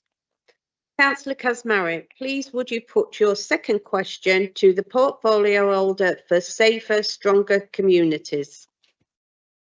I will, thank you, Madam Mayor. Does the portfolio holder for Safer and Stronger Communities feel that the current civil enforcement system as it stands is working for the council? Councillor Shepherd, will you reply, please? Thank you, Madam Mayor. Yes. Councillor Kazmarek, do you have a supplementary? I do, thank you, Madam Mayor. We've already heard today that you've said that the current enforcement officers are probably above capacity. So if it's working, why is it already over capacity? Thank you, Madam Mayor. Thank you, Councillor Kazmarek, for that. Let's go. Civil enforcement function from McQuan's transferred across into NELC on the 1st of July 2025. The current operating arrangements remain in place and will continue unchanged in the short term. Arrangements, subject to staffing levels of course, include dedicated patrols across certain parts of Grimsby, Cleethorpes, Immingham and the villages. Patrols also include evening patrols. The monitoring of 12 existing school cameras. In April to June 2025, we issued 2,717 penalty charge notices, PCNs, including 341 dedicated school camera PCNs. Civil parking enforcement is included as a priority work stream in the Regulation and Sustainability Service Transformation Plan. This will provide an opportunity to understand how the current service is provided and will consider operational activity, resources and opportunities for triage and extra business support and input. The plan is a significant piece of work and time will be needed to complete. At the conclusion of the review, any changes to civil parking enforcement functions will need to be evaluated and if necessary, a business case for change will be drafted. That's why the answer is yes, Madam Mayor. Thank you. Thank you, Councillor Shepherd. Item 16, the minutes of the Cabinet and committees of the Council. These minutes of the Cabinet and the committees on the Council are set out in the agenda has been circulated to members in advance of this meeting. Members are required to submit any question on these minutes on notice. No such questions have been received. Leader, will you move the approval of the minutes of the Cabinet and Committee of the Council as set out in the minute book en bloc? Thank you, Madam Mayor. I move those minutes as set out as you describe. Do I have a seconder? Yes, Madam Mayor, I second the proposal. All in favour? Carried. Item 17. We have an item of urgent business for this evening's meeting. A report advertising of a proposed appointment to the Greater Lincolnshire Mayoral Combined County Authority Audit Committee and Overview and Scrutiny Committee deferred as a part of the outside body appointments process at the annual meeting of the Council held on the 22nd of May 2025. This report has been tabled. This matter is considered urgent due to the need to have appointments in place for scheduled meetings of both committees on the 30th of July. Councillor Jackson, will you move the recommendations? Yes, thank you, Madam Mayor. I think the report sets out very clearly why we need to make these appointments tonight and how the proportionality has been decided, and the recommendations in terms of appointments are set out paragraph 1.4. So for the Mayoral Combined Authority Audit Committee, councillors Boyd and Patrick, and for the Overview and Scrutiny Committee, councillors Shepherd and Wilson. Thank you, Madam. Do I have a seconder? Yeah, thank you, Madam Mayor. And assuming that we can vote on this, welcome those members to the exciting world of Greater Lincolnshire. I will now take a vote on any speakers. I will now take a vote on this matter. All those in favour? Clearly. That concludes the business for this meeting. Thank you for your attendance, and I now declare this meeting closed.